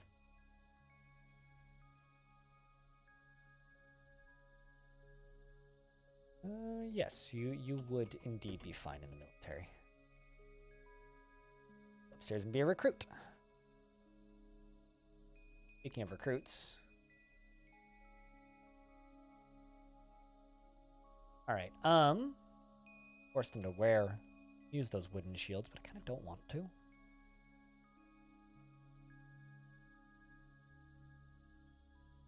So, I'm on the beginning of year 2 and I haven't even started farming yet.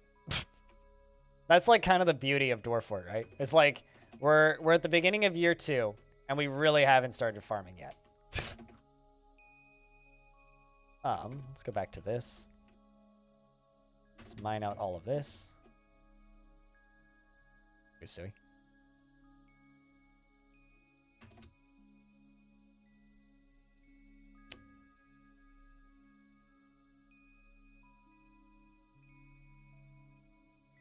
All right. Bunch of trees being felled. Got rangers returning kills. Check in on these other rangers. Dreams of mastering a skill. Doesn't tend to hold on to grievances. Good. He has a tendency to go it alone without considering the advice of others. This is a good dwarf, actually. Car. Any dibs on this name? Because this dwarf's going into the military, but I think this would be a good dwarf. Let's go,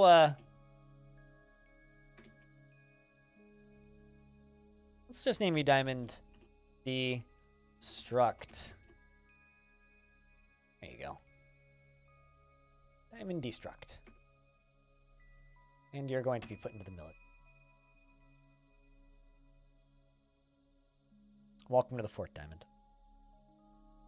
You're going back to prey. Never mind. Going to go train. Alright, who's our first official Hammer Dwarf?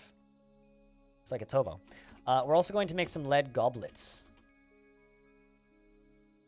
Make 10 lead goblets and lead chest. Hey.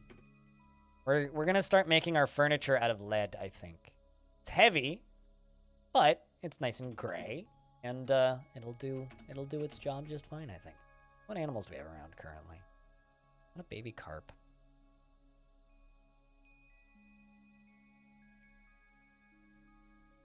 Looks like we've got some kills being returned.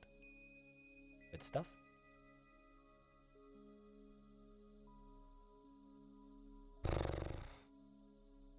But yeah, chat. So how do you guys feel about New Fort?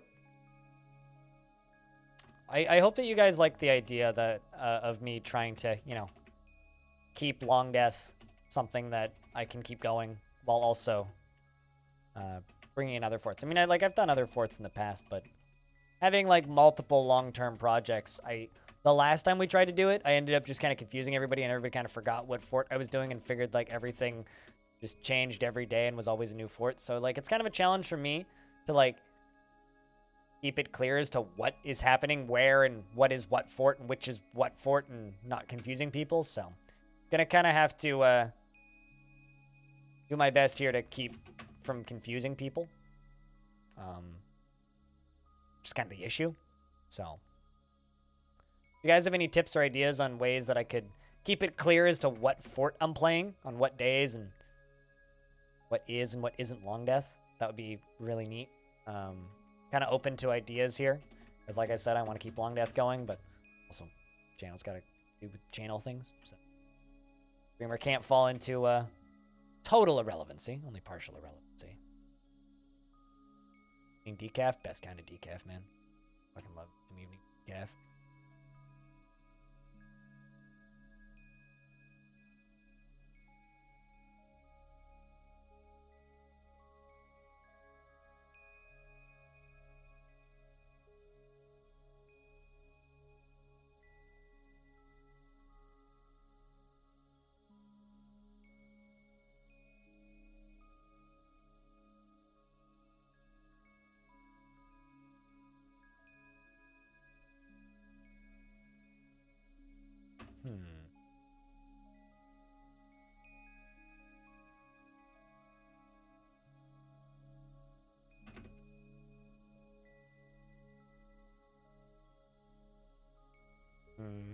I actually am using different tile sets, believe it or not. They're just very slightly different. Like, they have different wall patterns and floor patterns. You're happy to see a new friend here? Gotcha. Yeah, that's the thing. It's like, Long Death actually does better on YouTube now than it does on my Twitch stream. But Might actually end up with Long Death episodes getting shorter, which might actually be a direct result of alternating. Very real possibility. But yeah, if you see them next to each other, they are obvious that there's differences between the two tile sets. Garbage boy. I guess that the walls have a pretty distinct different pattern. So, but like, I guess that would require you watching multiple times. I don't know. We'll figure it out. We'll figure it out. We'll play it by ear over the next little bit and see what ends up happening. Maybe I'll swap up the colors for this one, rather than fully swapping out the tile sets. Yeah, I mean, that's what most of my content is, right? I'm very much one of those channels that people lurk and watch. See this cat up here? Cat's catching vermin. Hunting.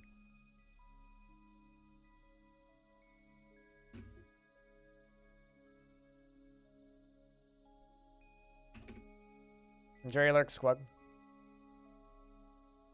But yeah, I think that this is going to be a kind of a fun series to kind of start getting off the ground here. Of course, I still have other games I want to play. I think Long Death is going to kind of go down to about 3 days a week in the evenings after this fort. So, I mean, it's going to directly equal more Dwarf Fortress on the YouTube channel, plus also at the same time, shorter VODs, which is something that other people have been asking for too, so. This fort's going to end up being, or this world, I guess, is going to end up being a lot more violent than Long Death. Long Death, like I said, is more of a soap opera than a proper play fortress. Whereas this is going to be a bit more normal Dwarf Fortress affair. A bit more violent, etc. Enjoy your lurks, Taylor. Although we're getting close to wrapping up here. Today was planned to be a shorter stream because I walked up a mountain yesterday and have a podcast to end, so, or edit. I have a podcast to edit. That's the word I was looking for.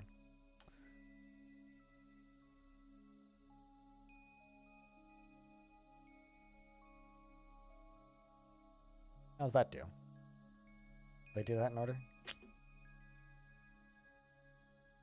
Nope, they don't.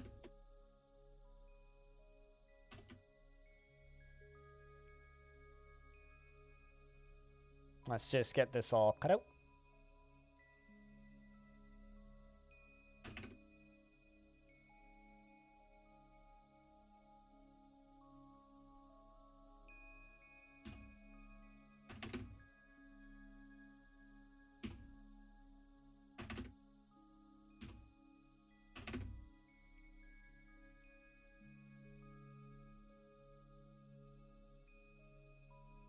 Now that that's triggered already, we can keep the next one.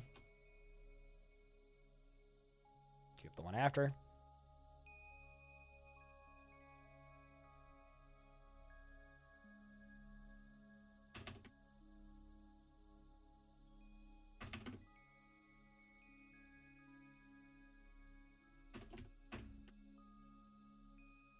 Boom. There we go. That's the river opening up quite a bit.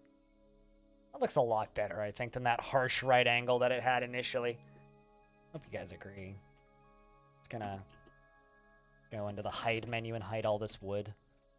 Okay, pretend it's not down there. Oh, shit! Well, look at this. This is cool. So our expedition leader has gone into a strange mood. And has claimed a craft store shop. Runs down into the basement. Grabs a nice boulder from the looks of things.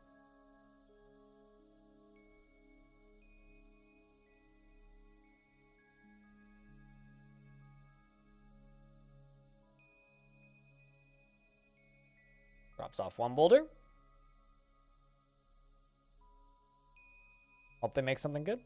Just hope that they make something cool. Necessarily need to be particularly useful.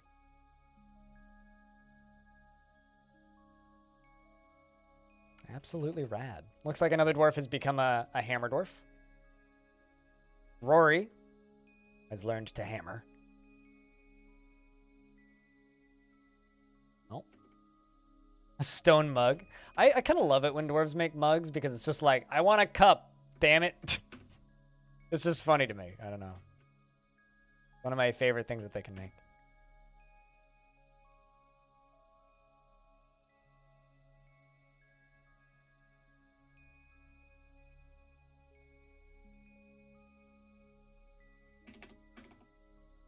Make 250 charcoal, because we need it.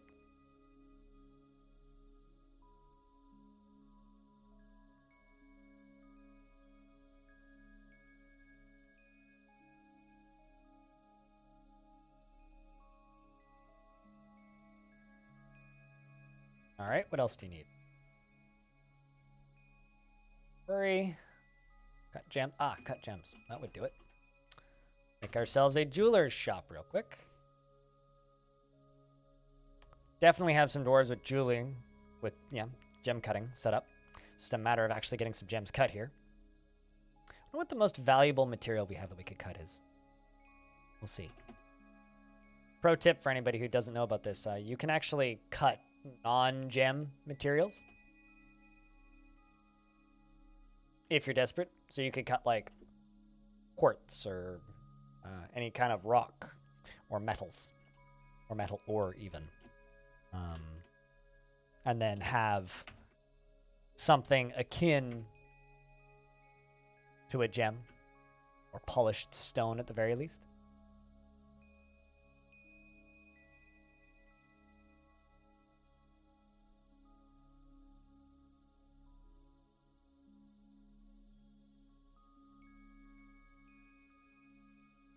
Ah, you're a gem setter. That's why you're not doing the task immediately. All right, well.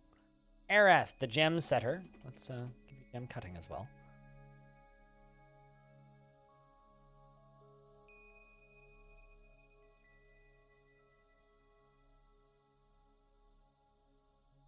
Let's see if that's what you needed.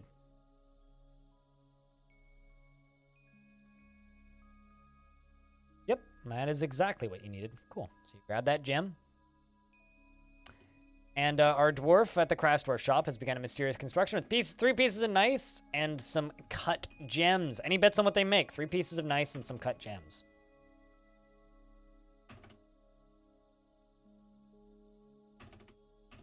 Any guesses?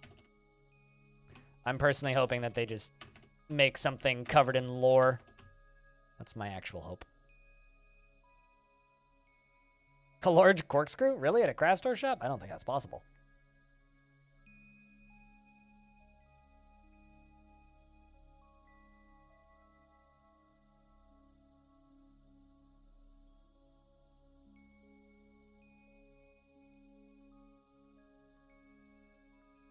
A shoe. I'm hoping for a musical instrument. That's my hope.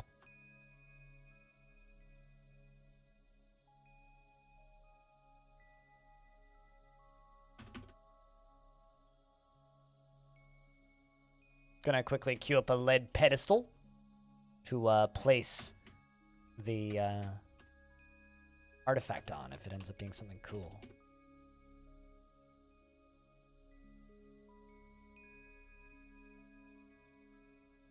A water lake, river looking nice. It's a river. We are extending it. We are close-ish to a lake. This is a big old lake, the Carmine Lake. I think we will work our way towards at some point. By that, I mean make a new fort.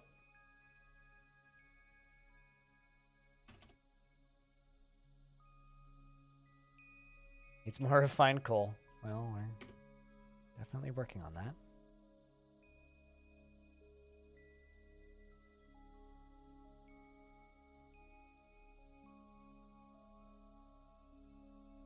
Really? Why did that get canceled?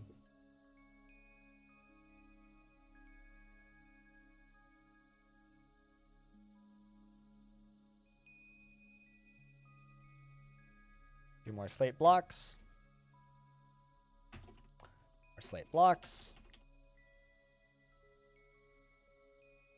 Slate blocks. More slate blocks.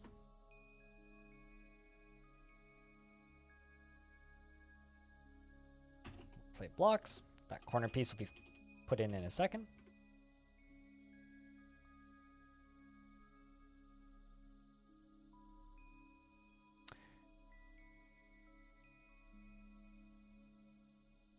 Made some good stone shoes for Sideways Tony boss. Sometimes I don't think they can make stone shoes. That would be neat though. They made clogs, like wooden shoes.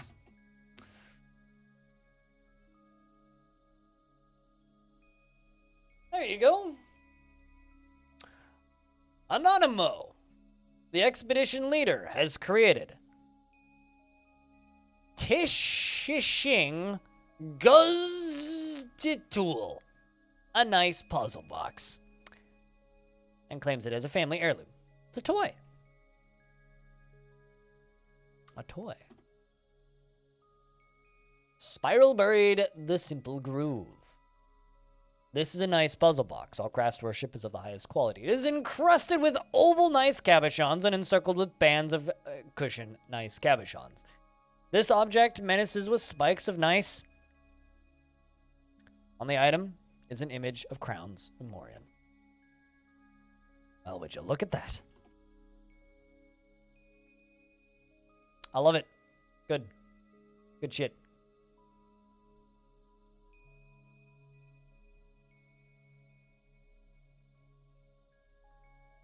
We got a puzzle box, chat. So, chat, just a real quick overview. Got this little tower that we're building here. It's got our military training in the bottom. I think we'll expand it a little bit. Give it an overhang, a couple layers up. The world does go up to 23 up, so we can make it pretty tall, I think. But as we go down, here's our lovely river. As we go down, you see our storage area, which needs some improvements. We've got our little multi-purpose general room. Wow, we need some bedrooms badly. Down here's our tiny little forge. Tiny little forge. But with that being said, I think we're going to save the fort, and tomorrow we'll do a little bit more work, and then we will retire it and bring in some adventurers and then reclaim it at the end. But till then, I think that's it for the day. The reason I say that is because I've been streaming for 7.5 hours almost. And I have a podcast to edit and some other things to do. So we're going to call it for the day. It does have some nice spikes, yeah. No pictures of lore, unfortunately. If you are interested in hearing more of my voice, there's a link to the podcast. Reviews on iTunes are very helpful. New episode goes up tomorrow. I just finish editing it tonight. And I need to get me some food. So that is that. If you want to see VODs of way more Dwarf Fortress than you could reasonably watch in a lifetime, there's a link to the YouTube channel. And we're going to raid Suey. If you want to support the stuff I do directly, there's a link to